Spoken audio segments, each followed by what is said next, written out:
Chapter 257. Qin Jin's gaze fell on the two people at the foot of the throne. Lin Muyu and Chu Huayin were indeed the best of the best. Their loyalty and strength were not a problem, and both of them could intimidate the military police battalion, so they were not uncontrollable.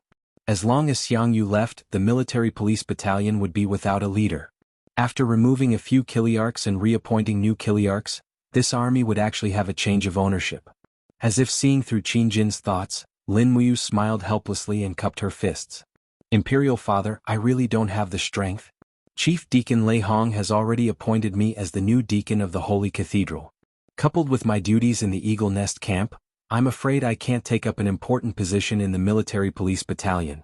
Imperial Father, please find another capable person.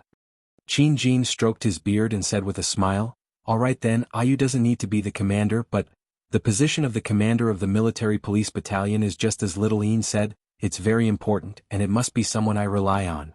Tang Xiaoxi smiled. Your Majesty, do you trust and rely on Xiaoxi? Qin Jin couldn't help but laugh. Xiaoxi is a girl. The military police battalion is full of uncouth men. It's really not suitable. Chu Huayin, I ask you, are you willing to be the commander of the military police battalion? Chu Huayin was startled and hesitated. Why are you not willing? Qin Jin was a little surprised and said, you should know that although there are only 2,000 people in the military police battalion, they have the greatest authority in the entire army of the empire.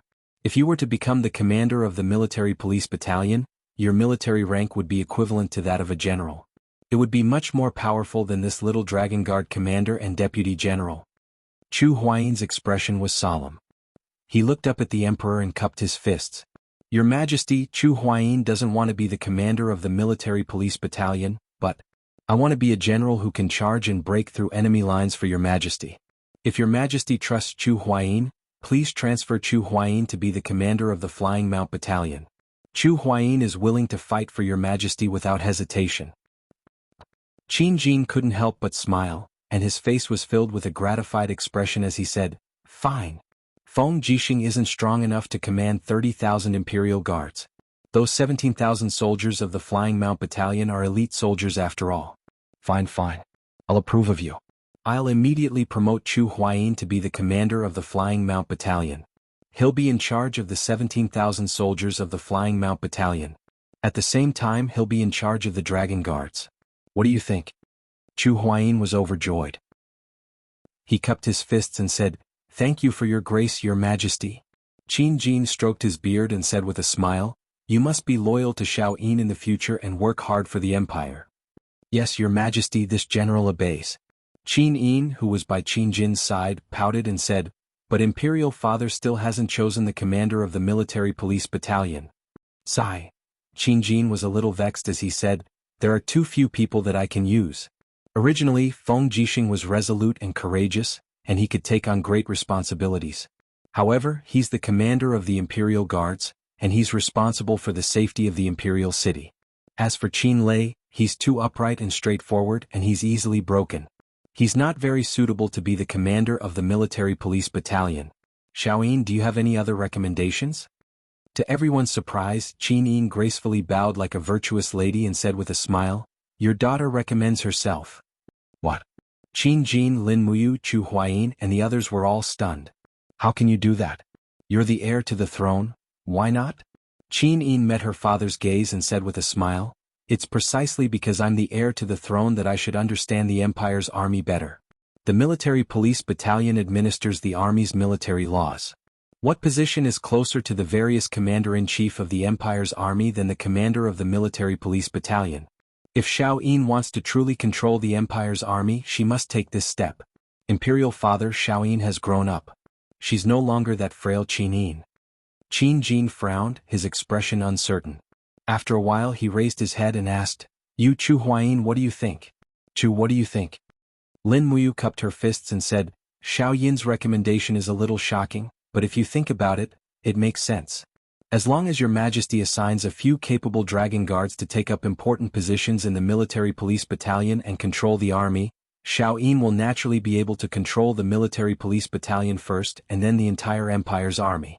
As for safety, I can assign 20 Eagle Guards to act as Xiao Yin's personal bodyguards. Qin Jin said, Xiaoyin is the heir to the Empire's throne and my only hope. Nothing can happen to her safety. At the side, Chu Chu cupped his fists and said with a smile, Your Majesty, why don't we do this? I will oversee the Zetian Palace and protect Your Majesty. Your Majesty can issue an imperial edict to the Divine Sanctum's Grand Deacon Lei Hong and order him to be the deputy commander of the military police battalion and protect Her Highness at all times. As for the Divine Sanctum, since Yu is here, why don't we let this fellow gain more experience and hold the authority of the Grand Deacon? Qin Jin smiled. That's a good idea. You're still young and inexperienced. Imperial Father can't promote you to be the Divine Sanctum's Grand Deacon. Are you willing to hold the authority of the Grand Deacon as a deacon? Lin Muyu smiled helplessly and cupped her fists.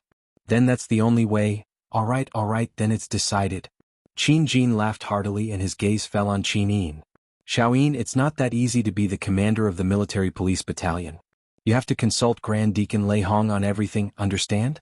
I understand, Imperial Father. I'll go and make the preparations immediately. Tomorrow morning I'll send Jianghu to set off from Zetian Palace. All of you have to attend. Yes. After the meeting was over, Lin Muyu brought the imperial edict back to the Divine Sanctum. When she handed it over to Lei Hong, he didn't know whether to laugh or cry. To think that I actually became a deputy commander at such an old age. I, Lei Hong, have always been indifferent to fame and fortune and was unwilling to accept any military position. But now I've become a deputy commander. Lin Muyu chuckled.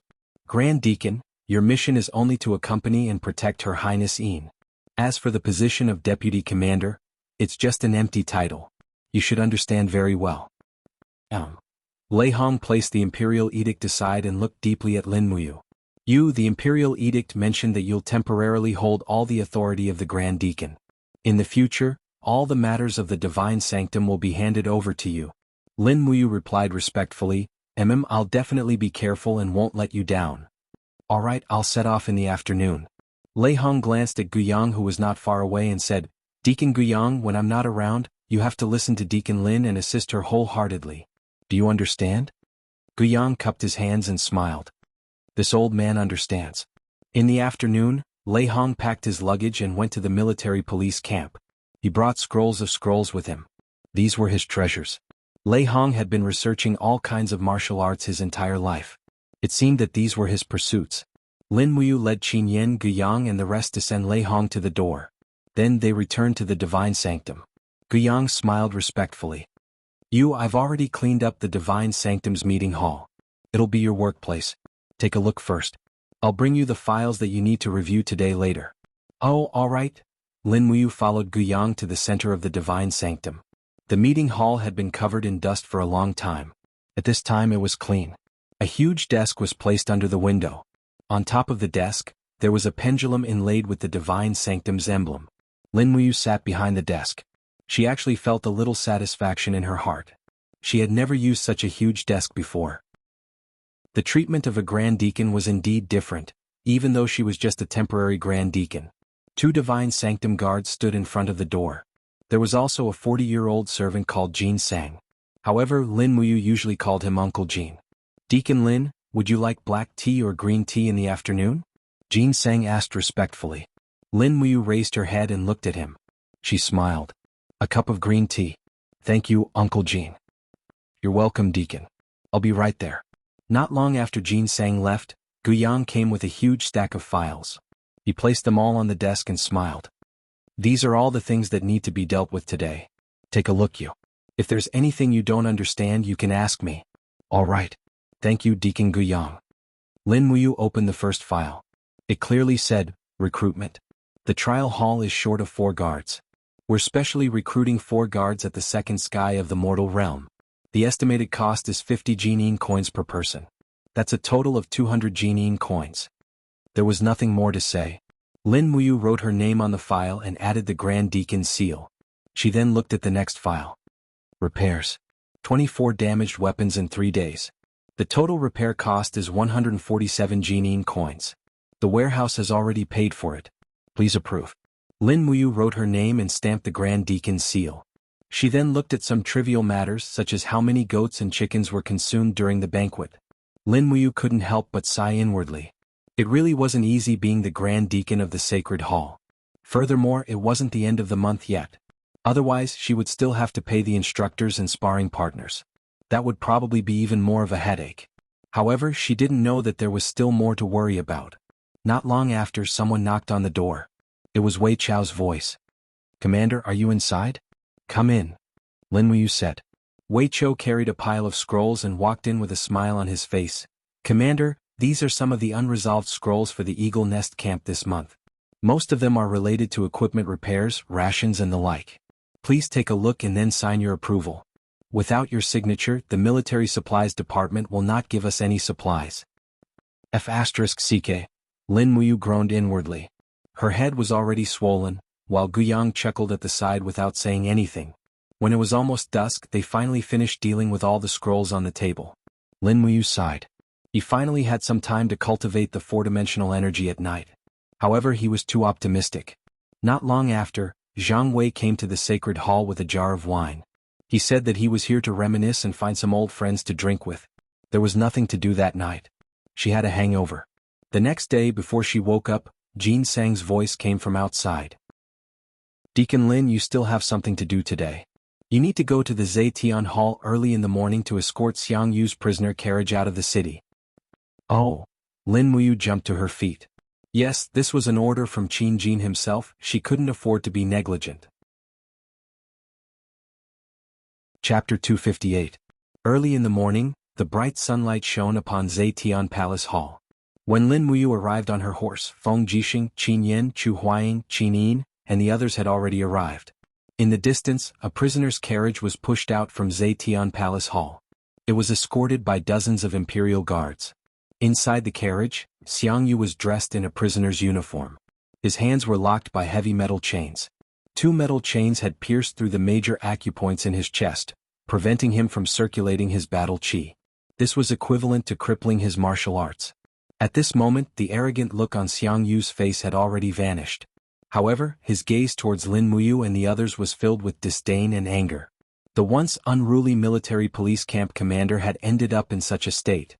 It was truly a pity. Lin Muyu walked forward and said calmly, "Xiang Yu, we're here to send you off." Xiang Yu sneered. Lin Muyu, being in the king's company is like being with a tiger. "Ah, you fools think that Qin Jin will really trust you forever?" Feng Jixing's gaze turned cold. "Shut up. You're already a prisoner. How dare you spout nonsense?" "Ah." Xiang Yu trembled as he laughed. His face was ashen and filled with despair. Even though he was in the prisoner's carriage, he still turned his head and looked coldly at Lin Muyu. He shouted, "Lin Muyu, do you really think that I was the one who assassinated Su Qin? You've all been deceived, you bunch of fools." Lin Muyu spurred her horse forward and said calmly, "That night at the post house, you know very well whether or not you were the one who assassinated Su Qin, right?" Xiang Yu said, "That night was indeed me. However, the assassination of Su Qin in the dragon-seeking forest was definitely not done by me. I, Xiang Yu, dare to take responsibility for my actions. There's nothing I don't dare to admit. However, you want to pin the blame on me for something I didn't do? I refuse to accept this. If it wasn't you, who else could it be?" Lin Muyu smiled slightly. Xiang Yu turned his head and scolded angrily, "Lin Muyu, you idiot. You're a stupid pig." Qin Yin raised an eyebrow. "Xiang Yu, you're still cursing Big Brother you? Don't tell me you don't want to be exiled to Heavenspan Province? Do you just want a quick death? If that's the case, I don't mind changing my father's mind." Xiang Yu's gaze was ice cold. "Qin Yin, there isn't a single good person in your Qin family. You are a bunch of ungrateful people. Your Qin family is a bunch of despicable people." "Shut up." Lin Muyu growled. Xiang Yu laughed.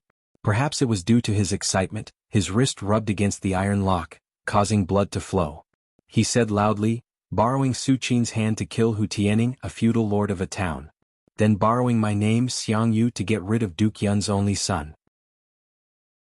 Finally, borrowing Su Qin's death to consign me to eternal damnation. What a good way to kill 3 birds with 1 stone. Qin Jin, oh Qin Jin. In this world, who is more scheming than you? In order to pave the way for your daughter, what can't you sacrifice? You won't have a good death. You definitely won't have a good death. I, Xiang Yu, curse you to die by a sword."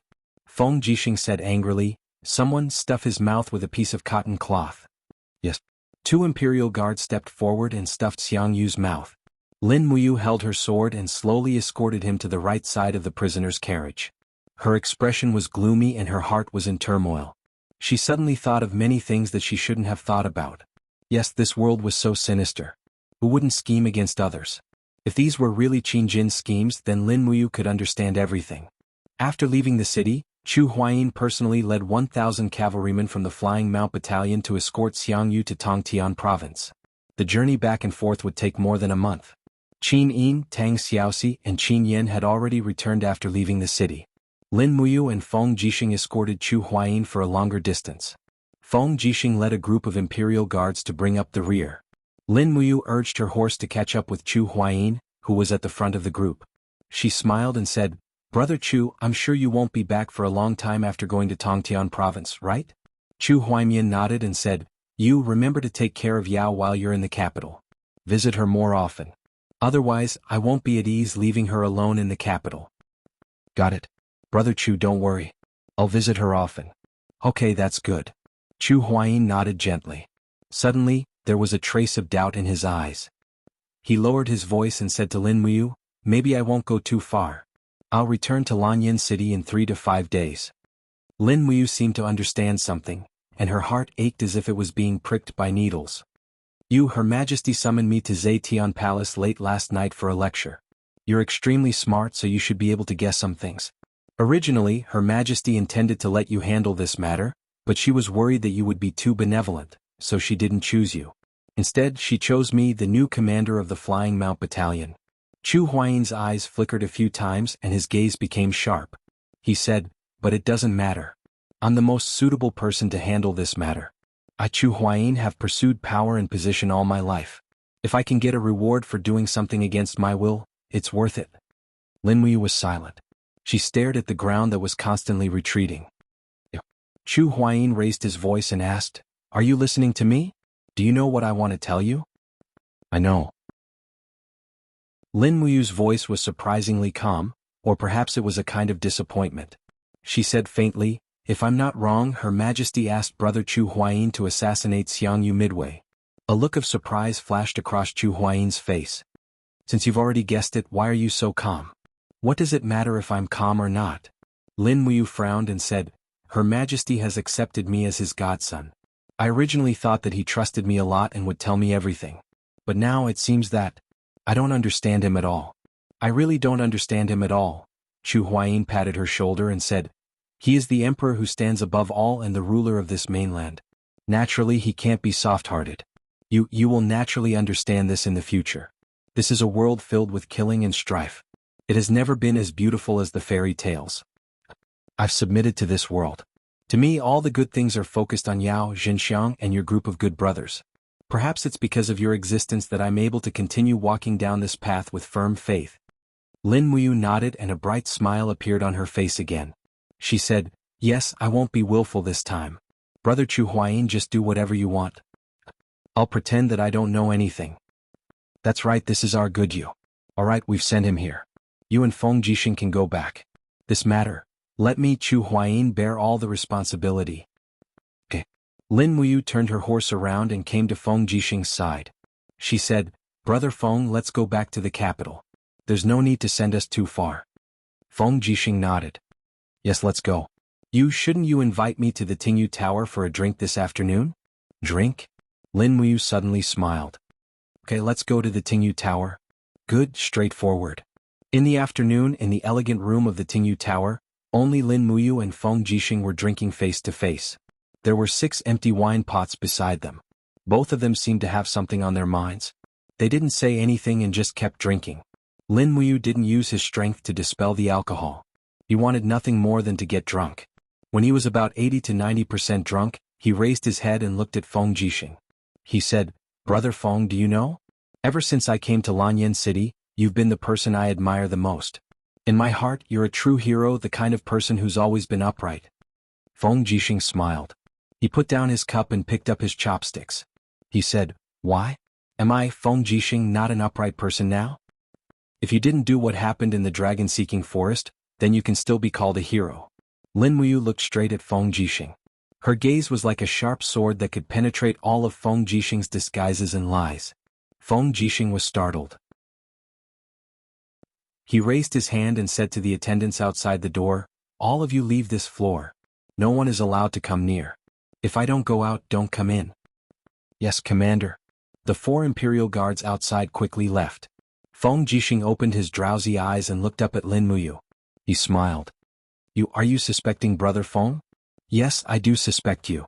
Lin Muyu picked up his cup and drained it in one gulp. His face was full of pain as he said, Xiangyu didn't have 2,000 troops to kill Su Qin. Moreover, Xiangyu didn't know Su Qin's location in the dragon-seeking forest. Only you escorted Su Qin into the Cloud Ancient Path. Only you, Brother Feng, could take out over 2,000 troops to assassinate Su Qin. Feng Jixing looked at him absent-mindedly. He suddenly laughed self-deprecatingly. You're too smart. So smart that it scares me. If you think that I, Feng Jixing, have done something wrong, you can always pull out your dragon spirit sword and kill me. I know.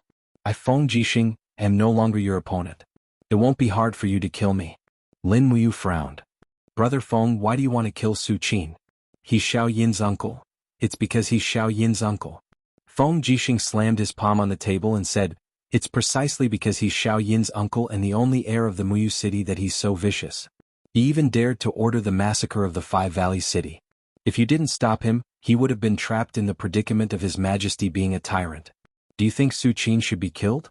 If Su Qin wasn't killed, Duke Yun would never hand over the 250,000 soldiers of the Muyu city to Xiao Yin. Do you think Su Qin should be killed? As he said this, Feng Jixing took out an imperial edict from his bosom and said, this is the secret killing order that His Majesty gave me. However, it doesn't exist anymore. Feng Jixing's Do Qi rose and instantly crushed the imperial edict into pieces. He stood up and said lightly, this is what I, Feng Jixing, did alone. It has nothing to do with His Majesty and Her Highness Yin. If you want to kill me, then kill me. This is a game of power. There's no mercy or affection. Lin Muyu looked up at him and said calmly, Big Brother Feng, do you have mercy in your heart? Mercy? Feng Jixing was startled for a moment, then said with a smile, my benevolence has never been given to my opponents. Lin Muyu pointed to the dishes on the table and said with a smile, sit down and drink. The dishes are getting cold. Don't waste them. They're all my hard-earned money. Feng Jixing sat down slowly and said, this meal is on me. I owe you. As your big brother, I shouldn't keep hiding it from you. I've forgotten about these things. Lin Muyu picked up a piece of wild boar meat and put it on Feng Jixing's plate. She said, you didn't do anything wrong. It's me who can't let go of too many things. However, I'll learn to let go and make choices in the future. Feng Jixing's eyes were full of praise. Well, maybe you're the only one who can change the future. Chapter 259. 4 days later, the Emperor, Qin Jin, wrote an imperial edict to promote Min Yulin to the rank of commander-in-chief. He was sent to Yunzhong province to replace Su Qin as the commander of the Iron Blade Army. At this point, nearly half of the military power in Yunzhong province was under Qin Jin's control. Xiangyu handed over his military power before he was exiled. The tens of thousands of troops in Sangnan province were all under Si Kongfan's control. The imperial edict that Chu Huayin was promoted to commander of the Flying Mount Camp was also issued. At this point, the military power of North Ridge province, Yunzhong province and Sangnan province was all concentrated in the hands of the emperor in Lanyan city. In less than 5 days, Chu Huayin returned to Lanyan city with 1,000 men from the Flying Mount Camp. He claimed that the army was attacked by the remnants of the Academy of Chivalry on the way back. The criminal Xiangyu was shot dead on the spot, and the Flying Mount Camp lost dozens of men. However, Lin Muyu, Feng Jixing, and the others knew that the remnants of the Academy of Chivalry in Sangnan province would never dare to attack the Flying Mount Camp again. However, Xiangyu had indeed passed away forever. He was the descendant of Xiang Wentian, one of the founding fathers of the country and the god of war. He had mastered the 9 chaotic strikes, but he had died in the wilderness. It was truly a pity.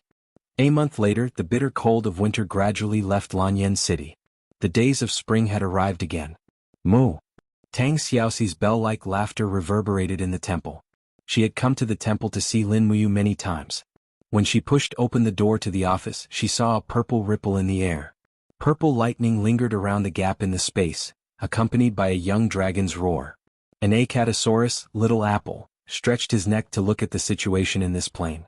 When he heard Tang Xiaoxi's voice, he pricked up his ears and ran out of the space gap while shaking his head. He wagged his huge tail and ran towards Tang Xiaoxi. Tang Xiaoxi giggled as she took out the golden cauldron from the bamboo basket and placed it on the ground. She said, "Little Apple is such a good boy. Sister has brought you your favorite roast duck. It's just come out of the oven. Eat slowly, don't burn yourself." Xiaolong shook its head and started eating heartily. On the other side of the desk, Lin Muyu slowly withdrew her dou qi and returned it to her aura C. Suddenly, the crack in space 20 meters in front of her disappeared with a crackling sound. "Mu, have you done it?" Tang Xiaoxi asked with a smile. "Yes." Lin Muyu nodded and said, "It's a pity that it's still a bit lacking. At most, it can only create a spatial crack 20 meters away." "Is that so?" Tang Xiaoxi blinked her beautiful eyes and asked with a smile, "Do you have the urge to try entering the spatial rift?" "Aye." Lin Muyu shook her head quickly and said with a smile, "This mortal body of mine doesn't want to pass through space. That kind of pain is unbearable for ordinary people. Little Apple is a true dragon, so it doesn't matter. The impact of the cosmic sand is like an itch to him. If I pass through space, I'll become like that roast duck. Also, once I pass through, I won't know how to come back." "Oh, that's true." Tang Xiaoxi sat down on the chief deacon's desk with a smile and swung her long legs lightly in the air. She said with a smile, "Then it's better if you don't try it. I don't want to never see you again. Moreover, if you really can't come back, Xiaoyin will really be worried." "Alright, what is Xiaoyin doing recently? I don't have time to visit her. The matters of the Holy Cathedral and the Eagle Nest are too busy." "Her?" Tang Xiaoxi smiled slightly. "Xiaoyin is now the commander of the military police battalion. She spends at least half of her time in the military police battalion every day. She's busy with military discipline and sending people to patrol the troops everywhere. The rest of her time isn't idle either. Recently, she has been preparing for the Spring Plowing Festival." "Spring Plowing Festival?" "Yes." Tang Xiaoxi nodded. "The most solemn festival in the empire. It means the official arrival of spring, the revival of all things, and the people of the empire can start farming again." "I see. It's similar to the Spring Festival where I come from." "Spring Festival?" "Yes, it's also called the New Year." Lin Muyu moved the files to the side and talked with Tang Xiaoxi while reading them. Tang Xiaoxi blinked and asked with a smile, "Mu, tell me honestly, where are you from?" Lin Muyu told the truth. Tang Xiaoxi was stunned for a moment, then laughed out loud. She held Lin Muyu's shoulder and said, "Mu, don't tease me. How can people live on a ball? Won't it fall down?" Lin Muyu said seriously, "The sky is round and the earth is flat, but that place is called Earth." "I see." Tang Xiaoxi pursed her red lips and said with a smile, "Then, Mu, when you're free in the future and you're free from military affairs, bring me to your hometown, that Earth, to have a look, okay?" Lin Muyu raised her head to look at her, only to find that the beautiful princess she was as radiant as the morning sun. She couldn't help but laugh. "That's good too. With little she's looks, I might be able to use the Long Exine Group's funds to help you package up. Entering Hollywood won't be a problem." "What is Hollywood?" "Oh, it's just a small port." "Oh, I don't understand." Mu is always so mysterious. "Oh right, the Spring Plowing Festival is the day after tomorrow. Didn't the Divine Sanctum prepare a Spring Plowing Festival celebration?" "Yes, most of the files that have been processed these days are about the Spring Plowing Festival celebration. The Divine Sanctum has bought a lot of ale, rice wine, and a lot of food. There will definitely be a lot of drinking that day." "I see." Tang Xiaoxi pouted. "I thought Mu could celebrate the Spring Plowing Festival with me." Lin Muyu suddenly thought of Tang Xiaoxi's background. Although she was the princess of Qihai City, she had to stay in Lanyan City to celebrate such a festival. Actually, Tang Xiaoxi should be very lonely, right? So Lin Muyu put down her pen and said with a smile, "If Xiaoxi doesn't mind, you can bring a few guards to the Divine Sanctum to celebrate the Spring Plowing Festival with me. We won't go home until we're drunk." "Can I?" "Why not? I have the final say in the Divine Sanctum now." "And then it's a deal. At noon during the Spring Plowing Festival, His Majesty should be hosting a banquet to entertain the officials. With our status, you and I will definitely be invited. We will celebrate the festival at noon at the Zetian Palace and at night at the Divine Sanctum. Alright, I will get someone to prepare a room for you in the Divine Sanctum." "Alright, Xiaoxi." Tang Xiaoxi jumped off the desk and looked up at him. "Don't tell anyone about me using four-dimensional energy to cut through space. It will be very disadvantageous for me." "I know. Xiaoxi is very sensible." "Ah, that's good. I will continue with my work." You can wander around the divine sanctum for a while. I will accompany you when I'm done. All right. As soon as Tang Xiaoxi left, a divine sanctum guard stepped into the office and said respectfully, Deacon Lin, he said that someone from the Longdan army camp is looking for you. His name is Fengxi. Can you let him in? Fengxi is here? Lin Muyu was taken aback. She smiled and said, all right, let him in. Yes. Not long after, Fengxi walked in a mercenary outfit. He even wore the badge of the Longdan army camp's vice captain. He smiled respectfully and said, thank you for your hard work, Captain. You must be bored from reading scrolls every day. Lin Muyu stood up and smiled. Fengxi is here? This way. Someone bring some tea. There's no need for the trouble, Captain. Fengxi cupped his fists and sat down on a chair. He said, I have 2 matters to discuss with you. Oh, what are they? Just yesterday, a man came to Dragon Rocky Mountain and took Hu Xiaoyan away. What? Lin Muyu suddenly stood up. Her face was full of shock. Fengxi, you mean? Long Qianlin is not dead and has returned to Lanyan City? Did something happen? Was he discovered? Yes, everything is safe. Fengxi nodded and said, General Long Qianlin came to Lanyan City in disguise. It is said that he has settled down in Mingshan Province, one of the 4 provinces in Lingnan. He has sought refuge with his cousin, Commander Lin Yu. He came to Lanyan City to borrow Madam. He also asked me to tell you that he is deeply indebted to you and will repay you in the future. However, as a wanted criminal of the Qin Empire, he can't enter the capital to visit you. Is that so? Lin Muyu felt relieved. She smiled and said, it's good that he is fine. Long Qianlin is a talented general. It would be a pity if he died like this. Fengxi chuckled. I admire you for your love of talent. But don't worry, Mingshan Province is thousands of miles away from Lingbei Province. The mountains are high and the roads are long. Long Qianlin will be very safe in Mingshan Province. Yes, I hope so too. What about the other matter? Oh, it's about attacking the Tyrannical Blade Mercenary Group. Fengxi's eyes lit up. The Tyrannical Blade Mercenary Group has 8,000 mercenaries and is quite famous in Lingbei Province. Now they want to expand their territory to Yunzhong Province, which happens to be in conflict with our Longdan Army Camp's sphere of influence. They have already issued a letter of challenge to Longdan Army Camp 2 days ago. Lin Muyu narrowed her eyes. What are the chances of Longdan Army Camp winning? Fengxi took a deep breath and said confidently, if it's just the Tyrannical Blade Mercenary Group, we have a 100% chance of winning. But if this subordinate's guess is correct, the Tyrannical Blade Mercenary Group will join forces with the Sacred Flame Mercenary Group. This way, the total number of soldiers will exceed 17,000. How many soldiers does Longdan Army Camp have now? More than 15,800. Fengxi cupped his fists and said, even if the number of soldiers is balanced, this subordinate can guarantee a complete victory. Under the training of Lady Luo Yu and this subordinate, Longdan Army Camp practices cavalry, archery, battle formations, and so on daily according to the Imperial Army standards. I believe that their combat strength is even greater than the same number of Imperial Guards. Moreover, they are well equipped, so this victory is more than 80% certain. As long as the Tyrannical Blade Mercenary Group and the Sacred Flame Mercenary Group are eliminated, our Longdan Army Camp will become the #1 mercenary group in Lingbei Province. No one will dare to challenge us then. As he spoke, Fengxi grinned and said, however, there is a more troublesome matter. The Flying Mount camp of the Imperial Capital's garrison is less than 5 miles away from our Dragon Rocky Mountain. After all, this is a fight between 3 large mercenary groups for territory. Once the Imperial Army is alerted, I'm afraid that the Flying Mount camp will not sit idly by and watch us continue to grow stronger.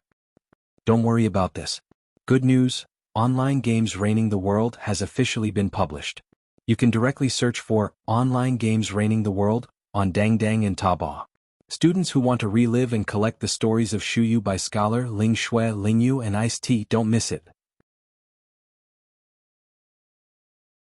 Chapter 260. Lin Muyu took a sip of tea and said, the commander of the Flying Mount Camp, Chu Huai, is my elder brother. As long as I write a letter, he will not touch the Longdan Army Camp. Don't worry. That's great. Fengxi smiled and said, Madam, do you know who's backing the Blade Mercenary Corps and the Sacred Flame Mercenary Corps? I do. Lin Muyu said faintly, the commander of the Sacred Flame Mercenary Corps was originally a Chiliarch of the God Might Battalion. He only joined the Sacred Flame Mercenary Corps after committing a crime.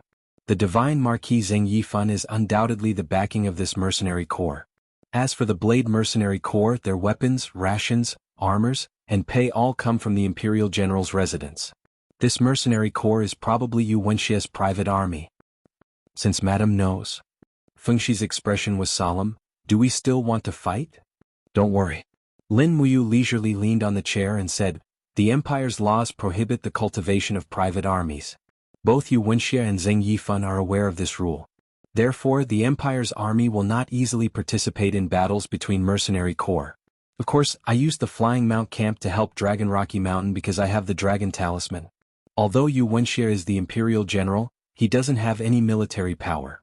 There's no need to be afraid of him. Feng Shi nodded and said, but what if Divine Marquis Zheng Yifan uses the God Might Battalion to help? The God Might Battalion? Lin Muyu took a deep breath and said, if Zheng Yifan really uses the God Might Battalion to attack the Empire's registered mercenary corps, he will be breaking the law knowingly. Go all out and fight. As long as you can destroy the God Might Battalion, it's worth it even if the entire Longdan army camp is destroyed. Feng Shi was stunned. Madam, the Longdan army camp is your blood and sweat. So what? The God Might Battalion will always be a disaster if they stay in Lanyan City. I have long wanted to remove this poisonous thorn, but I didn't have an excuse. That's good. I will do it immediately. Okay, go. After Feng Shi left, Lin Muyu still leaned back in her chair, and countless thoughts flashed through her mind. Lanyan City was the capital of the Empire, and the collision between mercenary groups was also the fiercest among the 12 provinces. But after all, it was a duel between mercenary groups of more than 10,000 people, and this kind of battle was no different from a war. It was hard to say whether the officials of Yunzhong Commandery and Sangnan Province would regulate it. Moreover, the Empire didn't allow mercenary groups to develop freely. In fact, all the major mercenary groups had backers in the imperial court. This was also one of the main reasons why the founding emperor, Qin had formulated the mercenary strategy. Once the empire's rule was threatened, these registered mercenary groups could be incorporated into the empire's army at any time to strengthen the army.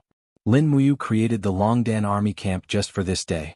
After all, as the emperor's godson, he was very famous, but the number of troops he had was pitifully small. The Eagle's Nest Battalion had 700 people at most, and the Divine Temple had less than 1,000 people. Compared to Feng Jixing, who had 30,000 imperial guards, and Chu Huaying, who had 17,000 flying cavalry battalion, he was really inferior. But once the Longdan army camp was officially incorporated into the empire's army, Lin Muyu could only be the commander. When that time came, he would have 15,000 elite troops and he would have the confidence to speak. At this moment, the guard of the Divine Temple outside the door reported again, Deacon Lin, the messenger from Zetian Palace is here. Let him in. Yes. An attendant of Zetian Palace pushed open the door and entered. He said respectfully, Madame Lin Muyu, according to His Majesty's Imperial Edict, he invites you to Zetian Palace in the morning of the day after tomorrow to participate in the spring plowing ceremony. Okay, I got it. Thank you. Madam, you're too polite. I'll take my leave. I won't see you out. At night, she brought Tang Xiaoxi to look for Chu Yao for a meal. This time it was Tang Xiaoxi who was treating. On the other hand, Chu Yao and Tang Xiaoxi had finally become familiar with each other after meeting a few times. Moreover, Chu Yao and Lin Muyu addressed each other as brother and sister, which indeed made Tang Xiaoxi feel much more relaxed towards Chu Yao. She felt that this beauty, who was known as the #1 beauty in the spiritual medicine division, would no longer snatch her man away, so she became especially friendly with her. Time passed quickly, and on the second day Lin Muyu received a letter from Luoyu. The Longdan army camp, the tyrannical Blade Mercenary Corps and the Sacred Flame Mercenary Corps were about to engage in a battle on the plains southwest of the Dragon-Seeking Forest. This battle would determine who would be the king of mercenaries in the imperial capital. It also meant that Lin Muyu's private army would challenge the Divine Marquis residence and the Lord Protector's residence as mercenaries. Whoever won would have more authority in the imperial court. On the third day, the spring plowing festival. Early in the morning, Lin Muyu got up early to wash up. The weather had also become warmer, and the flowers were fragrant and the weather had also become warmer. She was in a particularly good mood and even washed her hair. Her short hair glowed faintly under the sunlight. Looking at herself in the mirror, her hair had grown longer and looked a little non-mainstream. Although it was said that the women in the imperial capital liked handsome men with long hair, such as Feng Jixing, Chu Huaying, and the others who had their long hair tied up in a bun or braided into some nice-looking ends, Lin Muyu was not used to it. He was the only high-ranking general in Lanyan City who liked short hair. Deacon Guyang, can you help me cut my hair? Lin Muyu smiled and said, I'll be in good spirits. Guyang smiled and nodded. Alright, this old man is going to cut Yu's hair again. However, Guyang did not even use the scissors. He raised his finger lightly, and his fighting aura turned into a sharp blade. With a swoosh, he cut off the hair that had grown out of Lin Muyu's hair. His knife technique was exceptionally sharp, and not long after, a new hairstyle was done. Although it was not neat, Lin Muyu was naturally handsome, and this made him look casual and unrestrained. He tucked the Divine Temple's silver helmet under his armpit and flipped onto his horse. He smiled and said, Grandpa Guyang, I'm going to participate in the spring plowing ceremony. You've also received the invitation, right? I'll wait for you at Zetian Palace. Guyang smiled lightly. Alright, this old man will go later. Deacon Yu, you go first.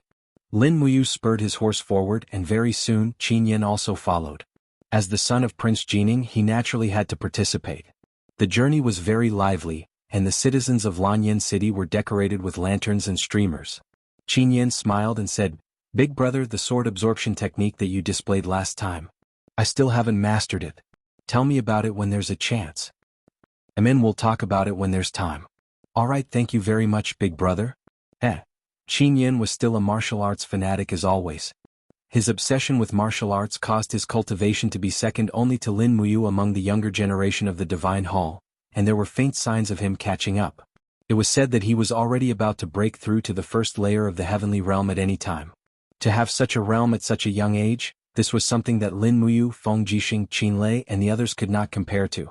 Outside the Zetian Palace Hall, there was a sea of people praying for blessings. Just today, Qin Jin was going to hold the spring plowing ceremony together with Her Highness Yin, praying for blessings for all the people in the world. The square was already about to be drowned by the sea of people. Lin Muyu, Qin Yin, and the others could only get off their horses and squeeze in step by step, leading their horses. Days like this, it was as if all the soldiers had lost their dignity and were joyful with the people. After entering the outer city of the Zetian Palace Hall, Qin Yan's weapons and spatial pouch were all confiscated. The laws were strict, and only the Imperial Guards and commander-level officers had the right to bring weapons into the Zetian Palace Hall, so he could only do this. After handing the war horses to the servants, Lin Muyu brought Qin Yan into the palace.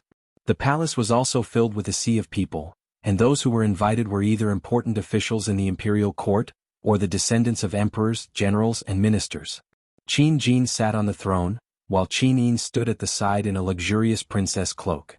When she saw Lin Muyu from afar, she immediately walked down the steps and held his hand intimately. Big brother Yu, I heard that you've been annoyed to death by reading through files recently? Hehe, you can take advantage of this opportunity to have a good rest. Happy spring plowing day, big brother Yu. Lin Muyu could not help but smile. Happy spring plowing day too, Xiao Yin.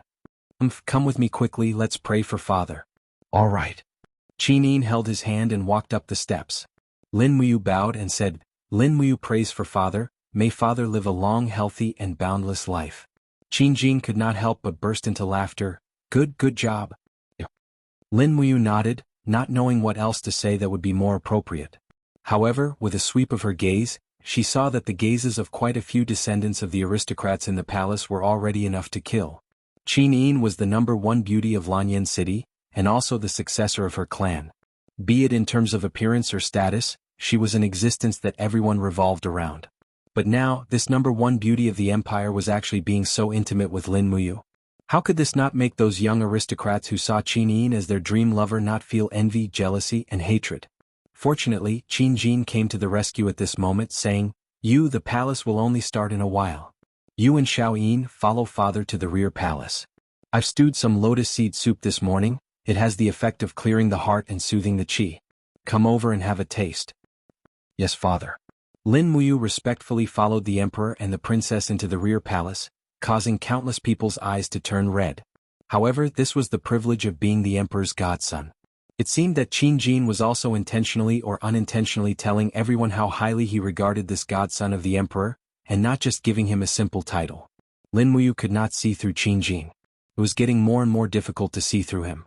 Qin Jin's culinary skills were well known throughout the world. The bowl of lotus seed soup he made was also very exquisite, and its aroma filled the air. Lin Muyu sat down and respectfully took a sip. She smiled and said, "It's really sweet." Qin Jin also smiled. "Then drink more." "Yes, father." After drinking 2 full bowls, Lin Muyu was worried that she would not be able to hold in her pee during the spring plowing ceremony later. So she did not dare to continue drinking. She respectfully said, "Father, I'm full now." Qin Jin smiled and personally helped Lin Muyu clear away the bowls and chopsticks. Qin Yin sat at the side and said with a light smile, "Big brother Yu, is it because the matters in the holy temple are very complicated? I heard from Xiaoxi that you're so worried that your hair is about to turn white." "Ha, it's all right." "All right." After Qin Jin handed the bowls and chopsticks to the attendant, he turned around and said with a smile, "You, I heard that you've raised a mercenary group called the Longdan Army Camp, and that they already have over 10,000 soldiers. Is that true?" His gentle words sent a chill down Lin Muyu's spine. Chapter 261. Countless thoughts flashed through her mind. Lin Muyu knew that with Qin Jin's shrewdness, there was no way she could deceive him. Thus she could only tell the truth. "Yes, Longdan Army Camp was indeed single-handedly nurtured by me." Qin Jin sat down and slowly pushed a cup of tea in front of Lin Muyu. "Then what was Yu's original intention in founding Longdan Army Camp? Can you tell Imperial Father?" Original intention. Lin Muyu was silent for a moment. Perhaps it was to protect the Empire's territory. "Speak the truth." Qin Jin's voice was a little more forceful, and his eyes were filled with an irresistible sharpness. At the side, Qin Yin said, "Imperial Father, why are you questioning you like this? Xiaoyin, don't say anything first. Let me finish speaking with your brother first." "Yes." Qin Jin continued to look at Lin Muyu. "You, although you are my adopted son, I, Qin Jin, truly regard you as my own son. I hope that you can be honest with Imperial Father, is that all right? Tell me, what was your original intention in founding Longdan Army Camp? Answer me truthfully. No matter what you say, Imperial Father will not blame you." Lin Muyu's brows furrowed tightly. After a few seconds of silence, she raised her head to look at Qin Jin. "I founded Longdan Army Camp so that I would no longer be bullied and humiliated, so that I would no longer be at the mercy of others. I founded Longdan Army Camp so that I could have an army of my own, so that I could protect the people I care about. If one day my ability is no longer enough to protect Xiaoyin, there is still Longdan Army Camp to protect her. It's that simple. Whoever dares to bully me, Lin Muyu, or the people I care about, Longdan Army Camp will annihilate them. Imperial Father, are you satisfied with this answer?" Qin Jin stared at him in shock. After a full half a minute, he suddenly laughed and said, You Imperial Father really can't see through you. However, this answer. Imperial Father likes it very much. It's straightforward and responsible." As he spoke, Qin Jin stood up and gently pressed his hand on Lin Muyu's shoulder. He said, "This is how the son of the King of Light should be. Whoever dares to bully you and Xiaoyin, use the Longdan Army Camp to exterminate them." Lin Muyu's belly full of worry could finally be put down.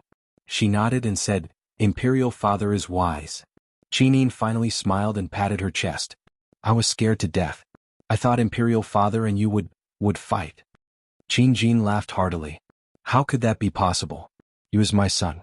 Besides, Imperial Father has almost no cultivation at all, while you is well versed in ultimate techniques. How could Imperial Father possibly be a match for him?"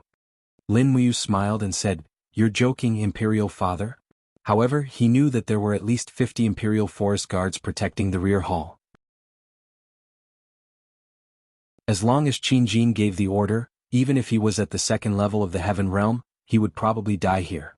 The absolute advantage in numbers was not something that could be resolved with simple strength. At this time, Qin Jin asked again, "You, if the Empire really needs the Longdan Army Camp one day, will you sacrifice yourself for it?" Lin Muyu cupped her fists and said, "The Longdan Army Camp is filled with the courage of the dragon. For the sake of the world and righteousness, what harm is there in sacrificing myself for a battle?" "Good." Qin Jin nodded and smiled. "Good, well said." In fact, he was somewhat displeased because Lin Muyu deliberately avoided the topic and only said that the Longdan Army Camp was willing to fight for the sake of the world and righteousness. She did not say that the Longdan Army Camp was willing to fight for the Empire. This also meant that Lin Muyu was not truly loyal to the Empire, but to the justice in her heart.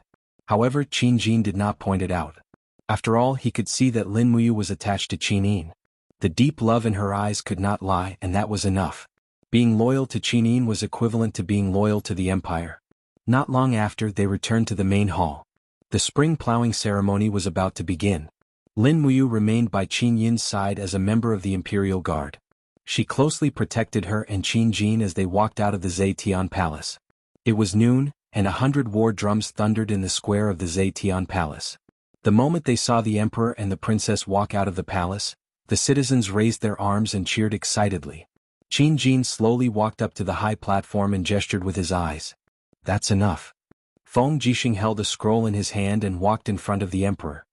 He imbued his battle aura in his voice and read out loud, "The Qin Empire's radiant emperor pays his respects.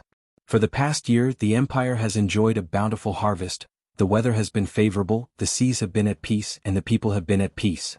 Now, the people are praying for the blessings of the spring plowing season." As he read, he proudly brushed his cloak with the air of a general.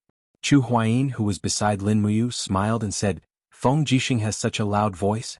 His Majesty has chosen the right person to read out the imperial edict. There are tens of thousands of people in the square, and Feng Jixing's voice stands out from the rest." Lin Muyu nodded. "Yes, not only is his voice loud, but he also eats a lot.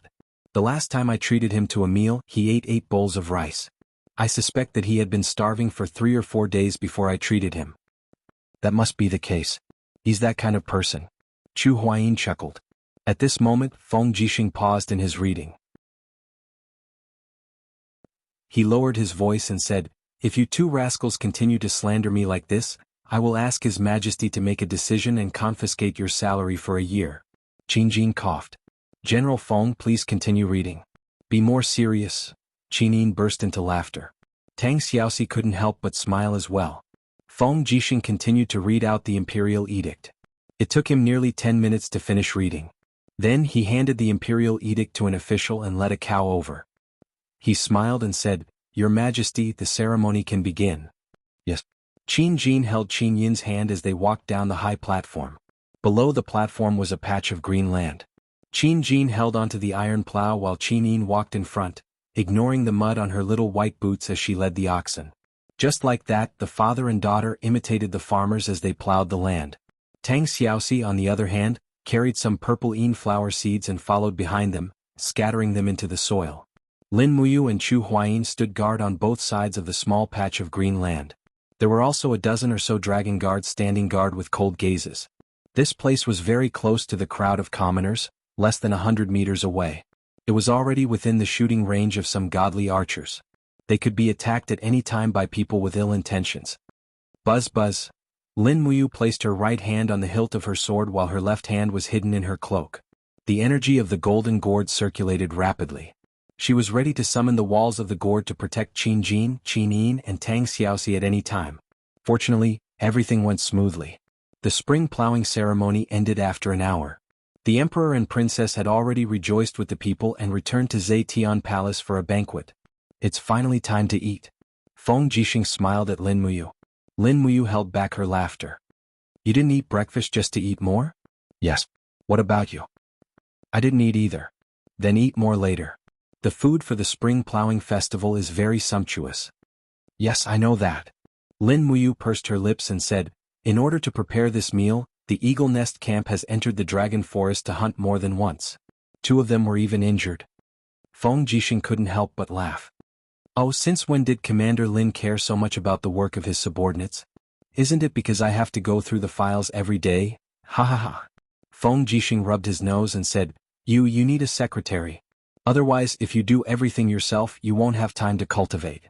I have a total of 4 secretaries in the Imperial Army's tent. Do you want to lend 2 of them to you? The monthly commission is 50,000 Jinin coins. You're robbing me. I'll go through the files myself. Tisk, so petty. At this moment, a messenger bird suddenly flapped its wings and landed on Lin Muyu's shoulder. It was a messenger bird domesticated by the Longdan army camp. She took out the letter from the bamboo tube and glanced at it. As expected, it was Luo Yu's report of victory. "Milord, in the battle from yesterday to this morning, the Longdan army camp has achieved a great victory. We successfully defeated the Tyrant Blade mercenary group and the Sacred Flame mercenary group, captured more than 8,000 people and killed more than 4,000 people.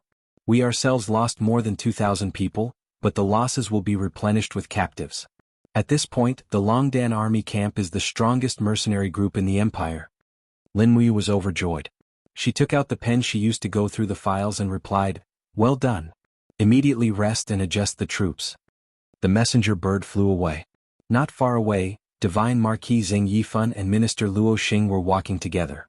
When Zheng Yifan saw Lin Muyu, his expression clearly didn't look too good. He faintly said, "Milord, Lin Muyu is riding on the crest of success. I heard that your private army, the Longdan army camp, defeated 2 large mercenary groups in the North Ridge province in the morning battle. Congratulations." Lin Muyu cupped her fists and smiled. Marquis must be joking. I don't even know what the Longdan army camp is. Moreover, I'm an upright person and have never had a private army. In the entire Qin Empire, only the Marquis has the right to raise a private army. This is something that everyone knows. As a general of the empire, Lin Muyu naturally wouldn't break the law. Zheng Yifan raised his eyebrows and smiled. That's good. On the other hand, Zheng Fang, who was standing beside Zheng Yifan, looked at Chu Huayin angrily and sneered. Congratulations to Milord Chu for being promoted to the commander of the Flying Mount camp. I've been too busy these days and didn't have the time to congratulate you. Oh right, my sister, Zheng Xiang, also heard about your promotion to commander. She asked me, as her younger brother, to congratulate you on her behalf. Chu Huayin's face turned pale. He suddenly stepped forward and blocked Zheng Yifan's path. He cupped his fists and said respectfully, "Marquis, although the matter between me and Miss Zheng Xiang has angered Marquis, the fault does not lie with Miss Zheng Xiang. Chu Huayin had too much hope. Now that Miss Zheng Xiang is under house arrest, it's all my fault. I hope Marquis can forgive Miss Zheng Xiang." Zheng Yifan faintly smiled. "Commander Chu, you're flattering me. Zheng Xiang has been spoiled by me since she was young. I'm afraid she won't be able to enter Commander Chu's residence. Just give up, Commander." Chu Huayin frowned and cupped his fists. "Yes, as long as Marquis releases Miss Zheng Xiang, I, Chu Huayin, am willing to give up. I'd rather forget about Miss Zheng Xiang and never see each other again. Remember what you said." Zheng Yifan cupped his fists and said, "Then this old man thanks Commander Chu for your good intentions." Chu Huayin stood blankly on the spot. His extraordinarily handsome yet disappointed look made countless noble ladies' hearts ache. One by one, they crowded around him as if they wanted to comfort him. However, they didn't expect Chu Huayin to turn around and leave without even looking at them. Chapter 262. Lin Muyu originally wanted to accompany Chu Huayin for a drink or two, but before he could even drink a cup of wine, Chu Huayin had already drunk 2 cups of wine. In less than 10 minutes, he had already finished a pot of wine. His frown made others sigh. But what could they do? In this world, whether it was power, status, or reputation, which one of them wasn't more important than love? Love in this chaotic world was like a fallen leaf that drifted with the wind. How many people could have it? Not long after, Chu Huayin was dead drunk. Feng Jixing immediately ordered 2 imperial guards to send him back to the imperial army's barracks to rest. He and Lin Muyu carefully protected the emperor and the princess. Fortunately, the banquet didn't last too long. It ended around 2 in the afternoon. Qin Jin was feeling unwell and left early. After that, the officials took their leave one by one. After sending off a large group of nobles and officials, Lin Muyu led the warhorse and personally sent Qin Yin back to Phoenix Perching Hall. Meanwhile, Wei Chou and Xiahou Sang were responsible for escorting Tang Xiaoxi back to the duke's residence. Phoenix Perching Hall was very secluded. With the arrival of spring, it was filled with birdsong and fragrant flowers. Most of the maids in the imperial palace were arranged to stay in Phoenix Perching Hall.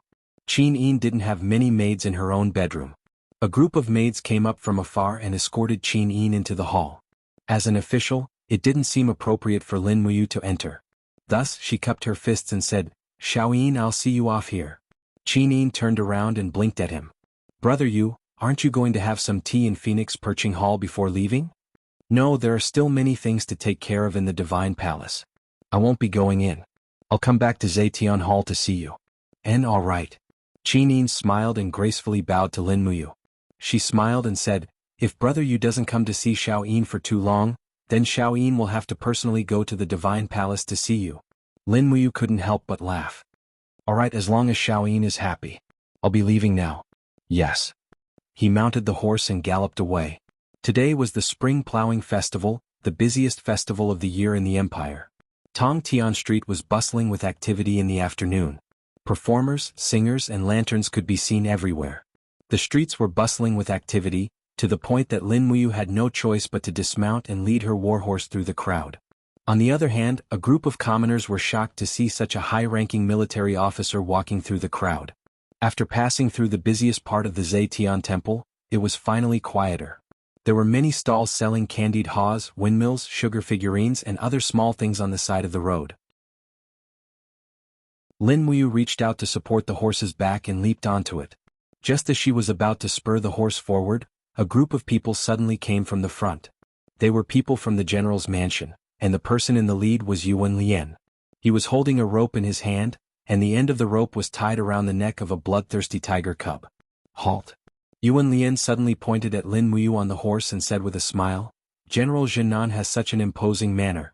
What, don't tell me you don't recognize us." "Of course I do." Lin Muyu smiled slightly.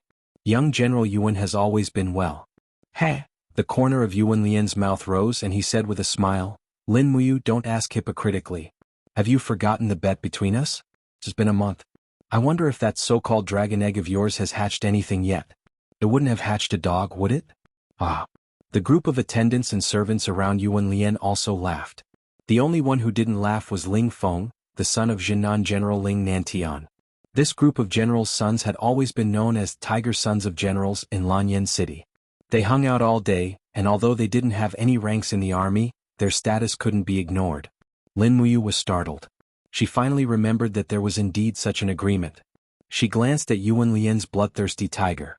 It was just a cub that wasn't even a year old. Although its claws had already matured, it was nothing compared to Little Apple. Dismounting from the horse, Lin Muyu smiled and said, "You really want to compete? If you want to compete, let's do it here." Yuan Lian sneered and said, "The crux of the matter is whether your dragon egg hatched a pet or not." "Yes, give me a moment." Lin Muyu tied the horse to a wooden stake at the side and stepped into the alley. Suddenly her entire temperament changed. Taking advantage of the fact that Yuan Lian and the others didn't come over to watch, she let out a low roar and activated her four-dimensional power. Immediately, lightning flashed and her spiritual sense broke out of her body, creating a spatial crack 17 meters away. "Awoo!" The Acatosaurus lazily pressed its front paw on the spatial crack and poked its head out to look outside, as if it didn't want to come out at all. Lin Muyu immediately used her spiritual sense and said to it, "Come out for me. It's time to come out and stretch your limbs. When you see that bloodthirsty tiger later, just kill it directly. Don't be shy, you're younger than it, but don't show off too much, understand?" Little Apple flipped over and fell from the spatial crack, crying out in pain. It was simply too stupid and its body had become a lot more bloated. It had eaten a lot. Lin Muyu knew that it was a kind of fruit that grew on a tree in the wasteland of an alternate dimension. It had a very unpleasant smell, but this Acatosaurus seemed to like it. She turned around and walked out of the alley with the Acatosaurus. Pada! While walking, suddenly the little dragon's front paw stepped on empty air and fell to the ground. Its sharp beak hit a mouthful of mud. It whimpered and used its front paw to poke at the mud. It sat on the ground with its hind legs like a stupid dog. Lin Muyu was dumbfounded and thought to herself, "Good heavens, I told you not to show off too much and you actually acted like this? What a good actor, this grandson's future is limitless." Yuan Lian, Ling Feng and the others laughed. Ling Feng said, "Lady Lin Muyu, what hatched from your dragon egg?" "It's probably an earth lizard." Lin Muyu touched her nose and said, "In short, it doesn't look like a dragon no matter how I look at it." Yuan Lian said with a smile, "I'm afraid it's not as simple as an earth lizard, but an extremely stupid earth lizard, right?" Lin Muyu was not angry and said with a smile, "Young general, do you still want to compete?" "Of course, why not?" Yuan Lian's face turned cold and said, "But Lin Muyu, you have to be careful. My bloodthirsty tiger already has the ability of flame blast. Be careful not to roast your lizard with a mouthful of fire. At that time, I won't be responsible for compensating you 20,000 gold coins. Instead, you'll have to pay me 50,000 gold coins." Lin Muyu nodded, "No problem, if your bloodthirsty tiger can really roast it, I'll grab a handful of cumin and share it with everyone, how about it?" "Aha, you're really interesting." Yuan Lian ordered, "Everyone move aside, prepare for the beast fight." Everyone formed a circle, and the commoners nearby also gathered around to watch the show. Their faces were full of joy and they were discussing spiritedly, "Oh my, someone's fighting again, I wonder what the stakes are this time. I think it's General Yuanxia's son. That bloodthirsty tiger is a legendary beast. Ordinary people can't even get close to it. The other person seems to be someone from the Holy Temple, and he's even a deacon. Wow, the Holy Temple against the General's mansion. Interesting. I wonder if that lizard can beat the bloodthirsty tiger. That lizard looks incredibly stupid. I don't think it's a match. After all, how can a lizard be a match for a tiger? Not to mention the bloodthirsty tiger king. Aha, just wait for the show. Bloodthirsty tiger, prepare to attack. Yuan Lian said as he rubbed the bloodthirsty tiger's head. However, the bloodthirsty tiger was naturally fierce, and it did not have a soul contract with Yuan Lian. It turned around and bit Yuan Lian's palm. Fortunately, Yuan Lian's cultivation was not bad, and he easily dodged the bite. However, he could not help but feel a little embarrassed. In comparison, the Acatosaurus was much more obedient. It sat on its hind legs, its front paws supporting itself, and its head swayed back and forth. It blinked its large eyes at Lin Muyu, and its tail swept the ground. Go on, fight. Lin Muyu glared at it. The Acatosaurus immediately rushed out and roared at the bloodthirsty tiger as if provoking it. On the other hand, the bloodthirsty tiger as the Tiger King also roared. The two vicious beasts did not look like they were fighting one-on-one, but more like they were acting cute. Yuan Lian sneered, Lin Muyu, if your lizard is really killed, don't regret it. Don't worry, I won't regret it. Lin Muyu crossed her arms in front of her chest, lazily watching the scene of the beast battle. Finally, the bloodthirsty tiger took the initiative to attack. With a roar, its entire body ignited with raging flames. It pounced forward, raised its front paws, and swatted at the Acatosaurus. The onlookers all screamed. A bloodthirsty tiger that was not even a year old could have such a powerful attack. It was really not simple. However, the crowd seemed to have overlooked the 5 silver lines on the Acatosaurus's head.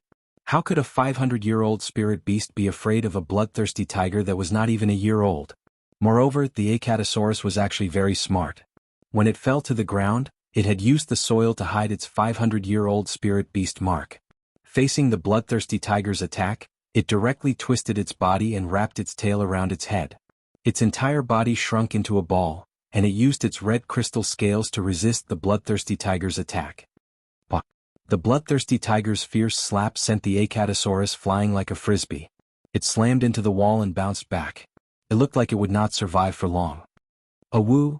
The bloodthirsty tiger pressed its front paws on the ground and roared. Flames soared into the sky as it released its ability, Flame Blast. Whoosh! A fireball rushed out, heading straight for the Acatosaurus. The earth lizard is finished. Ling Feng said with wide eyes. The onlookers were also dumbfounded. They did not expect that the outcome of this beast battle would be decided so quickly. However, under everyone's gaze, the little dragon suddenly spread its body and pressed its front paws on the ground. With a roar, faint golden dragon patterns appeared on its body, and it actually collided with the energy of the flame blast. Energy splashed out. The bloodthirsty tiger's red crystal scales were extremely tough, and it directly scattered the weak flame blast attack. In the next instant, the Acatosaurus had already arrived in front of the bloodthirsty tiger, completely releasing its dragon chi. A majestic and domineering aura caused the bloodthirsty tiger to howl in fear. However, it was already too late. The Acatosaurus raised its sharp claws and attacked with its illusory claws. Blood splattered everywhere, and the bloodthirsty tiger's head split open.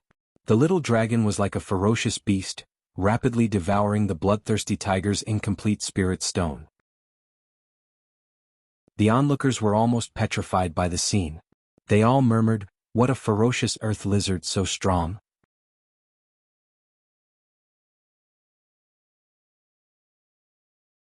Chapter 263. Young General, you've lost. Pay up. Lin Muyu extended her hand, demanding the 50,000 Jinin coins from Yuan Lian. Yuan Lian was still staring at the carcass of the bloodthirsty tiger on the ground. He had spent a lot of effort to raise this bloodthirsty tiger cub, but just a few seconds ago, it had been slaughtered by that unremarkable earth lizard. What, you can't afford to lose?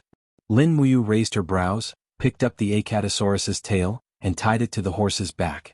She smiled. If you can't afford to lose, then I'll pretend there was no such bet. I don't care about a mere 50,000 Jinin coins. Cut the crap. Yuan Lian fished out 5 gold notes. Each one is 10,000 Jinin coins. Watch carefully. Thank you, young general. Lin Muyu took the gold notes and stuffed them into her universe pouch without even looking at them. She cupped her hands and said, I still have matters to attend to in the holy temple. Young general, we'll meet again. She mounted her horse and galloped away.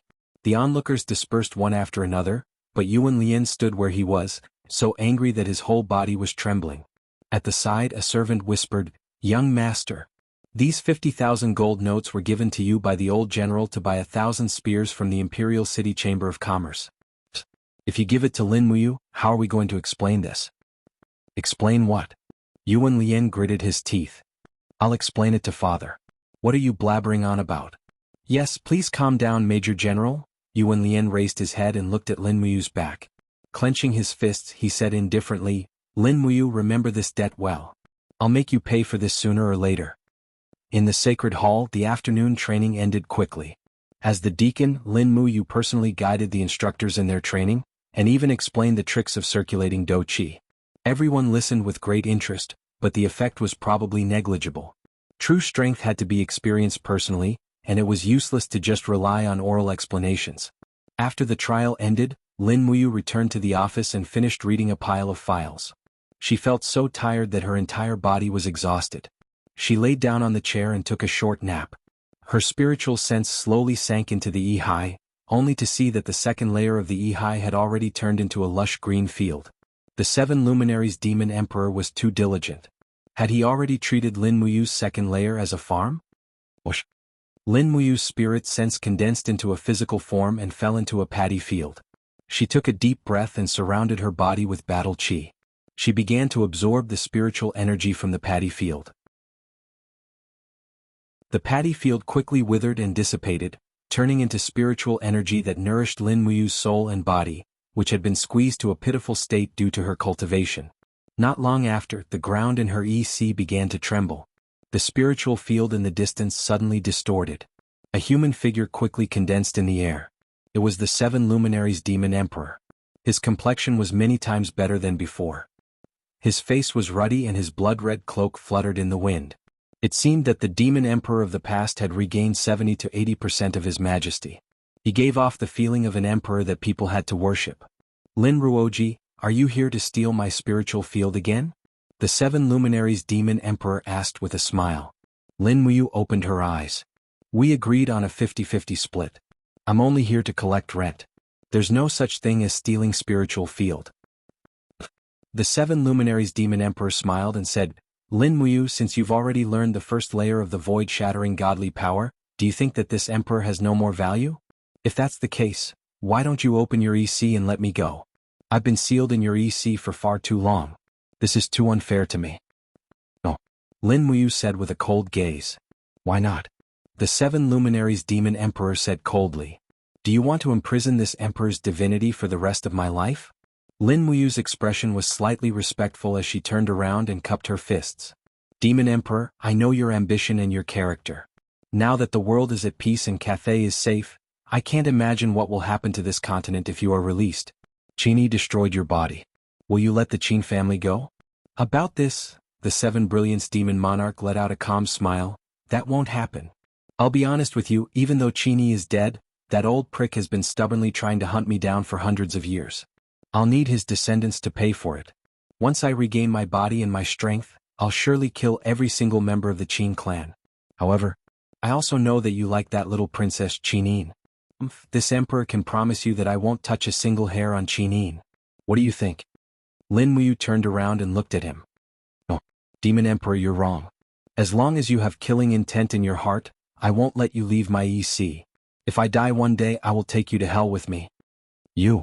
The 7 luminaries demon emperor was so angry that his face turned red. I don't know how to repay kindness. I taught you so many abilities and you treat me like this? Consider it as me owing you. Lin Muyu leaped up and her body slowly rose up. The image of a golden dragon lingered around her. However, this is my EC. Everything is decided by me. Unless you promise me that you won't kill anyone after we leave, I won't promise you anything. Alright, I promise you. The 7 luminaries demon emperor waved his hand. After I find my body, I won't kill anyone. Are you satisfied now? Lin Muyu smiled. Demon Emperor, your godhead lives in my EC. Do you think I don't know what you're thinking? The anger and killing intent in your heart are surging. I know it very well. You're courting death. The 7 luminaries demon emperor shouted angrily. He leaped up and starlight gathered around him. He raised his hand and struck. 7 glorious stars transformation. Lin Muyu didn't say anything. She just exerted her strength. The golden gourd came out of her body to protect her. The golden dragon that lingered around her body roared continuously. Dragon power was added to the walls of the gourd, forcefully blocking the energy of the 7 luminaries demon emperor's 7 glorious stars transformation. She wasn't hurt at all. She looked at the 7 luminaries demon emperor with a smile. You have divine power, so do I. You have the 7 luminaries' profound energy, but you're just a soul. I have a complete body. Moreover, you're just a parasite in my EC. Do you think you can still kill me? The 7 luminaries demon emperor trembled with anger. Stinking brat, Lin Ruoji, just you wait. One day this emperor will twist your head off. Let's see how you can still be with that Qinin. Lin Muyu flew out and his spiritual sense left his EC. He took a deep breath. After absorbing the spiritual energy in the spiritual field, his whole body felt refreshed. However, the state of the 7 luminaries demon emperor worried him. The 7 luminaries demon emperor was a god of murder. His entire body was filled with the power of destruction. If his soul was allowed to find a new body and reconstruct his godhead, this mainland would probably be beyond redemption. Although Lin Muyu was unwilling, it was really, if I don't go to hell, who will? Only he had the ability to restrain the profound energy of the 7 luminaries demon emperor. Only he could stop this catastrophe. Lin Muyu took a deep breath. The afternoon sun shone lazily on his body. Specks of light elemental spirits jumped happily in the air. Lin Muyu gently opened his hand. The golden martial soul slowly appeared. Those light elemental spirits quickly gathered in his palm. In the blink of an eye they turned into a small ball. These light elemental spirits were formless light energy. They could not be controlled and were extremely difficult to control. Lin Muyu suddenly had an idea. He stood up and with a low shout, the wall of the gourd emerged from his body. Under the sunlight, the golden wall of the gourd shone with an extremely dazzling light. However, the sunlight eventually began to quickly penetrate the wall of the gourd and the battle aura armor, successfully shining on his body. Light could surpass all transparent matter. This was its essence. In an instant, Lin Muyu's heart was in turmoil. Ever since the gourd martial soul comprehended the light of dawn, Lin Muyu's understanding of the light element had reached a whole new realm. She could even communicate with the light elemental spirits very easily. Summoning and dispersing them was effortless. If this was the case, could she combine the law of light with her swordsmanship? Cheering in her heart, Lin Muyu immediately thought of the lightning strike. It was a simple swordsmanship that Chu Chu had taught her. Although it was simple, it could kill people in the blink of an eye. It was concise and clear. However, with the improvement of her cultivation, the lightning strike was replaced by the thunderclap violent wave. In terms of lethality and penetrative power, it was far inferior to the thunderclap violent wave. However, at this moment Lin Muyu had a very bold idea. If the lightning element of the lightning strike was replaced by the light element, would her attack be able to penetrate the enemy's shield and battle armor like what she had seen just now?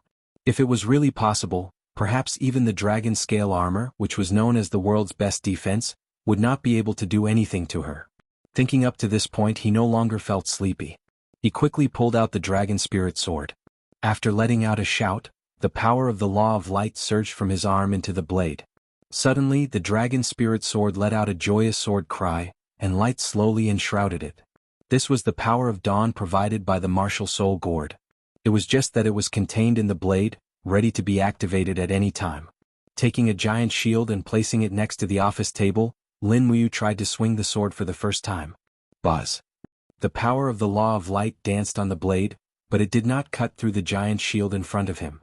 It seemed that the speed was not fast enough, causing the impact to be slightly weaker. No rush, no rush. Lin Muyu was confident. If speed was not enough, there was still a way to make up for it. 4-dimensional power. Using the 0.5% divine power gifted by the 7 luminaries demon emperor to produce 4-dimensional power, it could greatly increase the speed of the law of light's operation. This might be effective. Just like that, he swung the sword again and again, but he failed again and again. Although Lin Muyu's idea was bold and novel, it was also extremely difficult to achieve. This was destined to be a very arduous process of self-creation.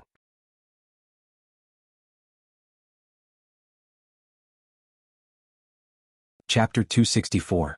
For 5 consecutive days, Lin Muyu had been immersed in the research and creation of the use of light elemental energy. Initially, when she slashed down with her sword, only the sword chi would blow on the shield. The light elemental rule power did not affect it at all. However, Lin Muyu used the 4-dimensional power to constantly accelerate the speed of the light elemental energy in the blade. Finally, on the 2nd day she was able to produce a light elemental righteous force. On the 3rd day, every time she slashed down with her sword, the light elemental energy had already shown signs of leaving the blade. On the 5th day he had achieved great success. Shwa! The blade fell heavily. The moment it approached the shield, it was suddenly stopped by Lin Muyu. However, the light energy contained in the blade did not stop. It directly passed through the blade and landed on the shield. Ka! A shocking scene appeared. The ray of sword chi condensed from the law of light went straight through the shield and instantly cut off a corner of the office desk. It's done. Lin Muyu was overjoyed. He wiped the sweat off his forehead. At this time, the elven female officer Lulu, whom he had not seen for a long time, flew out. She smiled and said, "Congratulations, brother, you have created a skill." Lin Muyu grinned. He suddenly realized that the word skill had become so unfamiliar. Was this slash really just a simple game skill? Probably not. This was just a killing skill. "Brother, what do you plan to name this skill?" Lulu asked with a smile. Lin Muyu said without hesitation, "Light Splitting Slash, evolved from Lightning Strike." "I've already thought about it." "Not a bad name." Lulu flew around him and said with a smile, "Brother's strength is getting stronger and stronger. This is great." Lin Muyu laughed out loud. He raised his long sword and calmly launched another attack. He succeeded once again. The light-splitting sword chi pierced through the floor. Its power was astonishing. He had completely mastered the light-splitting slash. The most terrifying part of the light-splitting slash was that it could kill people from a distance. No matter how strong the chi of vigor or how thick the armor of the opponent was, when the light-splitting slash slashed down, it was equivalent to ignoring all of the opponent's defenses and directly striking their body. After dinner, he continued to practice and strengthen the light-splitting slash. Lin Muyu had a stubborn personality. He would never be satisfied if he did not increase the lethality and speed of this move to the maximum. This was probably one of the reasons why he was able to practice to this level. He blew out the candlelight in the office, and the dragon spirit sword in his hand glowed with a faint golden light of dawn. He suddenly swung the sword, and the light-splitting sword chi flew through the air and slowly dissipated. The light-splitting slash was a powerful attack, but it didn't have a long range. It was the kind of attack that had extremely high lethality within 5 meters, but outside that range, it would automatically disintegrate. Dong dong, a holy temple guard knocked on the door and said, "Deacon Lin, there is someone outside the main hall looking for you. He claims to be from Heaven's Pivot Province and has come to Lanyan City to look for you. He hopes that you can meet him." Dubhe Province? Lin Muyu frowned and said, "I don't know anyone from Dubhe Province. Did you ask who it was?" "I didn't ask if Lord Deacon wants to see me or not. Take him to the living room. I'll be right there." "Yes." Lin Muyu tidied up his attire and put on the deacon's armor. He hung the dragon spirit sword on his waist and walked out of the office with his hand on the hilt. Immediately, 2 holy temple guards followed him to the living room. The living room was brightly lit, and a gold star instructor was guarding outside the door with a steel knife. He cupped his fists respectfully and said, "Deacon Lin." "Yes." Lin Muyu nodded and entered the living room. He saw that it wasn't just one person but a total of 3 people. A stooped old man with a cloak on his head sat there quietly. Behind him were 2 handsome young men. One of them looked somewhat familiar, but Lin Muyu couldn't remember where he had seen this person before. "Hello, I'm Lin Muyu. May I know who you are?" Lin Muyu stood respectfully in front of the old man. At this time, the old man slowly raised his head and lifted his cloak. A pale face appeared in front of Lin Muyu. He looked to be around 60 years old, but he was hale and hearty, completely different from Qin Jin's sickly complexion. His eyes shone brightly as he stood up with a smile and cupped his fists. "This old man is Yuchi Tian. Greetings, Temple Deacon Lin Muyu." Lin Muyu was taken aback. "Yuchi Tian?" At this time, Deacon Guyang beside her was taken aback. "Yuchi Tian? You're Lord Yuchi Tian?" "Yes, I am. How could I be wrong?" Yuchi Tian smiled. This person looked like he had a powerful background. Lin Muyu turned around and asked, "Deacon Guyang, I'm not very familiar with the situation in Heaven's Pivot Province." "Yuchi Tian is?" Guyang smiled. You really don't know. The Empire's garrison in Heaven's Pivot Province is called the Heaven's Pivot Army. It has 80,000 soldiers, and the general of the Heaven's Pivot Army is this General Yuchi Tian in front of you. And General Yuchi is not only the general of the Heaven's Pivot Army, but also the head of the entire Yuchi family.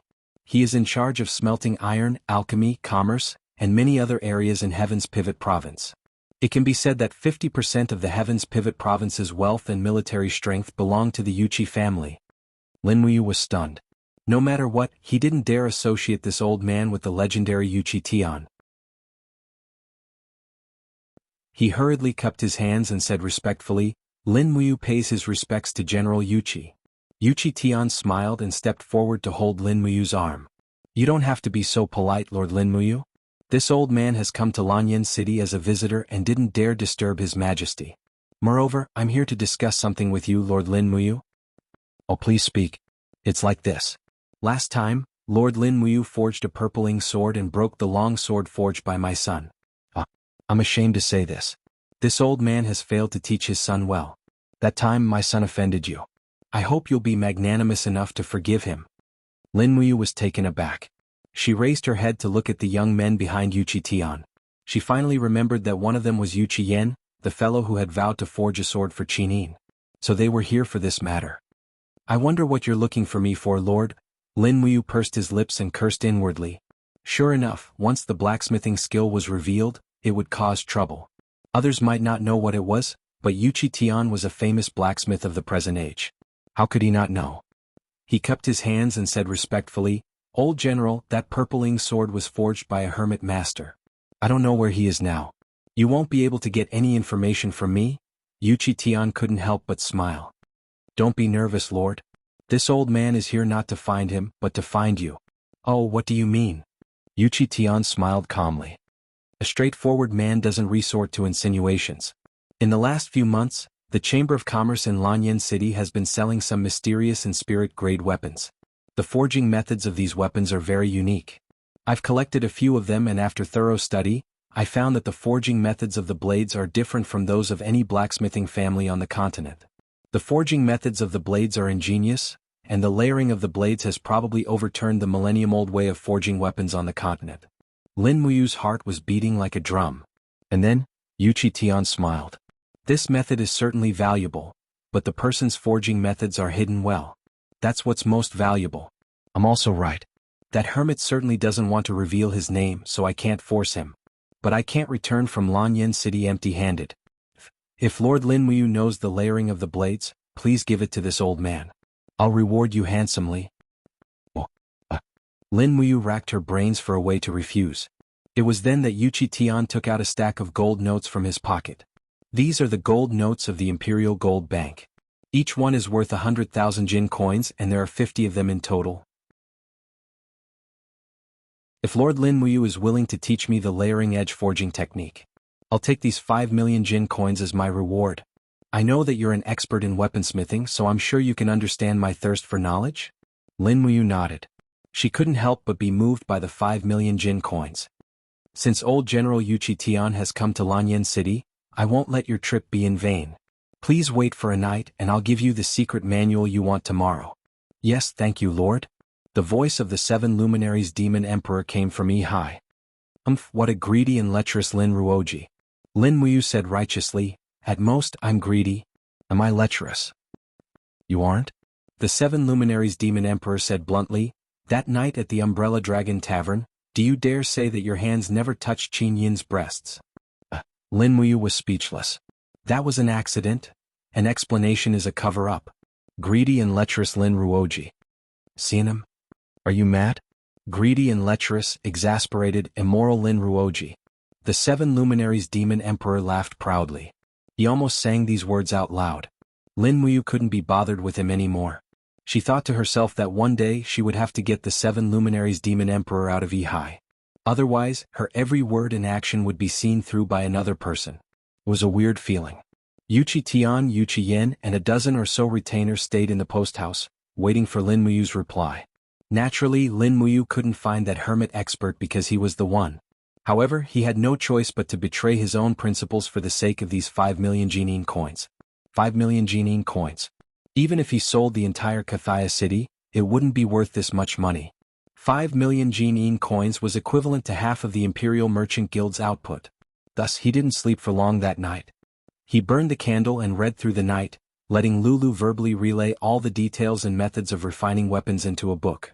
There were many details that even he didn't understand because these weapon forging techniques were relatively simple and unadorned. Lin Muyu, who was closer to the truth, could directly use the refining cauldron to complete the process. It was completely different. The next day Yuchi Tian arrived with his clansmen early in the morning. When he saw the book, it was as if he had found a treasure. After skimming through it a few times, his face was full of enlightened expression. He quickly handed over 50 gold notes and said, "My lord, this old man thanks you on behalf of the entire Yuchi family." "Old general, there's no need to be so polite. After all, I'm taking the money," Lin Muyu said as he counted the gold notes. "In that case, this old man and the others will take their leave immediately." "I won't see you out," Lin Muyu nodded. Everyone had their own thoughts. Yuchi Tian planned to return to Heaven's Pivot Province as soon as possible to restore the reputation of the world's #1 weaponsmithing family. Lin Muyu, on the other hand, wanted to use this money to continue to strengthen and expand the Longdan army camp's military strength.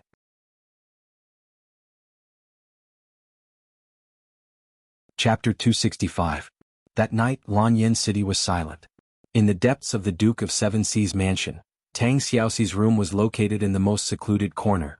At this moment, the starlight from the sky shone on the ceiling as if attracted by a mysterious force.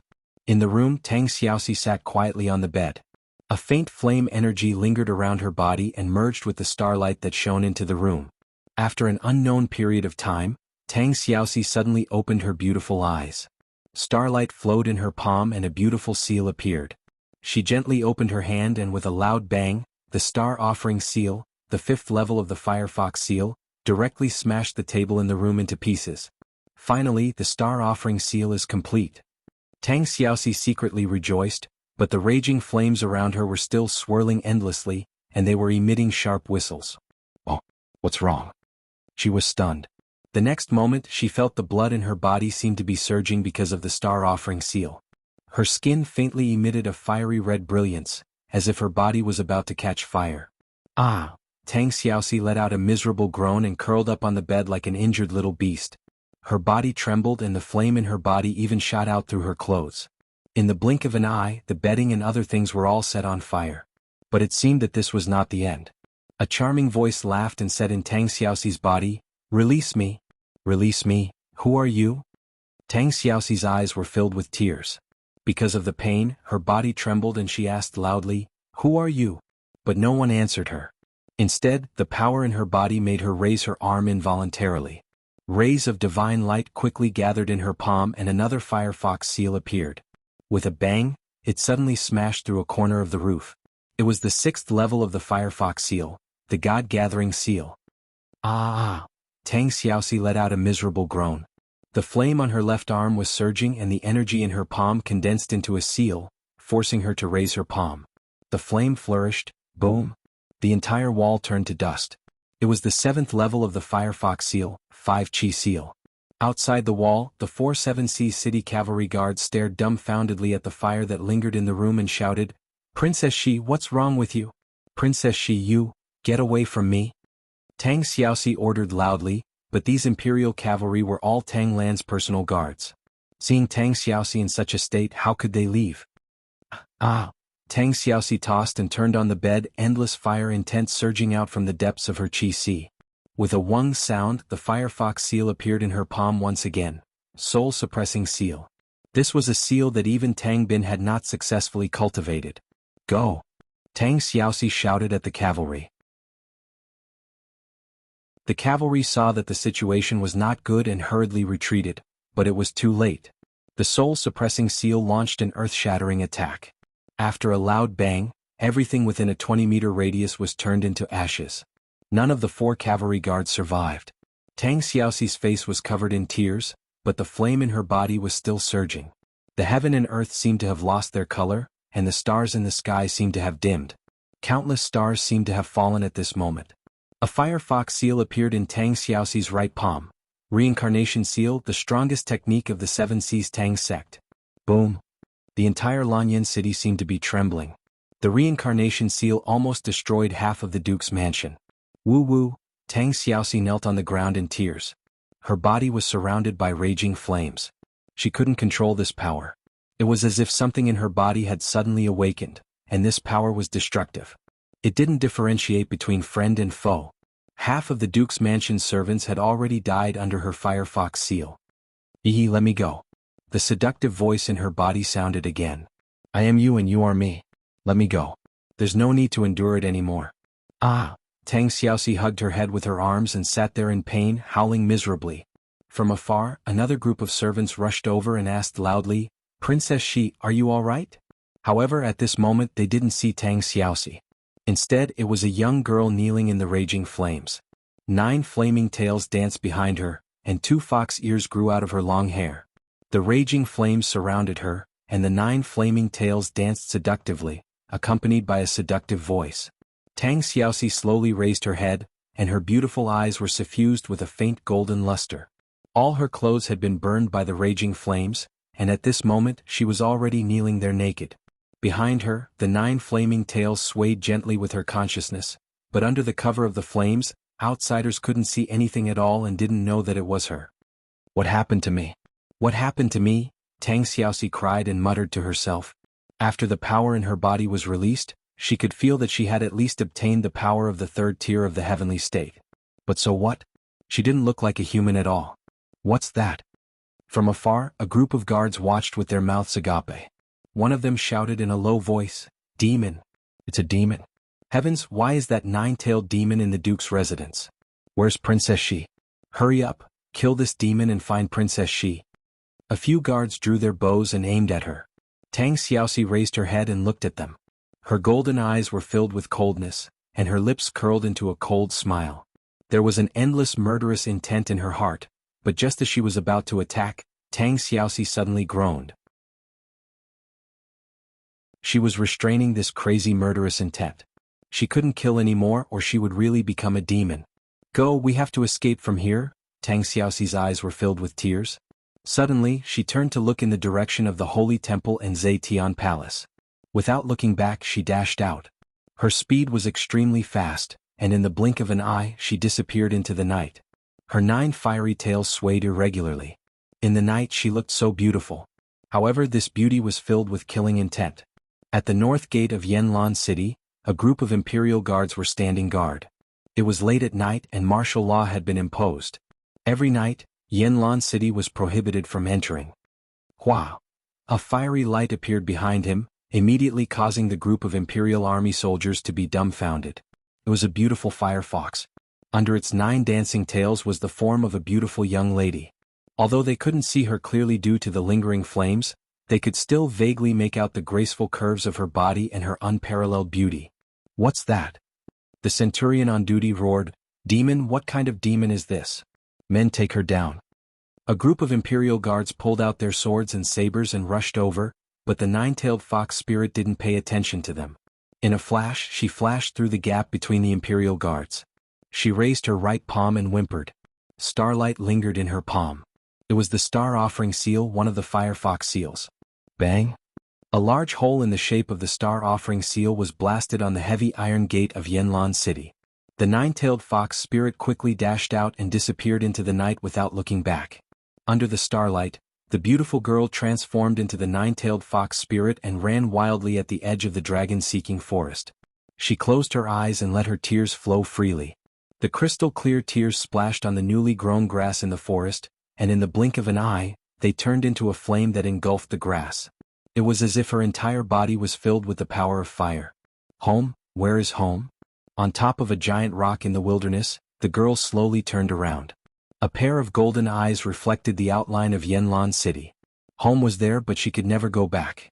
After a night of drastic changes, the entire Duke of Seven Seas mansion was engulfed in a sea of fire. The fire was only extinguished in the early morning, but many of the servants had died, and the Princess Tang Xiaoxi was nowhere to be found. Nothing could be found. Knock, knock, knock. Before the sun rose, violent knocks echoed on the gate of the Holy Temple. Who is it? A sleepy holy temple guard opened the peephole and looked outside. He saw a beautiful girl in a princess's cloak standing outside with a group of imperial guards. His heart skipped a beat, and he hurriedly opened the gate and knelt on the ground. "Your Highness, bring me to see Lin Muyu?" Qin Yin's face was gloomy. "Yes." At this time Lin Muyu had just finished one cycle of the Dragon Forging Bone Remnant Scroll and was absorbing spiritual energy from the Sea Spirit Field to replenish her overused fighting energy. But at this time there was a violent knock on the door. The guard shouted, "Deacon Lin, Her Highness Qin Yin is here to see you." Lin Muyu was dumbfounded. The sun hasn't even risen yet, why is Xiao Yin here? Before he could open the door, a golden light suddenly cut through the room's door. Qin Yin rushed in with the purple-ing sword in hand and god-binding chains wrapped around her body. Her face was full of worry. "What's wrong, Xiao Yin?" Lin Muyu was startled, but he calmly said, "Big brother Yu, did you know that there was a big fire in Yanlan City last night?" Qin Yin said with red eyes. "Yes, I know. Did someone go to put out the fire? Where did the fire start?" "The Duke of the Seven Seas mansion." Tears rolled down Qin Yin's eyes. "Something happened to Xiao Shi." "Xiao Shi? What happened to Xiao Shi?" Lin Muyu got up and hurriedly grabbed her armor and put it on. She said, "Xiao Yin, tell me quickly." "The Duke of the Seven Seas mansion was on fire. Xiao Shi disappeared. Someone said they saw a monster. It was a nine-tailed demon fox. Its body was covered in flames. No one dared to go near it. And, last night, the same monster broke through the north gate of Yanlan City. Nine-tailed demon fox." Lin Muyu shook his head forcefully and said painfully, "Who cares about the nine-tailed demon fox? What happened to Xiao Shi? Is there no trace of her?" "No, Xiao Shi seemed to have disappeared into thin air," Qin Yin said while crying. Lin Muyu tried his best to calm down, but how could he? There was an ominous feeling in his heart. The nine-tailed demon fox was not simple. It might have a great connection with Tang Xiaoxi. Father has already summoned Feng Jixing, Chu Huaying, Zhen Yifan, and the others to deal with this matter. Hurry up and follow me to the palace." Qin Yin said. "Yes." Lin Muyu quickly put on his cloak and grabbed the dragon spirit sword on the table. "Let's go."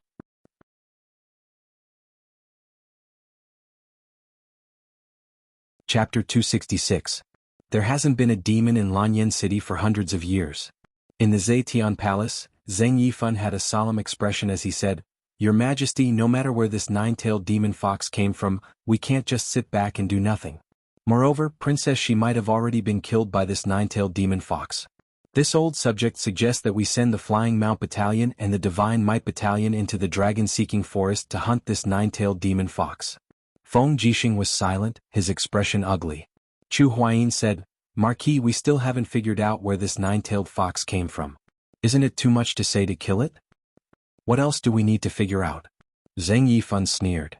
"Chu Huayin, do you still want to flirt with a demon like this nine-tailed fox?" "Enough!" Lin Muyu shouted, not giving the divine Marquis any face. She turned to Qin Jin and cupped her fists. "Your Majesty, I took a look at the seal on the north gate of Lanyan City. I've seen it before. It's the Star Offering Seal, the fifth form of the Seven Seas Tang Sect's Firefox Seal." Qin Jin was stunned. You mean?" Lin Muyu nodded. "I'm afraid the only person in Lanyan City who can use the Firefox Seal at night is Xiao Shi. Last night, the Imperial Guard said that the seal was left behind by the nine-tailed fox. Then Xiao Shi." Qin Yin was shocked. "Brother Yu, are you saying that the fox is Xiao Shi?" "It's just a guess, but it's very possible." Lin Muyu sighed. "No matter what, Your Majesty, please give the order. I'm willing to go to Dragon Forest to find Xiao Shi. As for the others, there's no need. Anyone who dares to mention killing the nine-tailed fox will be my enemy, because that means killing Xiao Shi." Qin Jin couldn't help but frown. Are you really sure that this nine-tailed fox is Xiao Shi? How is that possible? Xiao Shi is Duke Lan's granddaughter, how could she be a monster?" Zheng Yifan cupped his fists and said, "Your Majesty, regardless of whether this nine-tailed demon fox is Princess Shi or not, the descent of the demon clan is bound to bring disaster and chaos. How can a princess compare to the fortunes and misfortunes of the world? As long as Your Majesty agrees, I am willing to personally lead the Divine Might Battalion into the dragon-seeking forest and capture this nine-tailed demon fox alive." Qin Jin raised his hand lightly and said, "Your courage is commendable, but the dragon-seeking forest is steep and dangerous. Your Excellency is an important official of the Empire, so there's no need for you to take the risk yourself. It's better to leave this matter to the 4 heroes of Lanyan. Zhen Yifan was startled and looked a little confused. His Majesty doesn't trust me anymore? Of course not. Qin Jin smiled. Official Zhenqing doesn't need to be so suspicious. We're just worried about your health. There's no need to say anything else, just leave this matter to Lin Muyu. He has the best personal relationship with Xiaoxi, so he'll definitely live up to everyone's expectations and bring Xiaoxi back safely. However what? Lin Muyu asked. Qin Jin said calmly, however, if this 9-tailed demon fox really is Xiaoxi and has already fallen into the path of demons, then I'll leave it to you to decide. I'll allow you to kill her on the spot. A chill ran down Lin Muyu's spine. Although it was already spring, he couldn't help but shudder. Feng Jixing looked at him with a pained expression. If there's really no other way, why don't I go instead? Lin Muyu shook his head. No, I'll go. Lin Muyu then raised his head to look at Qin Jin and said, Your Majesty, Lin Muyu will set off immediately. I won't be taking care of the matters of the Divine Temple and the Eagle Nest Camp for the time being. Finding Tang Xiaoxi is the most important thing. Go. Yes. Lin Muyu turned around and left the Zetian Palace. He leaped onto his horse and galloped out of Lanyan City. In the Zetian Palace, everyone was still frowning. Qin Jin's expression was dark and uncertain. Finally, he slammed his fist on the armrest and said, The 9-tailed demon fox has reappeared in the world. Sai, what should we do? Qin Yin said, Father, what will happen if the 9-tailed demon fox reappears in the world? Qin Jin looked at his daughter and said, The last time the 9-tailed demon fox reappeared was more than 9,000 years ago. At that time, the Qin Empire had yet to be established. At that time, the empire was ruled by the 4 great empires. After the 9-tailed demon fox descended into the world, she transformed into a peerless beauty and married the Emperor of Qin. She seduced the wise emperor and conquered the entire continent in just 5 years. However, the population of the continent was reduced by more than half. In the end, the 9-tailed demon fox revealed her true form and killed the Emperor of Qin. She massacred 28 cities before flying away. She never returned, leaving behind only a nightmare. Chu Huayin gritted his teeth and said, Your Majesty, this is only a rumor. We don't know if it's true or not. Qin Yin also said, That's right, Father. If the 9-tailed demon fox last night was really Xiaoxi, then it means that she still has a conscience. Otherwise, the imperial guards guarding the city would have all been killed. Feng Jixing also cupped his fists and said, This general agrees with Her Highness Yin's words. This 9-tailed demon fox is definitely not the one from 9,000 years ago. At least she still has a conscience. No matter what, the world is the most important.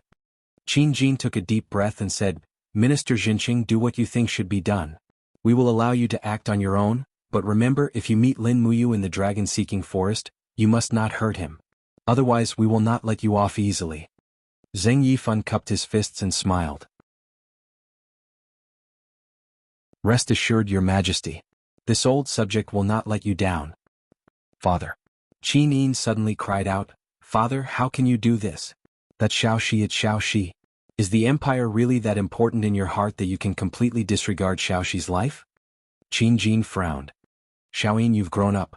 You should know how to make choices. This is the pain of growing up. This is cold-bloodedness, not growth. Qin Yin's gaze turned cold. Father, since you've made up your mind, then Xiaoyin will take her leave. Wait, where are you going? Qin Jin asked loudly. However, Qin Yin turned around and left without saying a word. She retrieved her warhorse from outside the main hall and left Zetian Palace alone. Rebellious, really rebellious. Qin Jin gritted his teeth. Feng Jixing hurriedly cupped his fists and said, Your Majesty, this general is also going to the dragon-seeking forest? Yes, go. You must ensure Her Highness Yin's safety. Yes. Qin Jin's heart was in a mess. He turned to look at Chu Chu and said, Chu Chu, you're the princess's tutor. Quickly chase after them and ensure Xiao Yin's safety. Yes, this old man will go now. Zhen Yifan, Chu Chu, Feng Jixing, and the rest left one after another. The entire Zetian Palace was dead silent. Qin Jin's face was filled with pain. After a long time he murmured, Qin Lei, temporarily take charge of the imperial army and ensure the safety of the imperial capital. Chu Huayin, lead the 5,000 Flying Mount Battalion and search for Tang Xiaoxi's whereabouts. Yes. Qin Lei said respectfully. Chu Huayin cupped his fists and raised his head to ask, Your Majesty, what should we do if we find Princess Shi?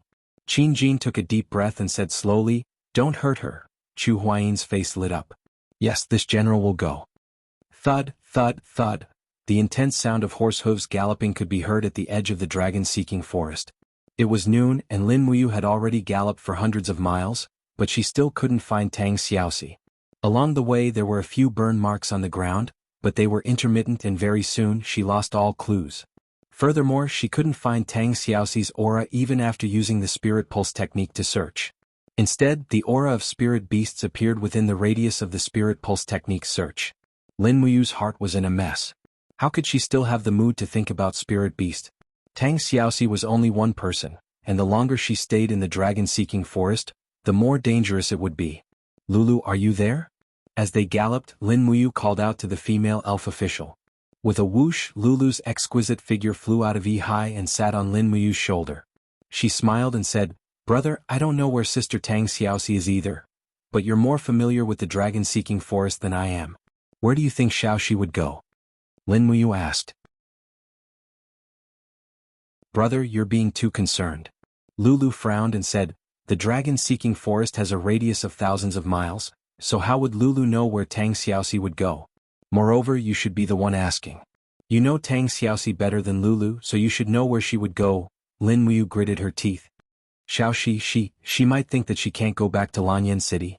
Looking at her, she must be very sad and unwilling to see us again. Maybe she will go back to another home? Qihai City? Brother, if you think so, then let's go to Qihai City. Yes. Lin Muyu nodded. Then let's go to Qihai City. Lulu, draw a map for me. Okay. In his mind, the female elf officer quickly drew a large map of the dragon-seeking forest for him, marking the traces of the Seven Seas City in the distance. The Seven Seas Pass was a path that he had to pass through. Perhaps with the speed of the warhorse, he could enter the Seven Seas Pass before Tang Xiaoxi. When the time came, he would stand guard there. This was the highest possibility of meeting Tang Xiaoxi. However, Lin Muyu didn't know that since Tang Xiaoxi was unwilling to meet him and Qin Yin in the form of a nine-tailed fox, why would Tang Xiaoxi be willing to meet Tang Lan and the Tang sect in this form? The afterglow of the setting sun shone on Qihai City, and night fell on this famous northern city again. Whoosh! A messenger bird flapped its wings and landed in the courtyard. Tang Bin, who was brewing tea, was slightly stunned and frowned. Where did this messenger bird come from? Men, bring it to me. Yes. A guard brought the messenger bird over. Tang Bin took out the letter and glanced at it. His face was full of shock. Young master, what's wrong? The guard asked. Tang Bin gritted his teeth. Xiaoxi has demonized? Demonized? What's demonized? Xiaoxi went berserk while cultivating the fire fox seal. She has already turned into a nine-tailed fox and descended into the world. Don't say anything else. Prepare the men and gather all the elites in my mansion. After reporting to grandfather, we will set off to the dragon-seeking forest to search for Xiaoxi's whereabouts. Yes. The guard cupped his fists and raised his head. His eyes flickered with a strange light as he said, Young master, Princess Shi is the biggest competitor for the inheritance of Seven Seas City. Young master, are you really going to rescue Princess Shi from the dragon forest? Xiaoxi is my younger sister. Of course I have to save her. A chill flashed in Tang Bin's eyes. But the nine-tailed fox is not my younger sister.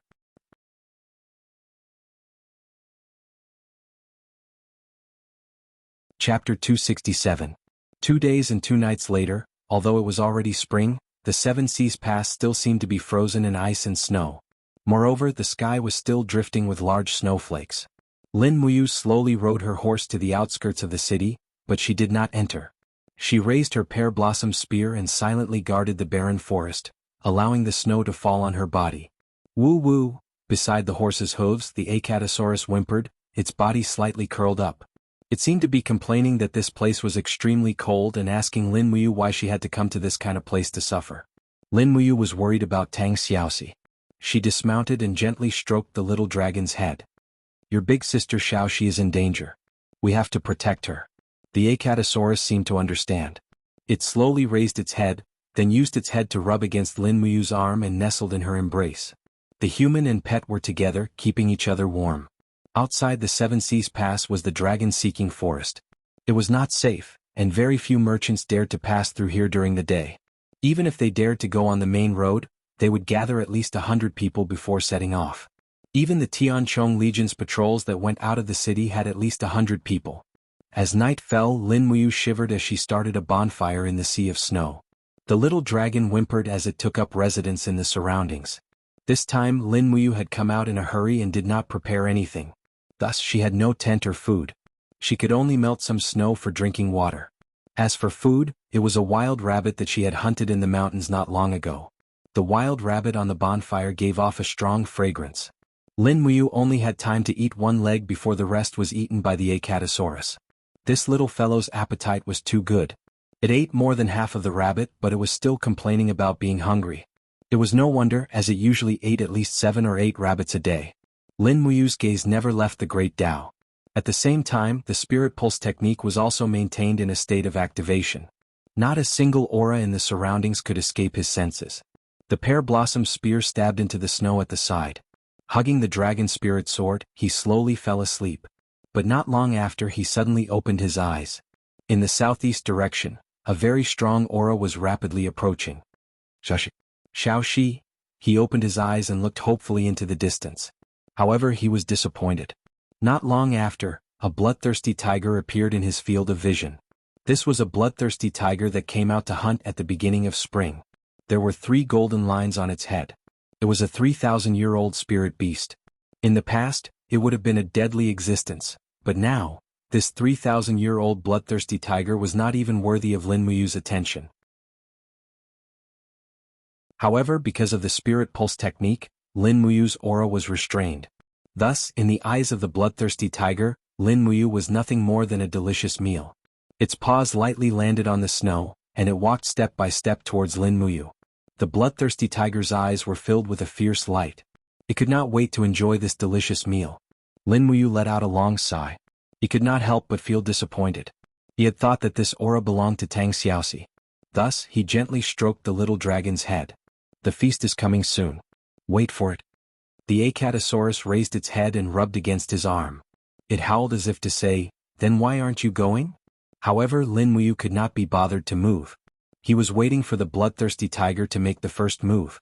Sure enough, after circling the area for 2 rounds, the bloodthirsty tiger suddenly pounced towards Lin Muyu with a furious roar. It swung its claws repeatedly, using this severing attack that it was famous for. However, this time, it was obviously unable to sever the claws. Lin Muyu raised his palm, and the golden gourd emerged from his body to form the wall of the gourd. Kill. The dragon spirit sword was quickly unsheathed. It contained the golden power of dawn and sliced through the air. Roar. Although the bloodthirsty tiger was roaring, its roar was clearly laced with fear. It hurriedly retreated a few steps and used the steel fur on its head to block the attack. The bloodthirsty tiger's fur was extremely tough, especially for a bloodthirsty tiger that had lived for thousands of years. Ordinary swords would not be able to cut through it. However, the current Lin Muyu was no longer the same as before. The moment the dragon spirit sword touched the bloodthirsty tiger's head, he already felt that it would not be able to cut through it in one blow. However, this did not affect him. The power of dawn on the blade transformed into a ray of sword chi and shot out. Light-splitting slash. The bloodthirsty tiger howled in pain and retreated. Its head and fur were undamaged, but brain matter splattered out and flowed down its chin. Under the might of the light-splitting slash, even a 3,000-year-old spiritual beast would not be able to escape the fate of being instantly killed. Go. With Lin Muyu's order, the Acatosaurus immediately pounced over and bit through the bloodthirsty tiger's throat. After confirming that it was dead, it began to enjoy its meal. It devoured the bloodthirsty tiger's beast soul and spiritual core. In the blink of an eye, it had devoured half of the 300-kilogram bloodthirsty tiger. Its appetite was truly frightening. After eating its fill, the Acatosaurus curled up beside Lin Muyu with its mouth full of blood. It suddenly opened its mouth and let out a burp, spitting out flames that melted the surrounding snow and created a warm, dry ground. Then it curled up head to tail and slept, snoring loudly. At the same time, 3 silver lines appeared on its forehead. After devouring the bloodthirsty tiger's origin soul, the little dragon had already evolved into an 800-year-old spiritual beast. The growth rate of the holy dragon tribe was truly astonishing. Lin Muyu did not disturb its sleep. After absorbing so much spiritual energy, the Acatosaurus needed a good sleep to digest it and make it its own. Even when dawn came, there was still no sign of Tang Xiaoxi. However, the Acatosaurus was already jumping around in the snow like a little puppy. Lin Muyu was not in the mood to enjoy its fun and continued to guard the snow with a heavy heart. But at this moment, suddenly, the rumbling sound of iron chains came from the Seven Seas Pass, and the iron gates slowly opened. Have the patrols come out again? Lin Muyu thought to herself. However, it was not the patrols who came out, but a group of people in Seven Seas Province's military uniform. Moreover, there were quite a few of them, close to 2,000 people, all wearing the same armor and weapons.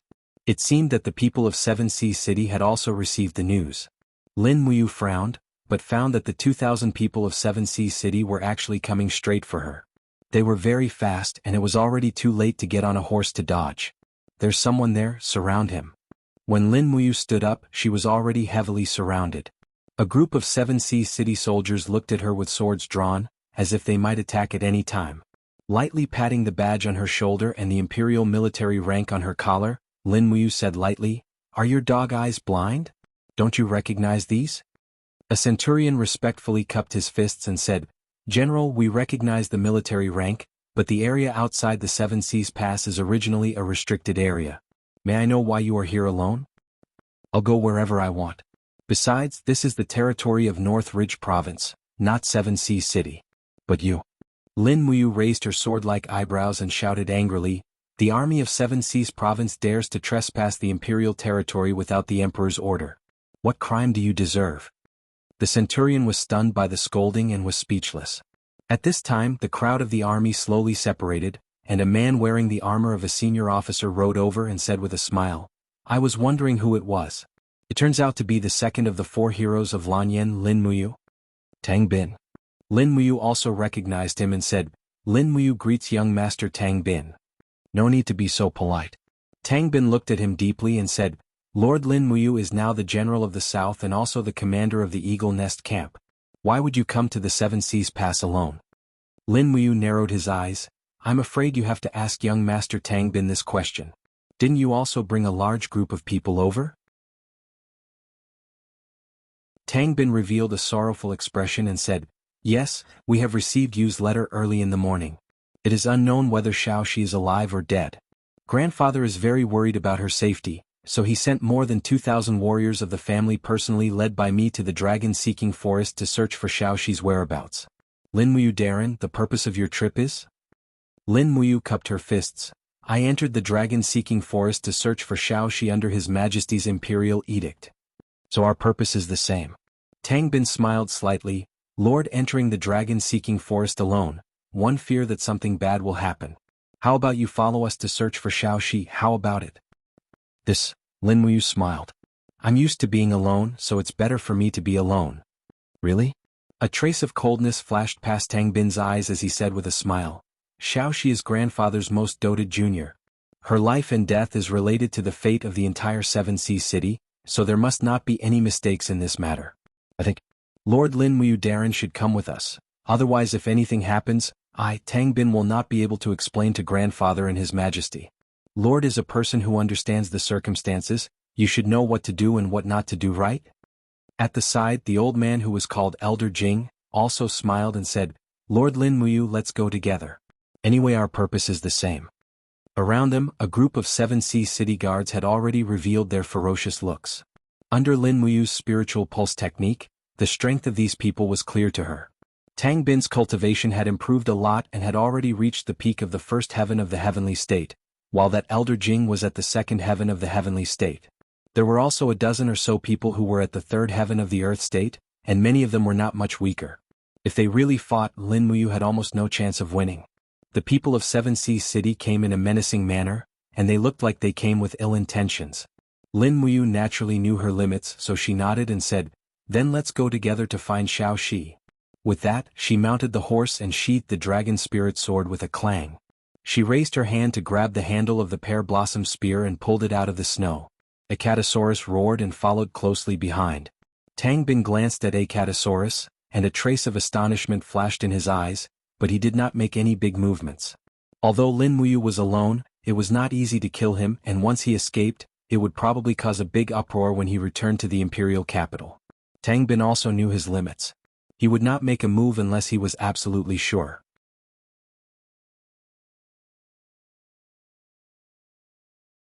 Chapter 268. At the northern border of the dragon-seeking forest, everything was revived and the place was filled with lush greenery. Qin Yin, Feng Jixing and Chu Chu rode on their horses, followed by 2,000 imperial guards. Zhang Wei walked in front of the imperial guards with a steel saber in hand. He was the guard leader appointed by Feng Jixing for this trip. Your Highness, we've entered the depths of the dragon-seeking forest. Chu Chu frowned. There are spirit beasts that have lived for more than 5,000 years here. I'm worried that if we go deeper, the imperial guards might not be able to protect themselves even if we can protect ourselves. Feng Jixing nodded. Yes, we were attacked by a dragon snake when we entered the dragon-seeking forest. Of the thousands of imperial guards, a few hundred were killed.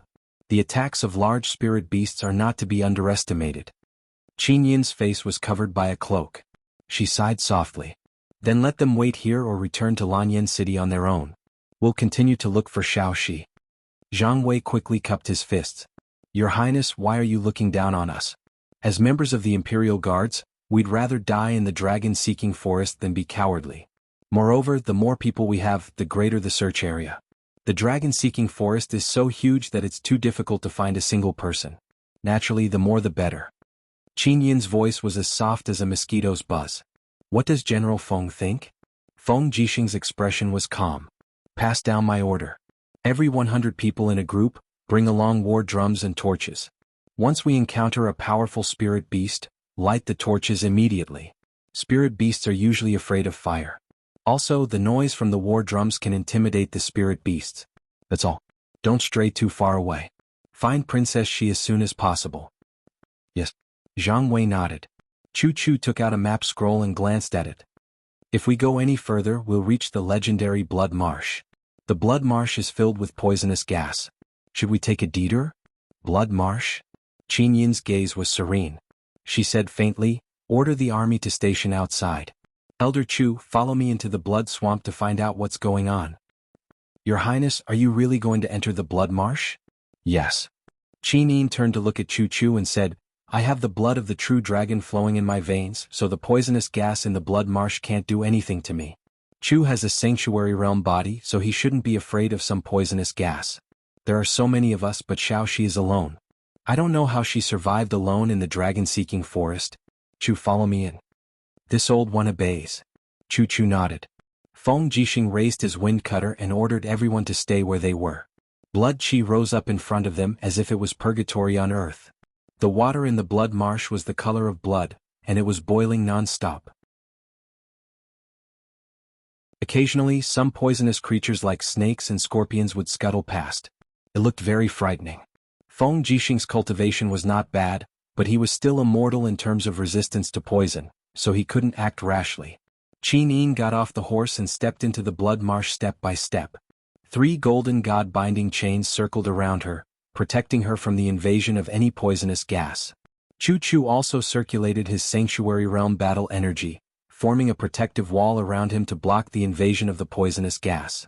Looking at Qin Yin's figure in front of him, he couldn't help but sigh. It was said that the Qin clan's bloodline was inherited from the true dragon. It seemed that this was true. Ordinary people would die within half a minute after entering the blood marsh, but Qin Yin was safe and sound as she walked in the blood marsh. Jejia? In the darkness, a dark red lizard was sticking out its red tongue as it followed Qin Yin from a distance. There were 5 golden patterns on its head, and it was clearly a 5,000-year-old spirit beast. A few smaller lizards followed behind it, and they were all at least 3,000-year-old spirit beasts.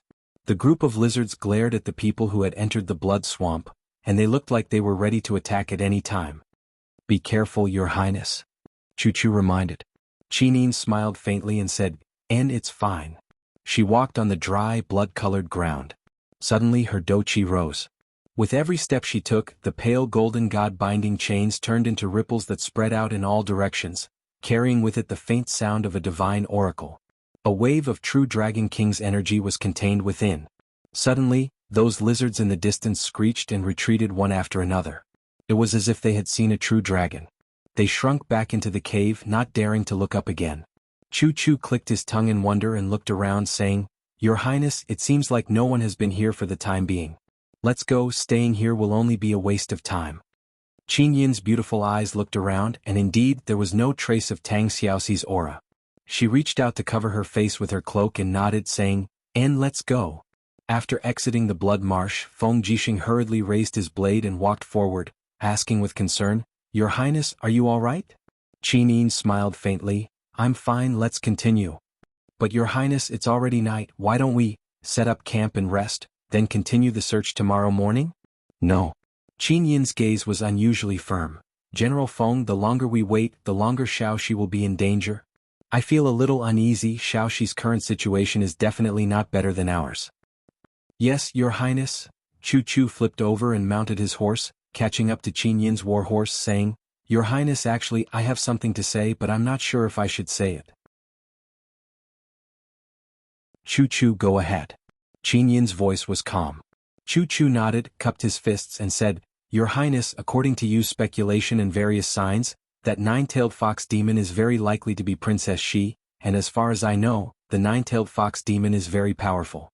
If Shaoxi has really transformed into a nine-tailed fox, then her current strength should not be inferior to mine. Let me ask, in the entire world, how many people can still hurt Shaoxi?" Qin Yin's eyes flickered, and she turned to look at Chu Chu, saying, "Chu, can Jin Yifan do it?" Chu Chu was stunned, and he remained silent.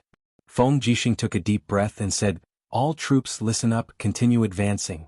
In the blink of an eye, another 2 days passed, and this was already the 4th day since Tang Xiaoxi left Lanyan City. To the northwest of the dragon-seeking forest, a majestic group of people passed through the forest, but many soldiers were lying on the backs of their horses, wailing incessantly, and blood seeped through their clothes. This was already the 7th time the army of Qihai City had encountered a spirit beast in the dragon-seeking forest, and this time, it was an 8,200-year-old sword-horn beast. After a fierce battle, the army of Qihai City lost more than 100 people, and even Elder Jing was slightly injured. Although his cultivation was not bad, he did not have the wall of a bottle gourd to protect himself like Lin Muyu. Although he could kill the spirit beast, he could not escape unscathed. From the beginning to the end, Lin Muyu maintained a wait-and-see attitude, and did not have the slightest intention of making a move, because he saw vigilance and hostility in the eyes of Tang Bin and the others. Perhaps in the eyes of many people, he, the adopted son of the emperor, was just a dog kept by the emperor. A guard rode forward and said respectfully, "Young master, Yingzhao Mountain is just ahead." "Yingzhao Mountain?" "Yes, Yingzhao Mountain got its name because of its resemblance to an ancient beast called Yingzhao. But according to the records in the Dragon-Seeking Journal, Yingzhao Mountain is a dangerous place. Thousands of years ago, the footprints of a 10,000-year-old sacred beast were found in Yingzhao Mountain. No one has been to Yingzhao Mountain in the last 100 years. Should we go around and not enter Yingzhao Mountain?" "No." Tang Bin shook his head and said, "Even if there is a 10,000-year-old sacred beast, we still have to enter Yingzhao Mountain. We do not know where Shaoxi is now, and we cannot let go of any possible place. Tonight we will set up camp in Yingzhao Mountain. We will leave early tomorrow morning and continue advancing eastward." "Yes." Tang Bin then said, "Prepare food and wine. It is chilly in the spring and we will hold a banquet in the camp tonight. We will entertain Lady Lin Muyu." "Yes, I will prepare it right away." Lin Muyu smiled coldly at the side and said, "Young master, you are too kind. There is no need for a banquet. I am used to starving outside, and I am already very grateful for the food you have provided me for the past 2 days." "What are you saying, lady? You would rather enter the dragon-seeking forest alone to find Shaoxi? This is what I should do as a brother. Then I will not hold back." "Ah, that is right." Further ahead, a lone peak stood between heaven and earth.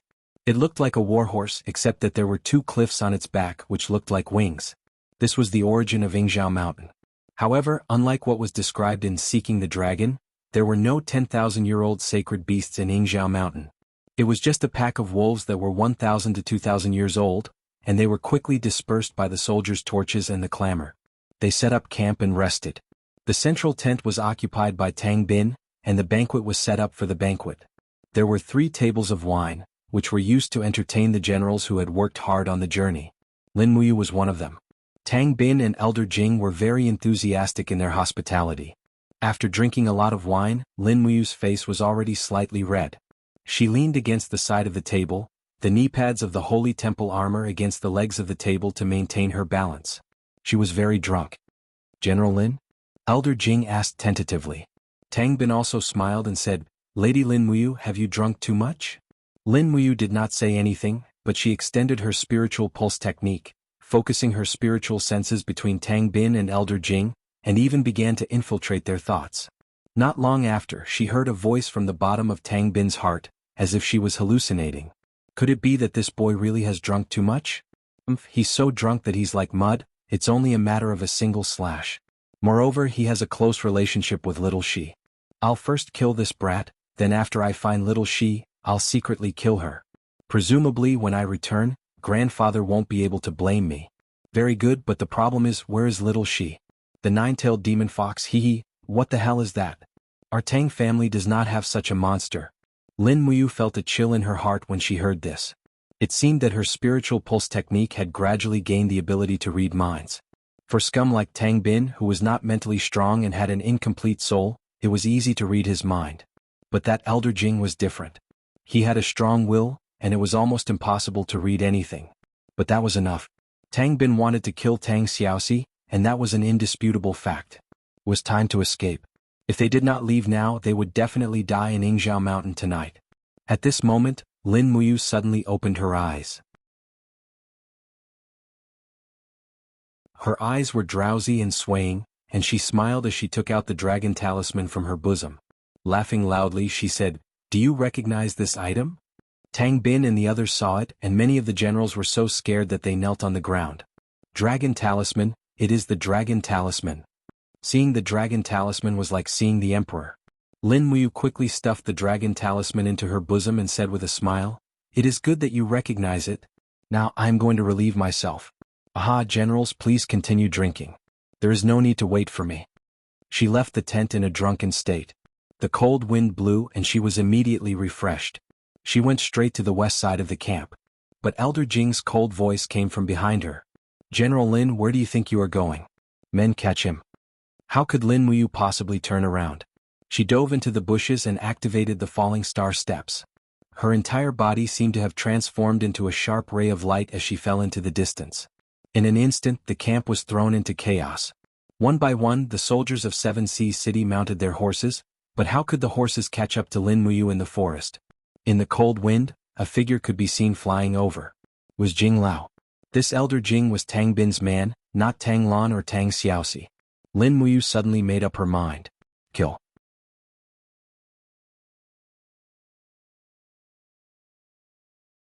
Chapter 269. Xiao. A chilling palm blade came from behind. This was Jing Lao's attack. This person cultivated the law of ice, and even his words were cold. He didn't use any weapons. Since he cultivated the profound ice technique, he could kill his opponent with his bare hands. Lin Muyu suddenly dodged to the side. She only saw a strand of frosty battle energy flying past her nose. Bang! It landed on a rock at the side and created a hole. Frost quickly condensed on the rock. This Jing Lao's cultivation was indeed not to be underestimated. Dang! Lin Muyu pulled out the dragon spirit sword. With a shake of her wrist, she slashed out a sword energy. She continued to run forward while Jing Lao was blocking the attack with his palms. This place was still very close to the camp. She had to lure Jing Lao to a farther place to finish him off. Otherwise, it would bring him unnecessary trouble. Are you afraid? Jing Lao laughed wildly. His battle energy enshrouded his entire body. A black berserk beast martial soul appeared on his shoulders. He chased after Lin Muyu and laughed heartily. What a good foster son of the emperor. You're just a dog. From now on, the emperor will no longer have a foster son. Lin Muyu stopped abruptly, turned around and swung his sword again. However, he only used 70% of his strength, forcing Elder Jing to take a few steps back. However, he himself also took 7 to 8 steps back, which made him look like he was powerless. One must have good acting skills in order to survive. Lin Muyu lightly bumped into a pine tree and his body bounced back a little. With an expression of unwillingness on his face, he said, If you kill me here, someone will definitely find out. At that time, Imperial Father will definitely destroy the entire Seven Seas City to avenge me. Ah, ridiculous. Jing Lao's face was full of contempt. He slapped again and shouted angrily, Who do you think you are? You want to make the Emperor angry at the Seven Seas City? Dream on. However, Elder Jing felt a chill in his heart. He knew that he had to kill Lin Muyu today. Otherwise, if the matter was exposed, whether it was the Emperor or Tang Lan, he wouldn't be able to bear the consequences. Elder Jing's palm strike was faster than the previous one, causing the battle aura armor around Lin Muyu's body to dissipate over and over again. Even the corner of Lin Muyu's mouth was bleeding.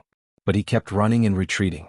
In the blink of an eye, he had run for nearly 5 miles, far away from the camp of Seven Seas City. Even Yingzhou Mountain was just a shadowy hill under the moonlight. At that moment Lin Muyu suddenly turned around. Her entire temperament seemed to have changed in an instant. Her fighting chi was suddenly raised to the peak. She waved her palm gently, and the golden gourd martial spirit came out of her body. She added the shell of the tortoise and the dragon scale wall one after the other, and she slapped at Elder Jing's palm. Bang! Lin Muyu did not seem to be at a disadvantage in this attack. Elder Jing's palm landed on the wall of the gourd, causing sparks to fly. However, the recoil from the wall of the gourd made Elder Jing's arms numb. He could not help but feel a chill in his heart. Could it be that this brat had been pretending to be weak all along? Show me what you've got or you'll die very quickly. Lin Muyu smiled. The dragon spirit sword in her hand made a joyful sound, and at the same time, the 7 planets Xian energy in her arm poured into the sword. Jing Lao trembled and his whole face seemed to be twisted. He said, "You bastard." After saying that, Jing Lao's face became even more twisted. Sharp horns extended out from his shoulders, piercing through his body and dripping with blood. A horn also appeared on his head. His dou qi surged and his muscles swelled. At this moment, Jing Lao didn't look like a human at all. Instead, he looked like an evil spirit. "What's that?" Lin Muyu said lightly. Jing Lao had a mocking look on his face. "You don't even understand the beast martial souls combination realm.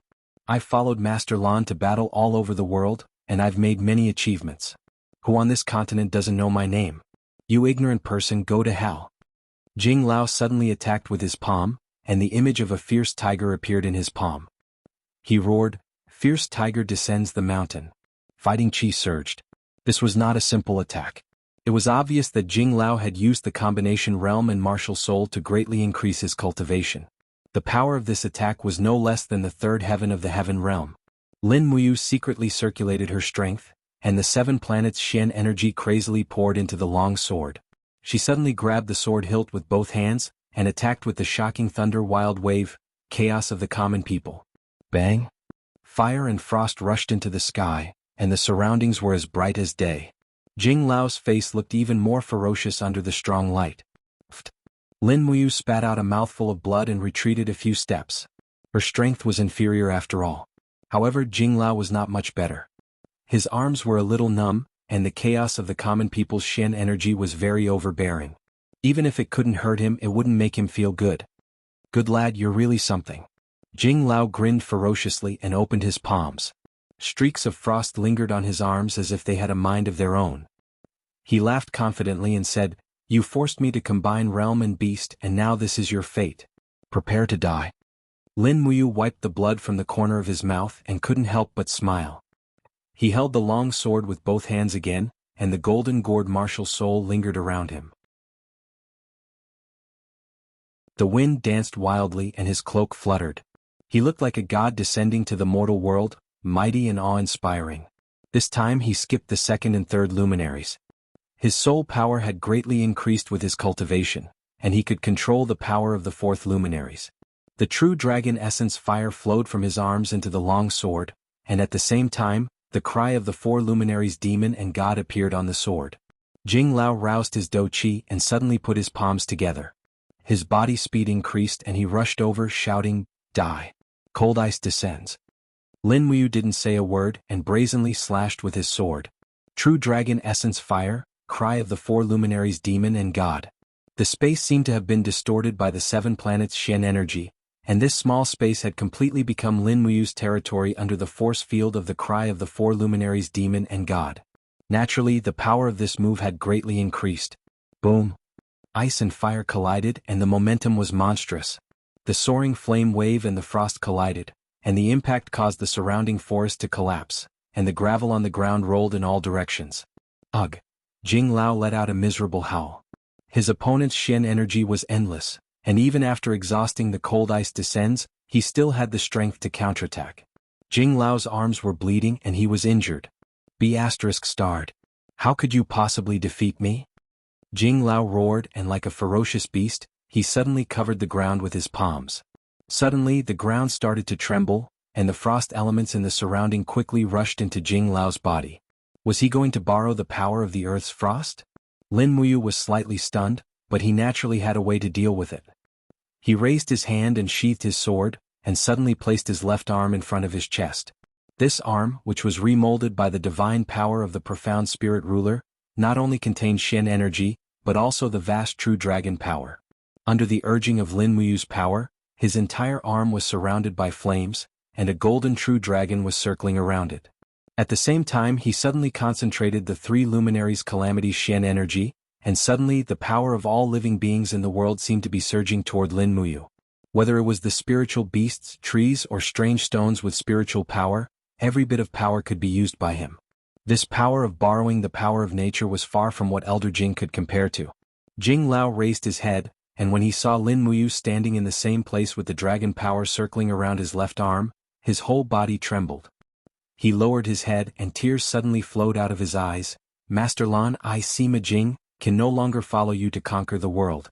I wish you a peaceful life without worries. Roar. Elder Jing suddenly rushed over, and there was an inhuman roar coming from his mouth. He opened his palm and endless coldness surged out of his palm. This was the killing intent of his move.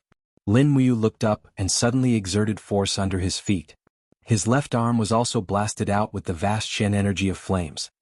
Bam! The earth-shaking and mountain-shaking attacks collided with each other. Even the point where the two collided quickly spun and condensed into a barrier of fire and ice. Shwa shwa, it rapidly spun. In the next moment, Elder Jing let out a miserable howl. The veins in his arms burst open and blood splashed everywhere. It was a tragic sight to behold. Both of his arms had been crippled in an instant. I'll grant you a quick death. Lin Muyu still had some strength left.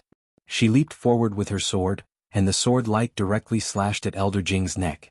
Elder Jing's eyes widened and he roared, I have battle armor to protect me. You want to kill me with this scrap of metal? The young master will be here soon. Just wait for your death, Lin Muyu. However, Lin Muyu didn't say a word, and her sword began to fall quickly. With a bang, the dragon spirit sword was unable to break the battle armor, and was directly blocked by the chi armor. But with a flash of light, the light-splitting slash penetrated the battle armor and fell directly on Elder Jing's neck. The light-splitting slash passed through the battle armor, and a huge rock behind him was forcibly cut in half. J. Elder Jing let out a beast-like howl, and the next moment, blood splattered, and his entire head turned over and fell from his neck. Lin Muyu watched indifferently as Elder Jing fell. She quickly walked forward and reached for a small spatial bag at Elder Jing's waist. She didn't even have time to check what was inside. She stuffed the bag into her clothes, sheathed her sword, and leaped more than 10 meters away, disappearing in the cold forest in the blink of an eye. The night wind was cold and only Elder Jing's corpse was left lying there. It quickly turned cold and even the blood that had spilled on the rock quickly froze. Winner takes all and loser takes all. This was the law of this world. Elder Jing and Lin Muyu both knew that since they had already laid their cards on the table, one of them had to die. Although Lin Muyu was kind, he wasn't a coward. If anyone wanted to kill him, he wouldn't hesitate to kill them first. As the young master of the Long Xian group, he wasn't a good person. Once he became ruthless, any of his opponents would probably tremble in fear. Otherwise, Lin Muyu wouldn't have been able to sit on the throne of the martial god. In the cold night, they sped through the forest with falling star steps. Awoo! The little dragon's cry came from the other space and it seemed to be acting coquettishly. Lin Muyu didn't pay attention to it. Instead of the joy of defeating Elder Jing, he was more worried about Tang Xiaoxi's whereabouts. Under the moonlight he seemed to be all alone.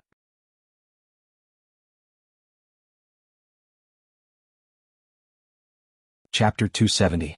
Amidst the sound of hooves, Tang Bin arrived with a group of heavy cavalry from Seven Seas City, only to see that a large piece of empty land in the fertile land had been turned into a battlefield. All the withered trees had been uprooted by the wind, and there were even 3 large pits in the ground. Every collision between 2 experts would leave a deep pit.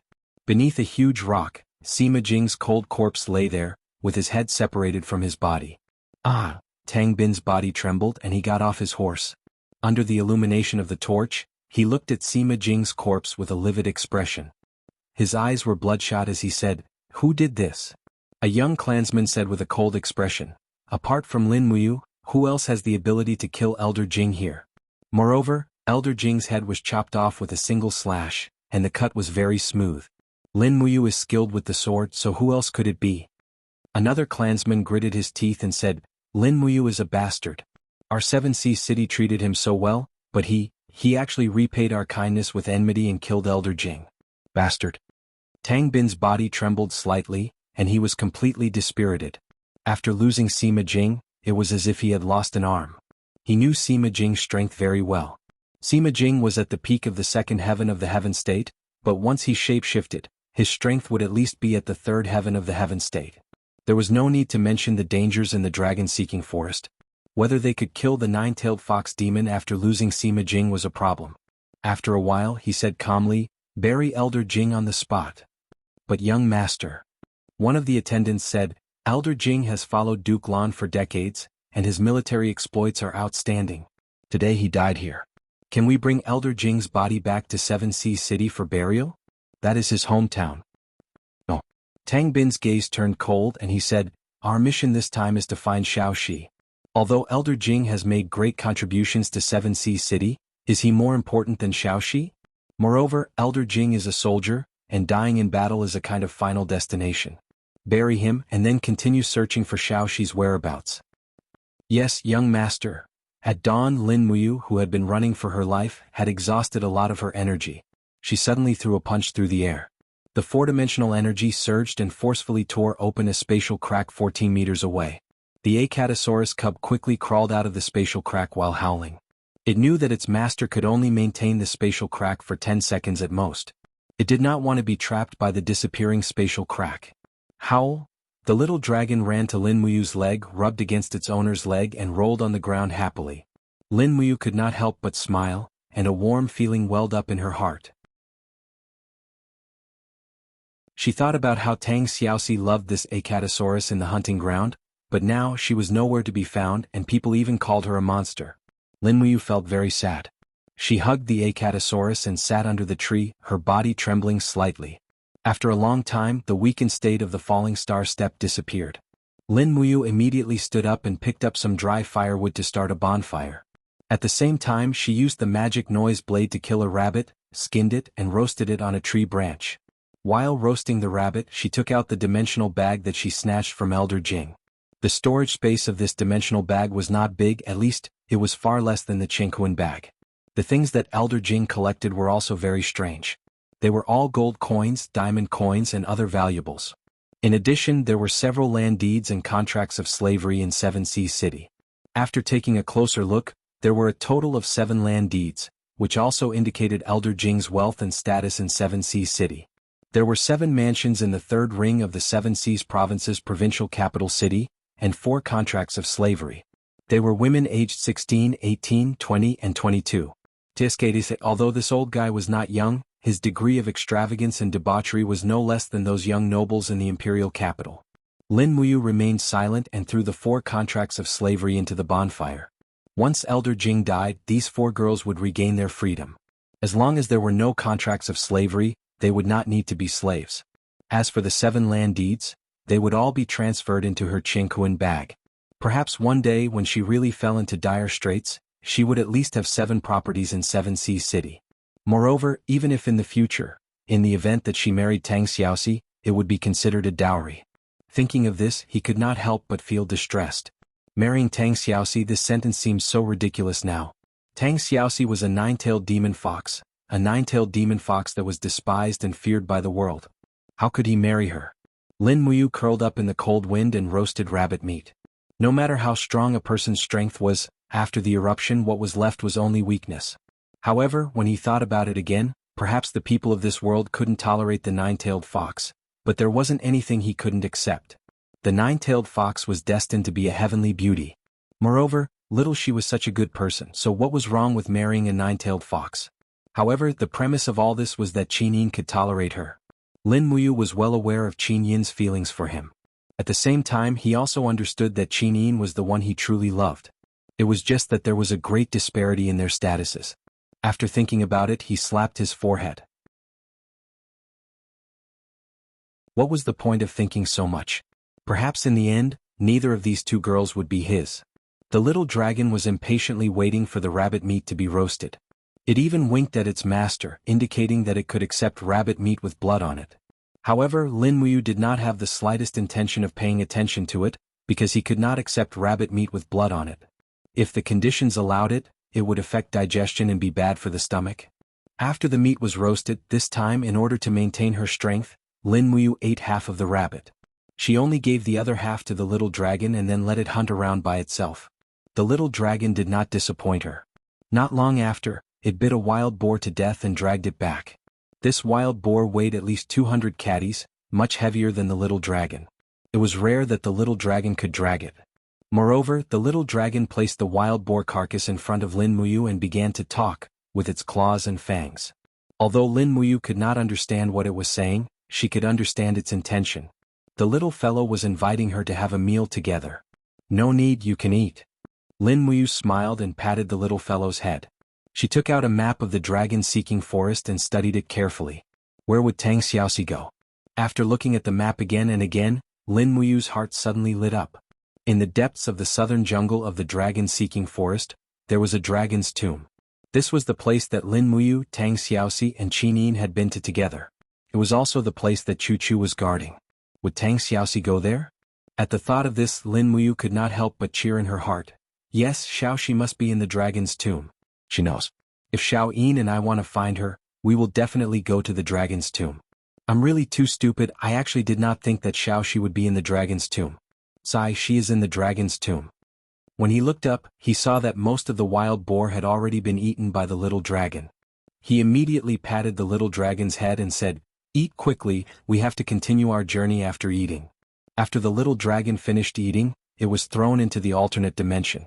Lin Muyu immediately activated the Fallen Star Steps and traversed the depths of the dragon-seeking forest. After losing her warhorse, she could only rely on the Fallen Star Steps to travel. Moreover, if she could guess that Tang Xiaoxi would go to the dragon's tomb, others might be able to guess as well. After all, many people knew about that trip to the dragon-seeking forest. However, Lin Muyu did not know that this time, there was more than one group of people who wanted to kill Tang Xiaoxi. Dragon-seeking forest, southern jungle. A group of about 500 people rode slowly through the jungle. At the front of the group was an old man dressed in light armor. He wore a cloak embroidered with a python, and on his chest was a shiny golden purple flower empire emblem. A group of people behind him also wore the emblems of the empire soldiers. A large flag that fluttered in the wind had the word Zheng engraved on it. They were the troops of the Divine Marquis Constabulary. In the crowd, Captain Sikong Nan carried his long sword and quickly moved forward. He said, "Marquis, the messenger bird reported that the territory of a 7,200 years old bramble wolf is in front of us. Should we go around it?" Zheng Yifan shook his head and said, "No, this old man will go and kill it in a moment." "Yes." Sikong Nan held his saber and bowed respectfully. He asked cautiously, "Marquis, if we find Tang Xiaoxi, what should we do?" "Please tell us, Marquis. Otherwise we won't know what to do." "That depends on what kind of Tang Xiaoxi it is." Zheng Yifan squinted his eyes and smiled. "What do you mean?" Sikong Nan was a boorish man and naturally did not understand the mystery. Zheng Yifan smiled faintly and said, "If it's Tang Xiaoxi in her normal form, we'll bring her back to Lanyan City and take good care of her.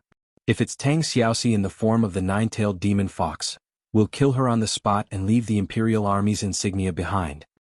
This. Sikong Nan was confused. "What do you mean? Why don't we take this opportunity to kill Tang Xiaoxi? She is Her Highness Qin Yin's best friend. If Tang Xiaoxi is alive, it is destined to be a contract between the imperial capital and the Seven Seas City." Zheng Yifan said lightly, "You only know one thing, not the other. If the Divine Marquis residence kills Tang Xiaoxi, then we will offend Tang Lan. What good will that do us?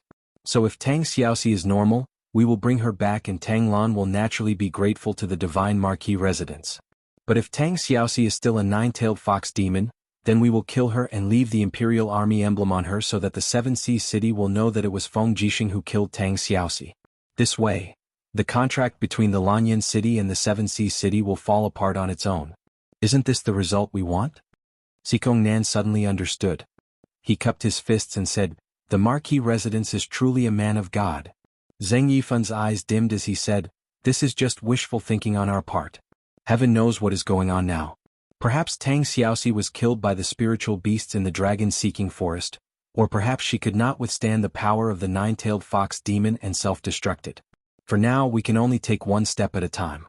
Anyway, remember, do not act rashly at any time. Also, do not clash with Her Highness Yin's army. Now is not the time. Yes, Marquis residence.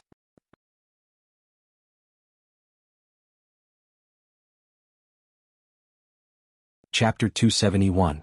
After devouring the beast spirit of a 3,400-year-old wolf, a golden line appeared on the little dragon's head for the first time. It had finally stepped into the ranks of the 1,000-year spiritual beasts. Awoo, the cry was still the same. The holy dragon who took the path of acting cute was really unbearable. Lin Muyu looked at the satisfied Acatosaurus on the ground and couldn't help but ask with a smile, "Little Apple, your strength has once again made a qualitative leap. Show me what is your ability now." Acatosaurus turned over and got up from the ground. Whoa. It stomped its front feet on the ground and its momentum seemed to have changed. The scales on its back stood up one by one, and actually formed a dragon armor blade. The next moment, the little dragon suddenly curled up its body, opened its mouth and bit its tail, forming a circle on the ground and rolling on the ground. The dragon armor blade could be seen crushing the grass, trees and even rocks into pieces. This was really too terrifying. Lin Muyu was shocked. Invincible? Invincible firestorm wheels? The little dragon stopped and happily nodded its head, as if it very much recognized this name. This was the second evolution of Acatosaurus. The first evolution gave it the ability Phantom Claw, and the second evolution gave it the invincible firestorm wheels. Moreover, it could be foreseen that once Acatosaurus reached adulthood and used the invincible firestorm wheels with its huge body, it would be simply a purgatory. Awoo, Acatosaurus, who had just entered the second evolution, seemed to be very tired. It needed to rest. Lin Muyu was a considerate master, and immediately waved her fist to split open a space crack, letting the little dragon in to sleep and grow. After eating the last piece of meat in her hand, Lin Muyu stood up, and her whole body was filled with combat energy again. She could run all the way again. Although the Fallen Star Steps was fast and could run for about 500 miles in one go, it consumed too much of her physical strength. However, she had no choice. After all, the Dragon Tomb was too far away. Even at full speed, it would take 3 to 4 days to get there. She didn't know how Tang Xiaoxi was doing now. She hoped that she wouldn't meet a human. After all, in the form of a 9-tailed demon fox, no matter how beautiful she was, she would probably scare away a lot of people. After running for more than 500 miles, the sky darkened again and it was night again. Lin Muyu slowly slowed down. She needed to rest for a while. Her physical strength and combat energy were about to be exhausted, and her legs felt like they were filled with lead. She couldn't run anymore. However, just when she stopped, she suddenly heard the sound of hooves from afar. After a few seconds, a group of people appeared in her field of vision. It was a group of wandering mercenaries and there were about 50 of them. Although they were dressed like mercenaries, their armor was brand new, and their weapons were excellent. The horses they were riding on were also very sturdy. They didn't look like mercenaries at all. Not good. Lin Muyu didn't have time to dodge and she was already in the sight of the mercenaries. The most frightening thing was that she couldn't move her legs anymore. The terrifying state of the Fallen Star Steps had come, and her entire body's combat energy and physical strength had entered a state of exhaustion. She needed at least half an hour to recover. There's someone there. A group of mercenaries suddenly pointed their weapons at Lin Muyu and shouted, "Catch him!" They had horses so they definitely couldn't run away. Lin Muyu stopped running. She held the dragon spirit sword in her hand and smiled as she looked at the group of people rushing up the hill and surrounding her. Her eyes were filled with confidence and arrogance as she said, "What do you want?" The mercenary in the lead was a man with a long beard. He was very sturdy, and he held a heavy battle axe in his hand. Moreover, this axe had a faint hint of soul refining in it. It was a mysterious rank axe, and although this man tried his best to hide his cultivation, Lin Muyu could still sense the surging combat energy in his body with the spirit pulse technique. The other dozens of mercenaries were also not ordinary people. Most of them were people with Earthrealm cultivation. This group of people was definitely not as simple as wandering mercenaries. Lin Muyu felt a chill from the bottom of her heart. She secretly lamented that her luck was too bad. The mercenary in the lead lowered his axe and came to Lin Muyu's side. He spurred his horse around and smiled. "This armor is not bad. If I'm not wrong, this is the attire of the Holy Temple in the capital. I wonder, who are you in the Holy Temple?" You actually have a golden badge and the rank of Chili Arch. They came with ill intentions. Lin Muyu cupped her fists and said in an imposing manner that did not lose to her opponent, I'm Ma Lin, a gold star instructor of the Holy Temple. I entered the dragon-seeking forest to cultivate by myself this time. Who are you? The man laughed and lifted the battle axe on his shoulder. He said, I'm Li Jingxi, the leader of the Violet Mercenary Group, in Lanyan City. Lord Holy Temple, since we've met here, why don't we have a drink or two? Since it's getting cold, why don't you set up camp with us? Lin Muyu's gaze was indifferent. You want to rob someone from the Holy Temple? No, we don't have the guts. Li Jingxi laughed and said, You're too cautious, Lord. We, the Violet Mercenary Group, are all heroes who fight for justice. Someone give this lord a horse and help him carry a weapon. Yes. A mercenary led a skinny horse over and stretched out his hand. Lord, may I help you carry a weapon? Lin Muyu scanned the group of people with clear eyes. She noticed that many of them were injured. There was even a person at the back with a broken arm. Even the strongest person in the group, Li Jingxi, was injured. Although he was wearing a battle knee brace made of cowhide, blood was seeping out of his gray pants. Seeing this, Lin Muyu couldn't help but smile. The reason why these people didn't make a move now was probably because they didn't have full confidence. After all, none of the gold stars in the Holy Temple were easy to deal with. She could not lose her momentum. She was also at the end of her rope and needed time to rest. At this time she could only rely on her momentum to find a chance to survive. She raised her hand and handed the dragon soul sword to the mercenary. Take care of it. Yes, Lord. Mounting the horse, Lin Muyu fastened her cloak and said, Where are you going to camp today, Commander Li? From the looks of it, you must have just killed a powerful spirit beast? Li Jingxi knew he could not deceive her. He nodded and said, Yes, we met a 6,400-year-old bear of earth on the way. I lost dozens of men to injure it, but the bear of earth still left with heavy injuries. If that's the case.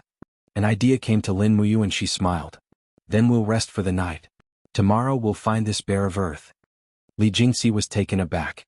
Lord, aren't you afraid of a 6,400-year-old spirit beast? What's there to be afraid of about a mere beast? Lin Muyu's momentum was astonishing.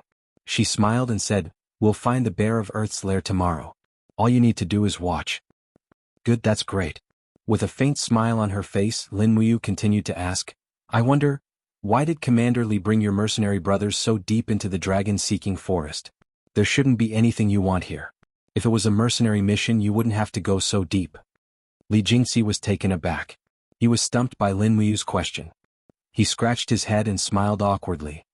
I'm ashamed to say this. We originally planned to go to Seven Seas City, but we got lost in the dragon-seeking forest. Lin Muyu thought to herself, Who are you trying to fool? Seven Seas City is north of the imperial capital. This place is almost south of the imperial capital. Even if you got lost, you wouldn't get lost to such an absurd extent, right? However, he didn't expose her. After all, he was living under someone else's roof. He was relying on his momentum to support himself.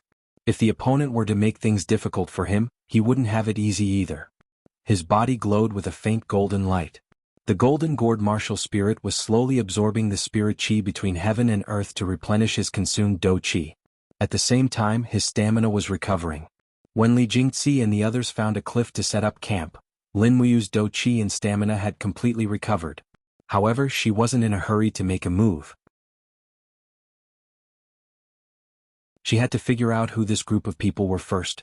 4 bonfires were lit under the cliff. The group surrounded the bonfires and began to cook soup. The accompanying warhorses carried some spirit beast corpses on their backs. They cut off the meat and cooked the soup. Not long after, the aroma filled the air. There was even a deer roasting on one of the bonfires. This group of people's lives were too extravagant. Not long after, Li Jingxi brought over a large jar of wine. He smiled and said, Sir Ma Lin, it's warm and cold. Drink to warm your body. Let's drink until we're drunk. All right. Drinking was good. When a person was drunk, they would be the most relaxed. This was the best time for Lin Muyu to use the mind-reading ability derived from the spirit pulse technique to find out what these people were thinking. Soon everyone was already drunk. However, Li Jingxi didn't drink much. He spat out most of the wine into the towel that he used to wipe his mouth. He was really a wine expert. Lin Muyu smiled silently. She slowly extended the spirit pulse technique and seeped into Li Jingxi's Yi-Hai. Soon she heard a voice saying, I really can't see the depth of this brat's cultivation. Damn it, we've been ordered to hunt down Tang Xiaoxi. I don't know if we'll succeed. Once we get this brat drunk, we'll kill him. We can't let this *T Ma Lin ruin our mission. However, what exactly was the mission? He refused to say it no matter what. Lin Muyu was a little anxious. After waiting for a while, she finally read Li Jingxi's Yi again. Is Tang Xiaoxi really that important? Seriously, Her Highness gave us this kind of mission. We don't have many people lurking in the capital. We haven't even seen Tang Xiaoxi and we've already lost so many people. She even told us to be careful and not ruin Shinho's plan. Damn it. After we finish the mission, it's time to ask Her Highness to send more people to us. She also needs to reward us more. Who was this Her Highness? Lin Muyu frowned. Could it be that this group of people was sent by Qinin? That couldn't be right. If Qinin really sent more people, she would have come herself. Where did this group of people come from? However, he didn't have time to continue reading Li Jingxi's mind. After a look from Li Jingxi, 4 mercenaries had already surrounded them. Each of them had their hands on the hilt of their swords. They didn't come with good intentions.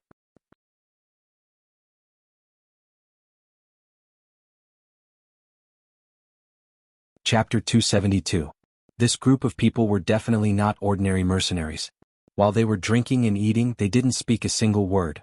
Rather than saying that they were mercenaries, it would be better to say that they were regular soldiers with strict discipline. Furthermore, their gazes were not filled with the greed and arrogance of mercenaries, but with restraint and fortitude. At this moment, 4 people surrounded Lin Muyu. Li Jingxi held a wine glass in one hand and a sword hilt in the other. He smiled and said, Lord Ma Lin, you've drunk too much. Come, let us brothers send you on your way. Clang. Li Jingxi held the sword hilt upside down and suddenly raised his hand to pull out the blade. The blade turned into a bolt of lightning and swept upwards towards Lin Muyu's side. At the same time, the surrounding 4 people also pulled out their swords and stabbed forward. This kind of tacit understanding wasn't something that ordinary mercenaries could have. One could imagine how many unguarded experts they had killed using this method. However, Lin Muyu wasn't one of them. A golden light suddenly bloomed from Lin Muyu's body. The golden gourd walls came out of her body and protected her body. After a few dang sounds, the 5 longswords were all deflected. At the same time, Lin Muyu leaped up and opened her hand. Flames lingered around it as the dragon spirit sword on the horse's back was quickly unsheathed. With the imperial sword technique, the dragon spirit sword pierced through a mercenary's abdomen. Lin Muyu's right hand controlled the dragon spirit sword in the air while her left arm was surrounded by the true dragon aura.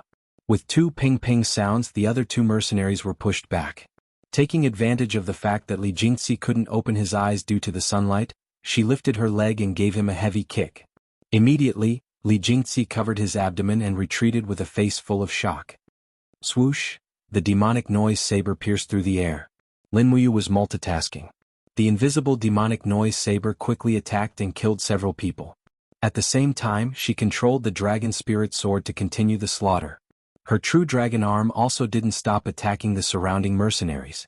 Kill him. Attack together. Use your bows and arrows. Li Jingxi shouted as he retreated. However, the arrows were unable to kill Lin Muyu. The defensive ability of the golden gourd walls was extraordinarily tyrannical. Lin Muyu flew through the crowd like a whirlwind, her killing intent surging. In the blink of an eye, the dragon spirit sword was already covered in blood, while the demonic noise saber danced formlessly in the crowd. In the blink of an eye, the necks of several people wielding longbows were cut into pieces. Bang! A loud boom erupted from behind her. Li Jingxi had unleashed an attack imbued with his scorching battle chi, and Lin Muyu shuddered involuntarily. At the same time, the walls of the gourd finally shattered, and the sharp arrows bounced off her suit of battle armor. Lin Muyu had killed over a dozen people in the blink of an eye, but she had also expended over half of her battle chi. His suit of battle armor quickly dissipated, and he was at a huge disadvantage in a one-on-one battle. Puff, puff! In the instant that his battle armor had shattered, he had been struck by 2 arrows on his back. Even though the arrows had only pierced a few centimeters into his flesh through his suit of battle armor, it was still an excruciating pain that reduced his strength by at least 30%. To catch bandits, first catch their leader. Lin Muyu rushed toward Li Jingxi and raised her hand to unleash a punch. Chaos of the lives. Lin Muyu's strength was already above Li Jingxi's, and she also had the 7 luminaries' profound energy. She instantly shattered Li Jingxi's sword, and the dragon spirit sword swept past, slicing the battle axe that Li Jingxi had just raised in half. Her punch still landed squarely on Li Jingxi's chest, and the sound of ribs breaking could be heard clearly. Ugh! Li Jingxi threw up a mouthful of blood, and there was no way he could struggle. Lin Muyu grabbed him with one hand, and she leaped onto a fine horse. She then slashed the reins and spurred the horse away. Behind them, a group of mercenaries also mounted their horses and chased after them. Lin Muyu put Li Jingxi on the horse's back, turned around and unleashed a demonic sound fist. Immediately, a mercenary groaned and fell to the ground, killed on the spot. In the end, Lin Muyu spun around 3 times, and 3 mercenaries with high cultivation bases were killed by the demonic sonic fists imbued with battle energy. Li Jingxi, who was on horseback, spat out a mouthful of blood as he shouted, "Stop chasing, let's hurry back to the imperial capital and report to the special envoy. The person who killed me is Lin Muyu." The group of mercenaries turned around and left without hesitation.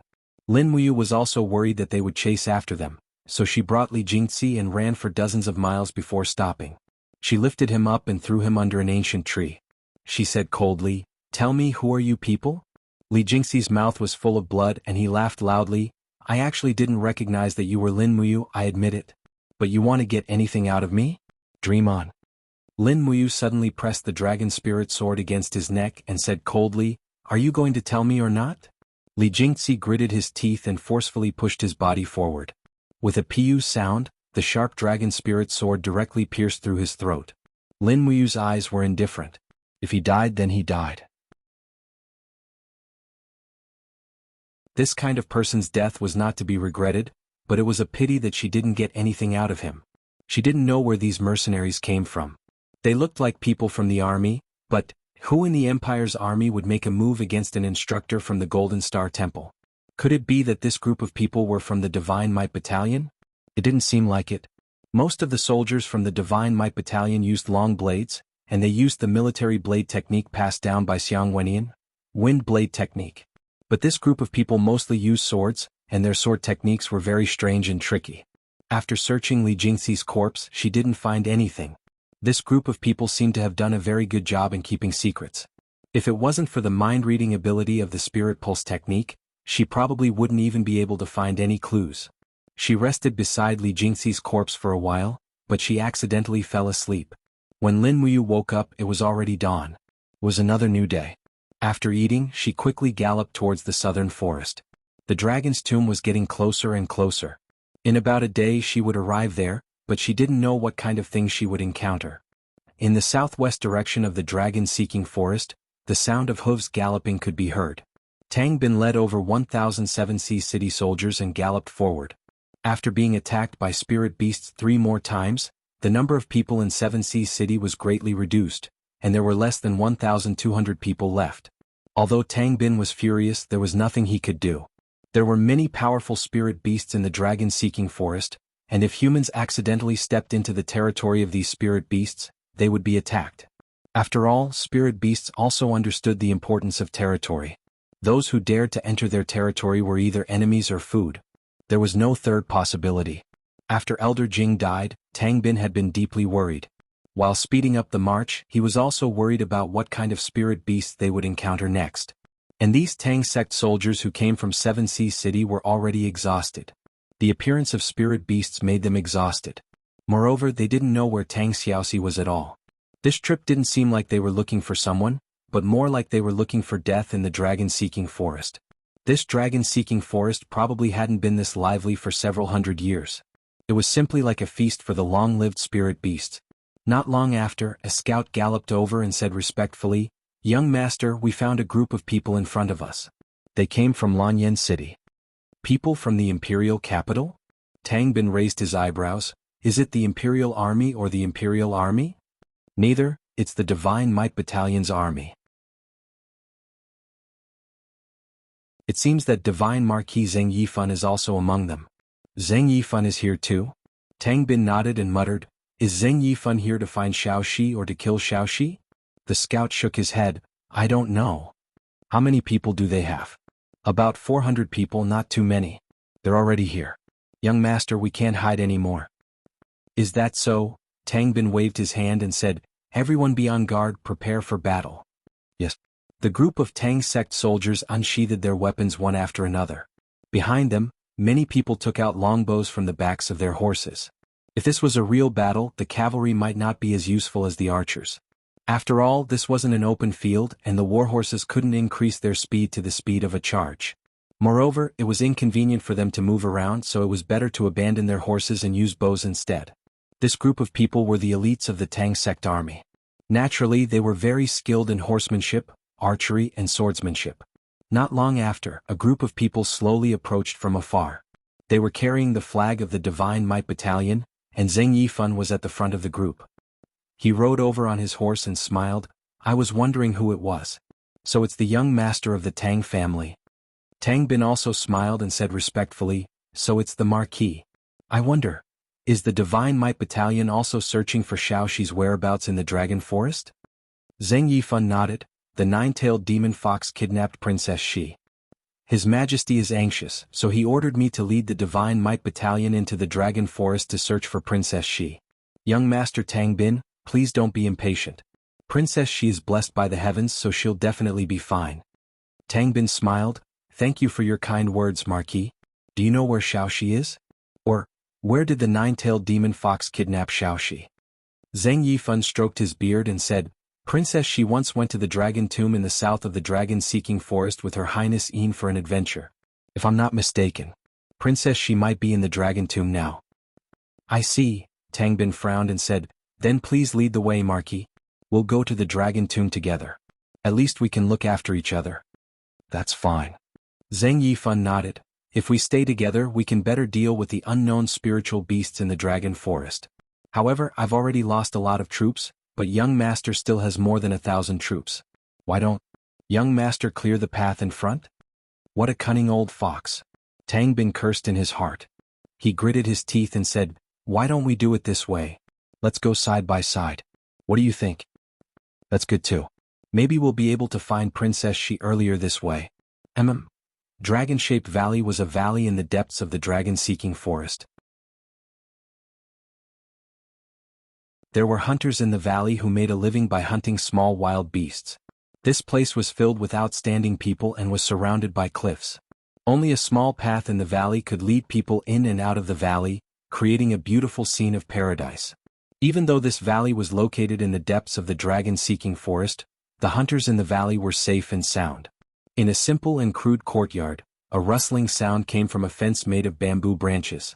Clothes that were being hung to dry slid off the bamboo poles with a shwa-shwa sound. Inside the fence, a beautiful young girl was lying on the ground. Her skin was as white as snow and her figure was graceful. However, the 9 slightly swaying fiery red tails behind her looked exceptionally bewitching.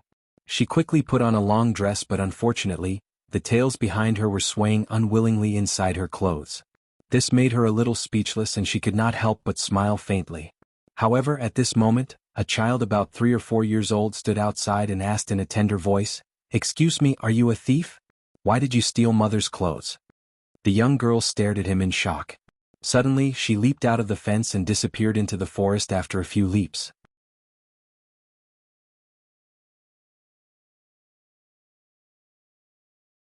Chapter 273. The cold wind blew through the forest. It was early in the morning and they were only 300 miles away from the dragon's tomb. With the speed of the heavy cavalry, they could reach the dragon's tomb before nightfall. However, the journey was full of hardships and everyone seemed to be exhausted. Many of the soldiers were even infected with diseases, causing their combat power to decrease sharply. Zheng Yifan frowned and gripped the reins tightly. He glanced to the right and saw Tang Bin approaching on horseback. He cupped his fists and smiled. Divine Marquis, many of the soldiers in the Divine Might Battalion are infected with diseases. In my opinion, Divine Marquis, why don't we set up camp here and let the soldiers gather information? As for the scouting ahead, let's leave it to the soldiers of Qihai City. What do you think? This? Zheng Yifan hesitated for a moment, then said, this is already the deepest part of the dragon-seeking forest. It's not like the outskirts, where there are many 10,000-year-old spiritual beasts. Young master, please think thrice before you act.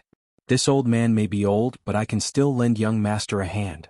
Tang Bin, on the other hand, had a different idea in his mind. He wanted to be the first to enter the dragon's tomb to find Tang Xiaoxi. If it was Tang Xiaoxi in her 9-tailed demon fox form, then he would kill her on the spot. Naturally, the fewer people who knew about this, the better. The elites of Seven Seas City that accompanied him were all his trusted aides. However, if Zheng Yifan knew about this, then it would be equivalent to giving him a handle. This was something Tang Bin absolutely did not want to see. Tang Bin cupped his fists and smiled. Thank you for your kindness, Divine Marquis. However, I'm leading the elites of Qihai City. I believe that even if we encounter a 10,000-year spiritual beast, we will be able to escape safely. The most important thing is to find Xiaoxi as soon as possible. If that's the case, I won't say anything more. Zheng Yifan pondered for a moment. But what? Tang Bin asked. Zheng Yifan smiled and said, however, this old man had once trained in this area about 10 years ago. There are 2 roads leading to the Dragon's Tomb from here. One is the Loxi Valley and the other is the Green Summit Ridge. This old man suggests that young master take the Green Summit Ridge. That place is only occupied by a group of swift wolves. As for the Loxi Valley, this old man has personally seen a flaming ironback bear that has lived there for more than 10,000 years. Thank you, Divine Marquis, I understand then. Tang Bin turned his horse around and smiled. Our 7 Seas City will depart first. Divine Marquis, Divine Might Battalion, please bring up the rear. Of course, young master, please be careful. Thank you, you too. Tang Bin rode his horse back to the 7 Seas City camp, loudly ordering, full speed ahead. The sound of horse hooves thundered, and the more than 1,000 people of 7 Seas City began to run, disappearing into the depths of the forest in the blink of an eye. Zheng Yifan squinted his eyes and looked into the distance, smiling. Have a safe journey, young master. Sikong Nan smiled faintly. Marquis has pointed out a path for young master Tang, but I don't know if they're willing to take it, but... Marquis, was that ironback bear that was more than 10,000 years old made up by you to deceive that kid Tang Bin? Zheng Yifan lightly waved his robe sleeves and lightly said, when have you ever seen me, Zheng Yifan, deceive anyone? Sikong Nan was stunned, but his heart was in turmoil. He thought to himself, perhaps this is the legendary, the art of war is deceitful? Among the constantly galloping cavalry, Tang Hao, a Tang family clansman whose strength was second only to Tang Bin, carried a broadsword, his face full of caution as he asked, young master, Zheng Yifan suggested that we go through the Green Summit Ridge. Which path do you think we should take? Tang Bin squinted his eyes. Zheng Yifan, that old fox, since he pointed out that there is a 10,000-year-old ironback bear in the Loxi Valley, I don't believe him and insist on going through the Loxi Valley. The art of war is deceitful, the truth is false, the falsehood is true. This Zheng Yifan's words cannot be trusted, but we must also believe him. Both the Green Summit Ridge and the Loxi Valley may be occupied by 10,000-year-old spiritual beasts. Tell everyone to be careful and send scouts to scout ahead. This subordinate understands.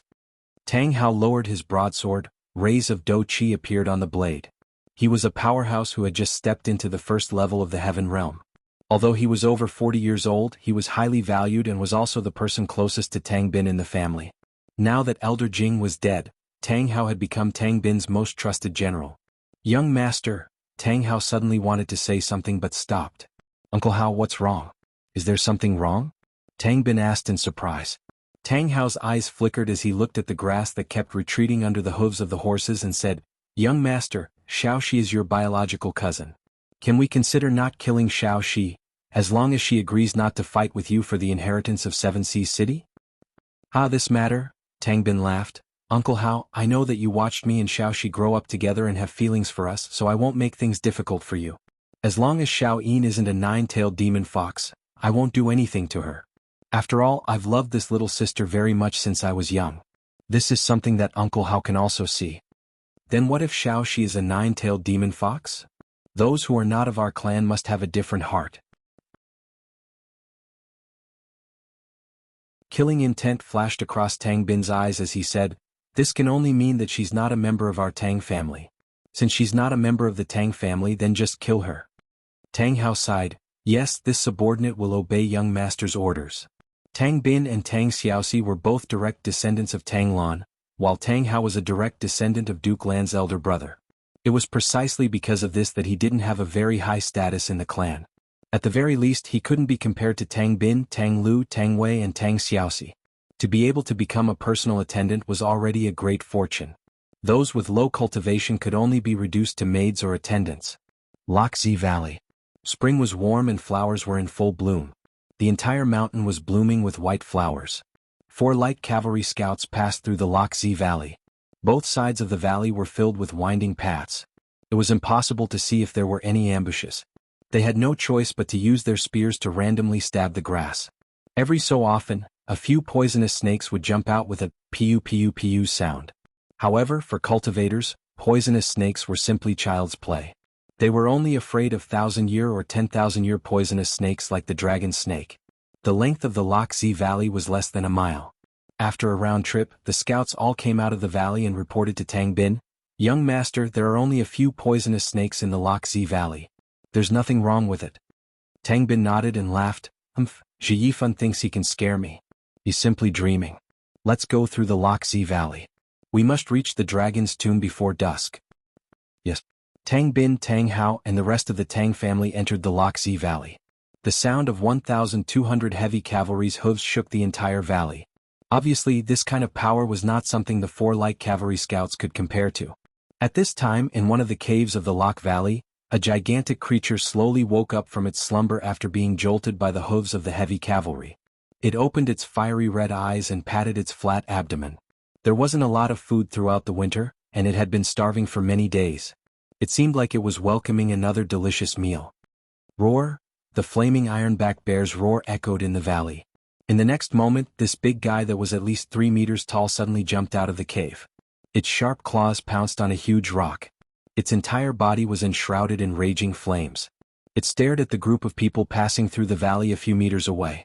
Without saying a word, it pounced down and bit the head of a 7C city heavy cavalry. After spitting out the helmet, it began to chew vigorously. At the same time, it swept its palms across and cut open the stomachs of 2 other heavy cavalry. Beast? A Tang family member at the 3rd layer of the Earth realm roared angrily. He raised his iron spear and charged over. His arm trembled and a spear light shot out. The tip of the spear went straight for the flaming ironback bear's eyes. Unfortunately, this flaming ironback bear had a total of 11 golden lines and 4 silver lines on its forehead. This was a 10,000-year ferocious beast. The invisible flames around its eyes directly shattered the iron spear. In a rage, the ironback bear pounced forward. Its sharp claws were astonishingly fast, and it suddenly swept diagonally. The wind from its claws was scorching hot, and it actually directly tore the Earth Realm 3rd layer clansman into 2 halves. His body was a bloody mess and he didn't even have time to scream. Everyone was dumbfounded. At this time, Tang Bin, Tang Hao, and the rest had also returned.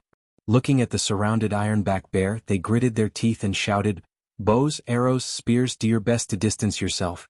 We'll be able to kill this 10,000-year ferocious beast once we break its ferocious chi." As he said that, Tang Bin opened his arms, and the firefox martial soul darted around his shoulders. A firefox seal broke through the air. Pung? Star sacrificial seal. The firefox seal smashed heavily into the ironback bear's forehead, but it only sent out powerful flames and fragments of ferocious chi. It didn't really hurt the ironback bear. Instead, the ironback bear charged forward ferociously, and with its claws and bites, it killed a few more spear-wielding soldiers. Arrows fell like rain from all directions, but how could they break the ferocious chi of a 10,000-year ferocious beast? Tang Bin kept a distance from the ironback bear, and he used the firefox seal again and again. He was the only expert at the peak of the 1st layer of the Heaven Realm, and also the only person who had cultivated the firefox seal to the 7th layer. The 5 chi seals in his hands spun rapidly, and they bombarded the ironback bear's head. Finally, after nearly 100 people were killed or injured, the ferocious chi of the ironback bear was broken. Spears? Bows and arrows. Tang Hao ordered loudly, but the ironback bear was a spirit beast race known for its defense. Its fur was as hard as iron and it actually broke the spears in half.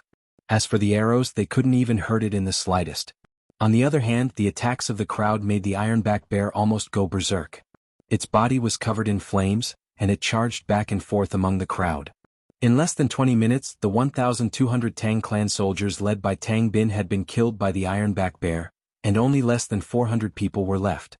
The valley was filled with broken limbs and bodies, and the ironback bear had launched a few flame attacks, burning quite a few people into a pile of ashes. The scene was simply too horrible to look at. The ironback bear had paid a heavy price as well. Its entire body was covered in blood, and its iron-like skin was lacerated. More than a dozen arrows had pierced through its eyes. It was only relying on the aura of a human to kill its prey. On the peak of the Wuxia Valley, a handsome young man lay quietly on top of a green rock. He was just sensing the battle in the valley with his spirit sense. Who else could it be other than Lin Muyu?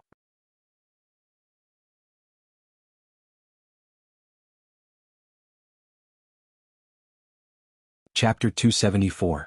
Tang Bin had his own ulterior motives and had long wanted to kill Tang Xiaoxi, so Lin Muyu naturally wouldn't help him. He wished that this flaming ironback bear could live up to his expectations and kill all of Tang Bin's men.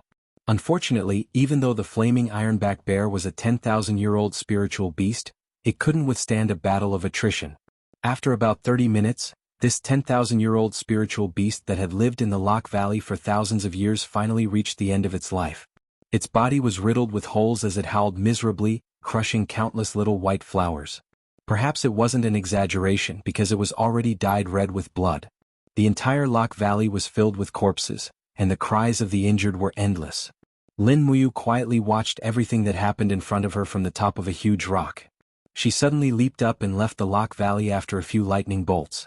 She had to reach the dragon's tomb as soon as possible. It was just a coincidence that she met Tang Bin's group here, so there was no need to follow them. In the valley there were broken limbs and bodies everywhere, and the injured were constantly howling. Tang Bin carried his blood-stained sword and walked among the crowd. His gaze was cold as he muttered, We still fell for that old fox Zhen Yifun's tricks. Tang Hao said helplessly, moreover we can't even talk about it.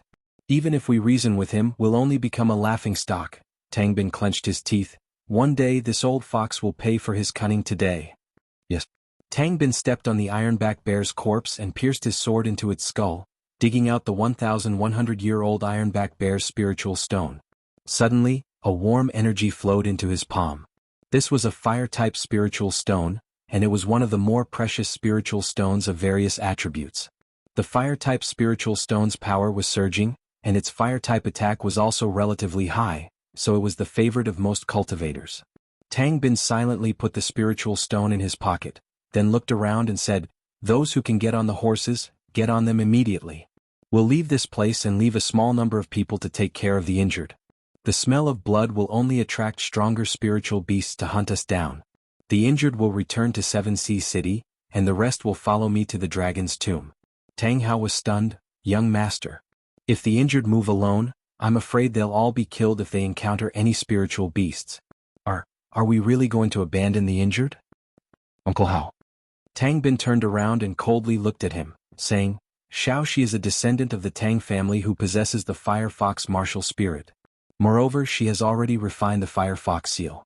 Xiaoxi's life is more important than the lives of 1,000 ordinary family servants. You should understand this, right? Tang Hao nodded silently. Yes. After regrouping, about 150 members of the Tang clan mounted their horses and quickly left the Wuxia Valley. As for the nearly 300 injured people who were left behind, the only fate that awaited them was death. The Wuxia Valley was located in the depths of the dragon-seeking forest. Spiritual beasts that were over 5,000 years old could be found everywhere in the surroundings. There was no way for them to leave. The dragon's tomb was the place where the ancient dragons buried themselves. The dragon clan was the closest existence to the gods, and they were also one of the few spiritual beasts that possessed high intelligence. When every dragon felt that their life had come to an end, most would choose to come to the dragon's tomb to quietly sleep and die. This was the most peaceful way for them to leave. That was why the dragon's tomb was located in the deepest part of the dragon-seeking forest. Right now there were piles of dragon bones everywhere. There were low-level dragons and there were also spiritual dragons. However, these piles of bones were left on the ground, and later generations had no way of telling how glorious the owners of these bones were when they were still alive. Lin Muyu spurred his horse past, holding the dragon spirit sword in his hand. He silently took out a bottle of spirit concentration elixir and drank it. This way he could resist the miasma in the dragon's tomb without using his fighting energy. When he arrived at the periphery of the dragon's tomb, he tied his horse outside the forest and walked into the forest with his sword in hand. In the distance, the piles of dragon bones glowed with a faint golden light under the setting sun. Lin Muyu stepped into the dragon's tomb step by step. He quickly extended his spirit pulse technique to search for auras and living beings in the dragon's tomb. However, what troubled him the most was that the spiritual energy in the dragon's tomb was too strong. Furthermore, the piles of dragon bones also contained dragon power, which greatly interfered with the searching effect of the spirit pulse technique. As a result, the spirit pulse technique was practically useless in a place like this. Xiaoxi, where the hell are you? He frowned and his cloak, which was stained with blood, fluttered gently in the night wind. He walked alone in the dragon's tomb as if he was a visitor from afar, admiring the majesty of the dragon clan. At this moment, in the north of the dragon's tomb, the team led by Qin Yin, Chu Chu, and Feng Jixing was moving forward slowly. The dragon's tomb is about 200 kilometers away. Chu Chu frowned and asked, "Your Highness, are you sure you want to enter the dragon's tomb?" In the night wind, Qin Yin's beautiful hair was a little messy, and her face was filled with fatigue. She was too tired. She only slept for about 4 hours a day after circling around the dragon forest. Although Feng Jixing, Chu Chu, and the others suggested that they set up camp and rest at night, Qin Yin insisted on continuing the search. Fortunately, there was Chu Chu, a sanctuary powerhouse, and Feng Jixing's method of making noise and scaring them, so the strength of the team was very intact. "Chu, we must find Xiaoxi," Qin Yin bit her rosy lips and murmured, Xiaoxi. Xiaoxi has never needed me as much as she needs me now. I can't abandon her. Even if I lose my life in the dragon forest, I won't regret it." "Your Highness," Chu Chu wanted to say something but stopped. "Chu, just say what you want to say." "It's fine," Qin Yin said softly. Chu Chu cupped his fists and said, "Forgive me for being blunt, but the awakening of the nine-tailed fox demon in Princess Xi's body is a very unexpected thing. It's enough for your Highness to lead us to this place.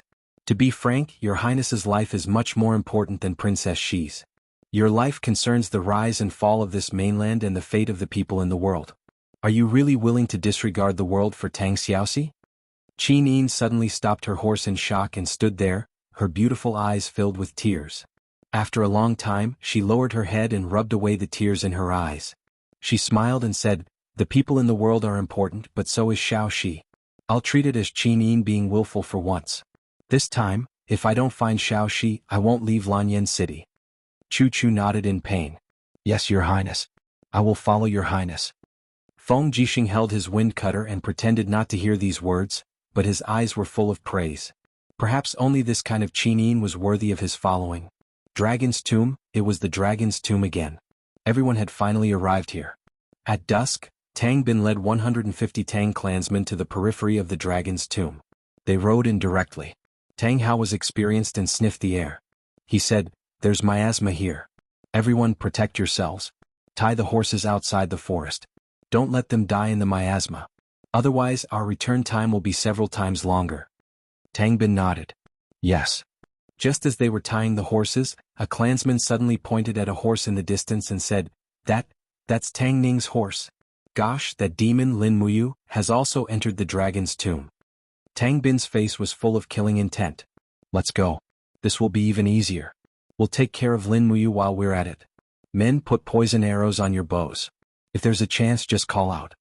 The group of clansmen nodded. Tang Bin also wanted to kill.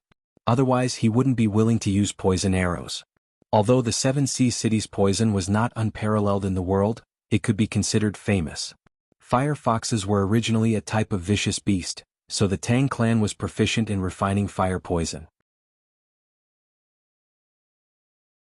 Smearing fire poison on the arrowheads could cause the fire poison to attack the heart in a short period of time. If it was light, they would be unable to take care of themselves. If it was heavy, they would bleed from all 7 orifices and die. A large group of people entered the dragon's tomb in a grandiose manner.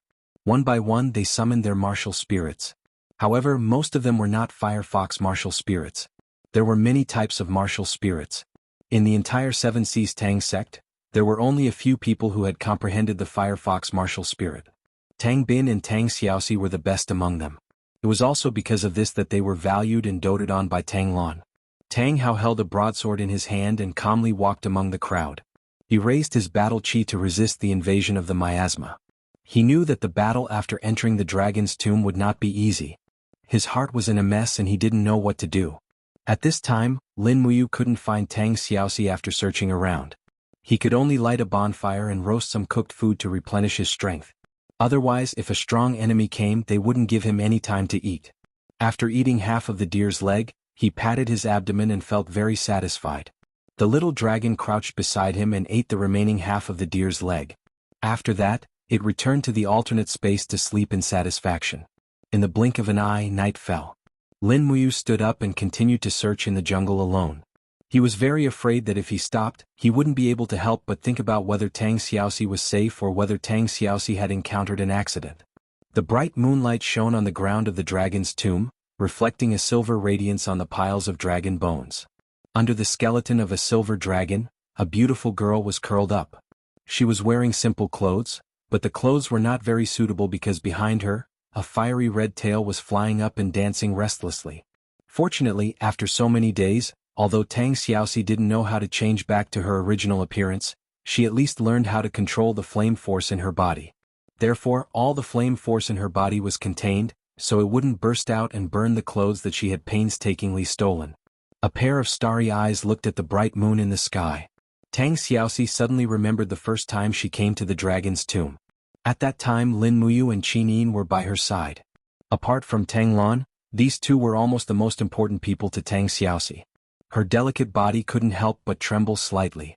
She murmured, "Mu Xiaoyin, where are you? Will I see you again in the future?" But, in a puddle not far in front of her, she saw her own reflection. 9 fiery tails lightly danced.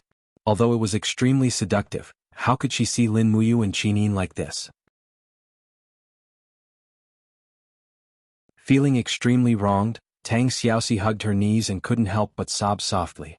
The fox ears on the sides of her head trembled slightly, and the gently swaying fiery tail behind her seemed to be reminding Tang Xiaoxi of her true identity. After an unknown amount of time, suddenly, a torch swayed in the distance and a voice came with the wind, "Young master, look, there is a faint flame coming from the direction of the dragon bones. Let's go and take a look." "Yes."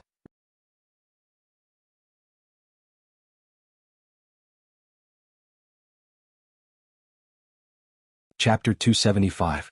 Ah? When Tang Xiaoxi heard the familiar voice from afar, she could not help but feel sad. She could finally vent all the grievances in her heart at this moment. She abruptly leapt off the dragon bones, her snow-white feet stepping on the fiery ripples as she sprinted towards the direction of the torch without touching the ground. The 9 flame tails behind her danced slowly due to the excitement of their master. "Brother." The moment she rushed out of the forest, she already saw Tang Bin under the light of the torch. Tang Bin and the others abruptly turned around and also saw Tang Xiaoxi under the moonlight. She was still as imposing and beautiful as ever, but the swaying flame tail behind her was really too demonic.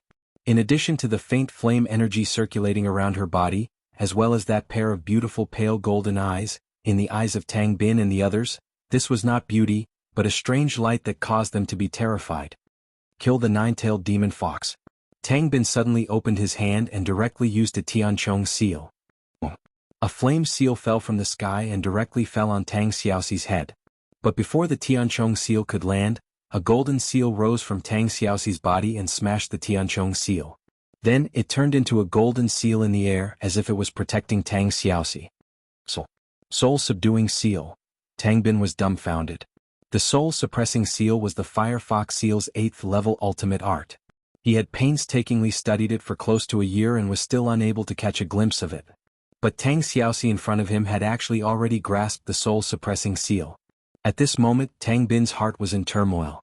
Although the 9-tailed demon fox in front of him was Tang Xiaoxi in both voice and appearance, Tang Bin could not tolerate her anymore. Once Tang Xiaoxi, who had mastered the 8th level of the Firefox seal, returned to Qihai City, Tang Lan would not hesitate to transfer the inheritance of Qihai City to Tang Xiaoxi. "Did you hear me? Kill the 9-tailed demon fox, don't let her harm the common people." Tang Bin shouted with a ferocious expression. The broadsword in Tang Hao's hand trembled slightly as he muttered, "Xiaoxi, is it Xiaoxi?" Tang Xiaoxi's delicate figure trembled as well, and her golden eyes looked towards Tang Hao as she said, "Uncle Hao. It's me, I'm Xiaoxi. Why do all of you want to kill me?" Tang Hao's eyes turned red. Xiaoxi, didn't you hear my order?" Tang Bin roared and suddenly rushed out. The flames on his body soared and he roared, "This is not Xiaoxi. This is just a 9-tailed demon fox. Kill him for me." He opened his palm and the power of the 5 elements surged. The 7th level of the Firefox seal, seal of 5 energies. This was Tang Bin's strongest killing move. At this time he used 100% of his power. His desire to kill Tang Xiaoxi was evident. But Tang Xiaoxi stood there quietly. Her 9 flame tails swayed gently.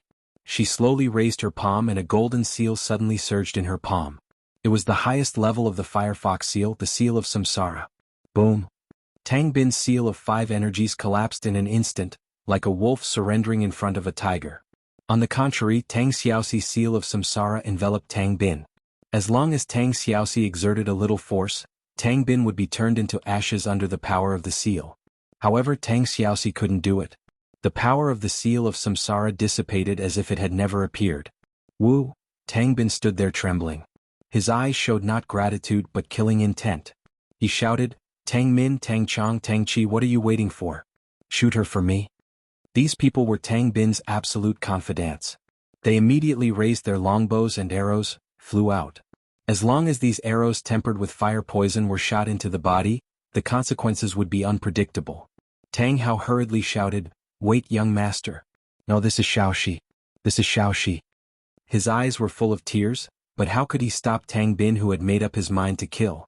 Under the moonlight, Tang Xiaoxi gently turned around. Her 9 flame tails danced in the air, deflecting all the arrows. At the same time, the flame-fighting energy around her became more and more intense. She could have easily killed the group of people in front of her, but she couldn't do it. Many of these people were elders who watched her grow up. Many of these people were her clansmen who played with her when she was young. Clang. Tang Bin's eyes were cold as he raised his hand and pulled out the sword from the waist of the attendant. He leaped up and the blade shook and refracted 3 sword lights in the air, slashing towards Tang Xiaoxi. Bang bang bang.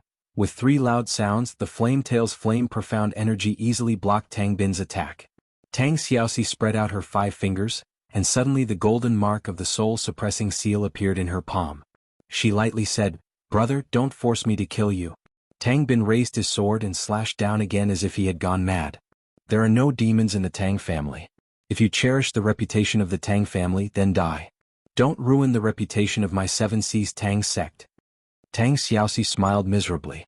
The soul-suppressing seal in her palm instantly dissipated and was replaced by a flame palm force. Bang! Tang Bin's body fell down. A few of his ribs had already been broken. He spat out a mouthful of blood but he still struggled to crawl up. He gripped his sword tightly and said angrily, Attack together and kill her. Otherwise the Tang family will be consigned to eternal damnation. Tang Xiaoxi's golden eyes were filled with despair as she muttered, Don't force me. But a group of people still raised their spears and rushed over. The spears were suffused with true energy as they stabbed towards Tang Xiaoxi's body. These people from 7 Seas City had all gone crazy. All of you die. Tang Xiaoxi suddenly leaped up, flames lingering around her body in the air aimed a soul-suppressing seal towards the ground. Boom! The powerful seal formed a shockwave. Immediately, a group of people retreated with blood flowing from their 7 apertures and died on the spot. She really is a demon. She really is a demon wearing a beautiful appearance. Tang Bin's face was pale. He pointed his sword at Tang Xiaoxi and laughed loudly, The demon has revealed her true face. Kill her for me, kill her for me. Tang Xiaoxi smiled. Her smile was incomparably sorrowful. Her delicate body under the moonlight was especially pitiful. But Tang Bin and the others would not pity her. In the blink of an eye, another group of people rushed over with their swords and sabers. Arrows flew in the air. Tang Xiaoxi gritted her teeth and used another 5 chi seal. In an instant, dozens of people died tragically. At the same time, Tang Xiaoxi's protective supreme force also slowly dissipated. Pooh! Her fragrant shoulder was suddenly struck by an arrow, causing blood to flow while a few traces of sword chi had appeared on her arm and abdomen. However, these injuries were nothing to Tang Xiaoxi. What truly caused her pain was Tang Bin's cruelty and heartlessness. It was the indifference of this older brother that had grown up with her since she was young. This pain was like a myriad of arrows piercing through her heart, causing her to be in so much pain that she wished she was dead. Enough! Enough! Tang Hao suddenly raised his arm and blocked in front of Tang Bin. He loudly said, Young master, this is really Xiaoxi. How many more do we have to die before we are satisfied? Don't hurt her anymore. Tang Bin's eyes were cold. He slowly raised his palm. The star offering seal was enshrouded in his palm. Uncle Hao, get out of the way. Otherwise the next person to die will be you.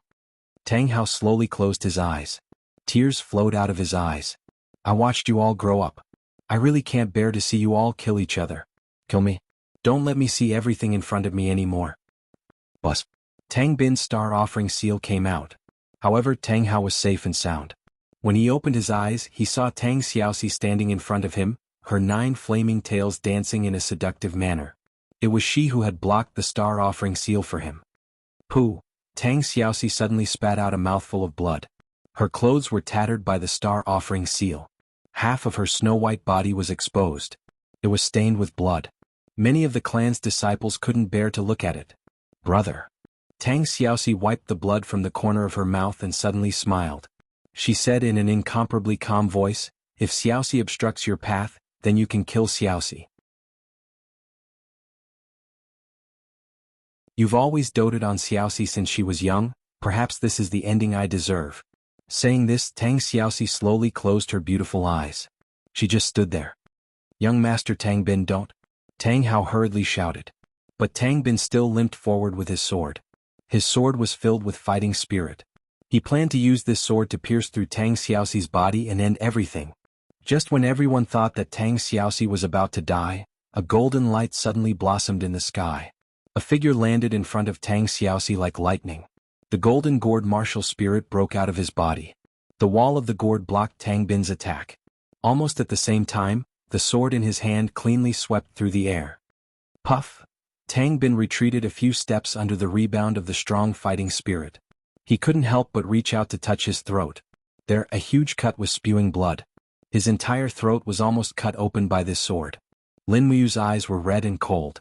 The blood on the dragon spirit sword in her hand fell to the grass. She said in a cold voice, I'm not a member of the Tang family.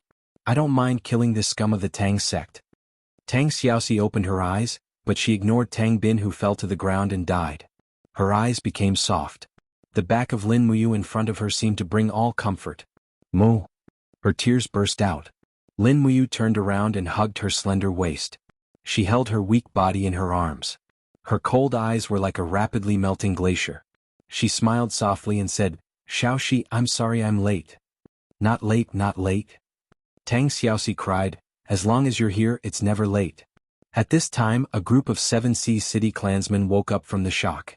One of them held a long sword and shouted angrily, Lin Muyu, you actually killed the young master of 7 Sea City, Tang Bin. Do you know how big of a sin this is? Lin Muyu looked up at him and said, before I decided to silence you, why didn't you get lost? The group of 7 Sea City clansmen were dumbfounded. But looking at Tang Bin's body on the ground, they didn't dare to leave. How big of a sin was this? On the contrary, Tang Hao walked forward and picked up Tang Bin's body. He said, Xiaoxi, I didn't expect things to develop to this point. Tang Xiaoxi nestled in Lin Muyu's arms. The gaze in her golden eyes was very soft. Uncle Hao, take Tang Bin's body back to 7 Sea City. Tell Grandpa that Xiaoxi has wronged him. Tang Hao nodded. And then you're on your own.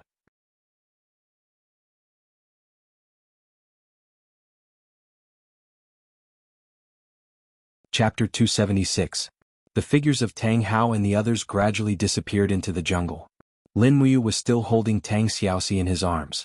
Looking at the wounds all over her body, he couldn't help but feel a burst of heartache. With a leap, he landed on the dragon bones above and placed Tang Xiaoxi on the smooth dragon bones. Then he took out some healing medicine and applied it to every wound on her. Tang Xiaoxi lay quietly in his arms with a faint smile on her lips. Ever since the demon fox in her body had awakened, Tang Xiaoxi had never been as calm as this moment. It was as if as long as Lin Muyu was by her side, she was not afraid of anything. After applying the medicine, Lin Muyu helped her up and sat her in front of him.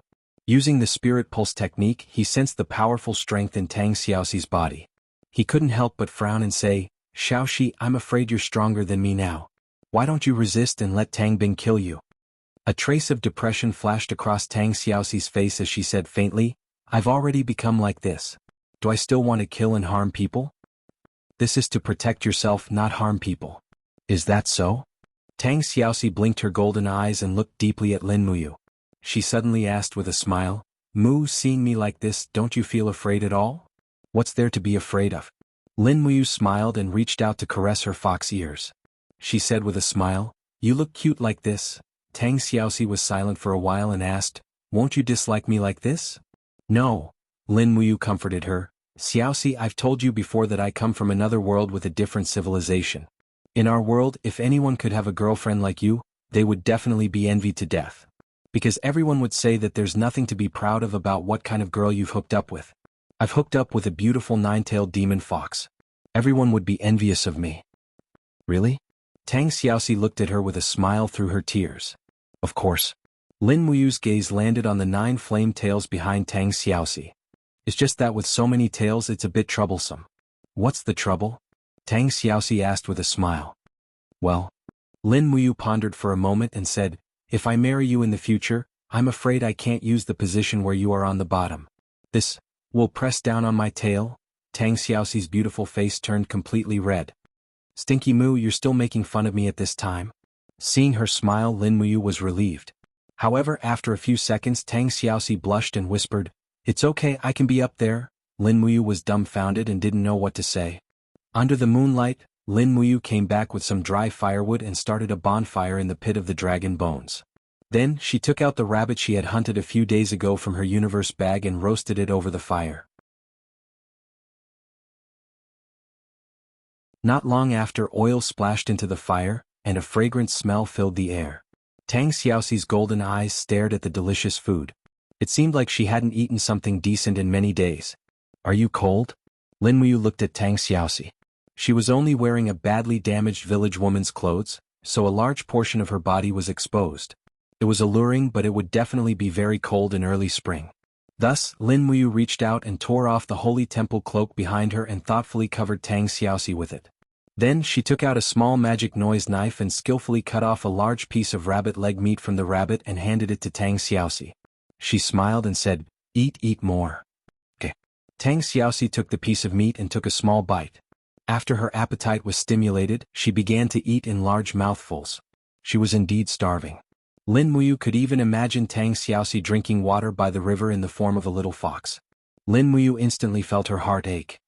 "Eat slowly, it's all yours," he said with a smile. Tang Xiaoxi's face reddened. "Do I really have that much of an appetite?" "It's okay, I'll roast another one."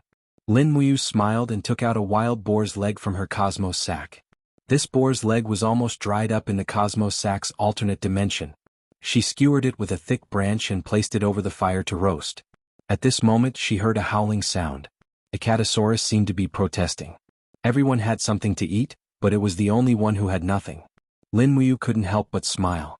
She suddenly opened her hand and used her 4-dimensional power to create a crack in space 10 meters away.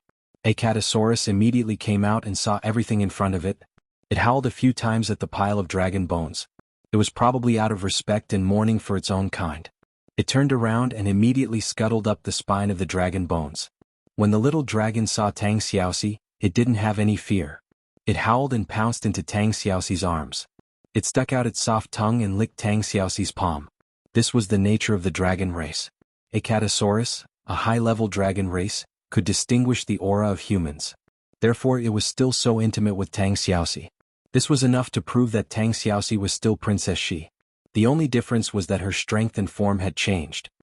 Little Apple, Tang Xiaoxi hugged a Catosaurus's silly head and was extremely happy.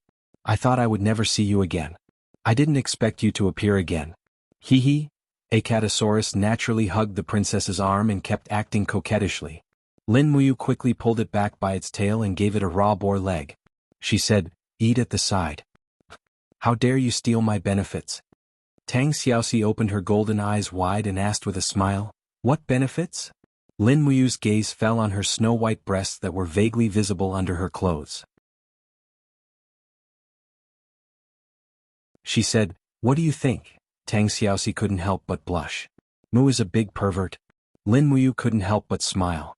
She continued to pour oil and seasoning on the boar leg. She said, "Xiaoxi, how do you feel after transforming into a 9-tailed fox demon? Can you control this power?" "I don't know." Tang Xiaoxi was a little sad. She said, "That night I suddenly cultivated the God Concentration Seal, the 5-Chi Seal, the Soul Suppression Seal, and the Reincarnation Seal. It was as if something in my body had awakened. The power of the Law of Fire was extremely strong. Then I became like this. My ears disappeared and became fox ears. Behind me, I also grew 9 flame tails. I became neither human nor ghost. Don't worry. Lin Muyu smiled and said, actually, from my aesthetic point of view, you look very good now. Really? If you come with me to our world, you will definitely be very popular. Really? Tang Xiaoxi giggled. Then consider this a promise. You have to bring me home. Okay. But at this moment, Tang Xiaoxi suddenly became a little dejected. She said faintly, my appearance. I don't know how my family is. If Grandpa really saw me like this, he would definitely be very sad. I'm afraid I won't be able to see Grandpa in this life. Lin Muyu didn't think too much about it. She added some firewood and comforted her. Wait until we return to Lanyan City and see Chu and Great Deacon Lei Hong. They are experienced and knowledgeable. Maybe they will know how to dissolve the power in your body and let you return to your original appearance. After you return to your original state, I can accompany you back to Qihai City to see Duke Lan. Accompany me? Tang Xiaoxi moved her red lips and said, I'm afraid that's already very difficult. Mu, you killed cousin Tang Bin in order to save me. Once Grandpa knows about this, he will definitely not let it go. In our generation, none of our fathers comprehended the Firefox martial soul. But in our generation, there are quite a few who have awakened the Firefox martial soul.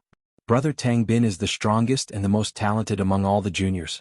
Grandpa favors him greatly and even made him the young master of the Tang sect. This time you kill Brother Tang Bin.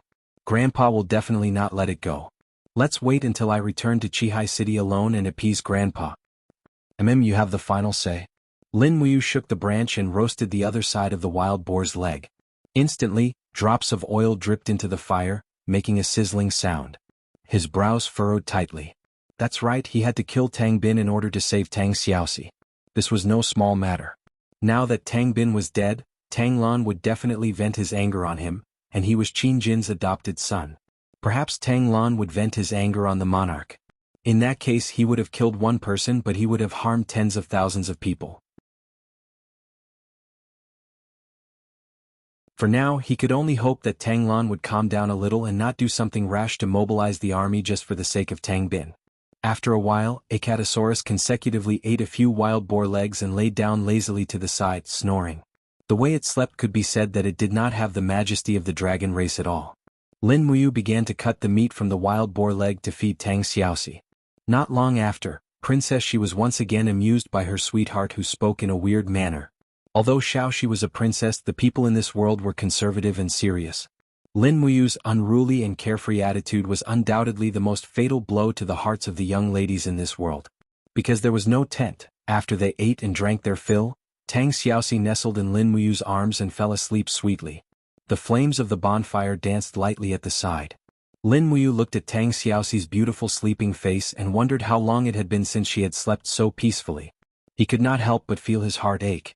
It was destined that he would not be able to sleep tonight. No one knew how many dangers there were in the dragon's tomb.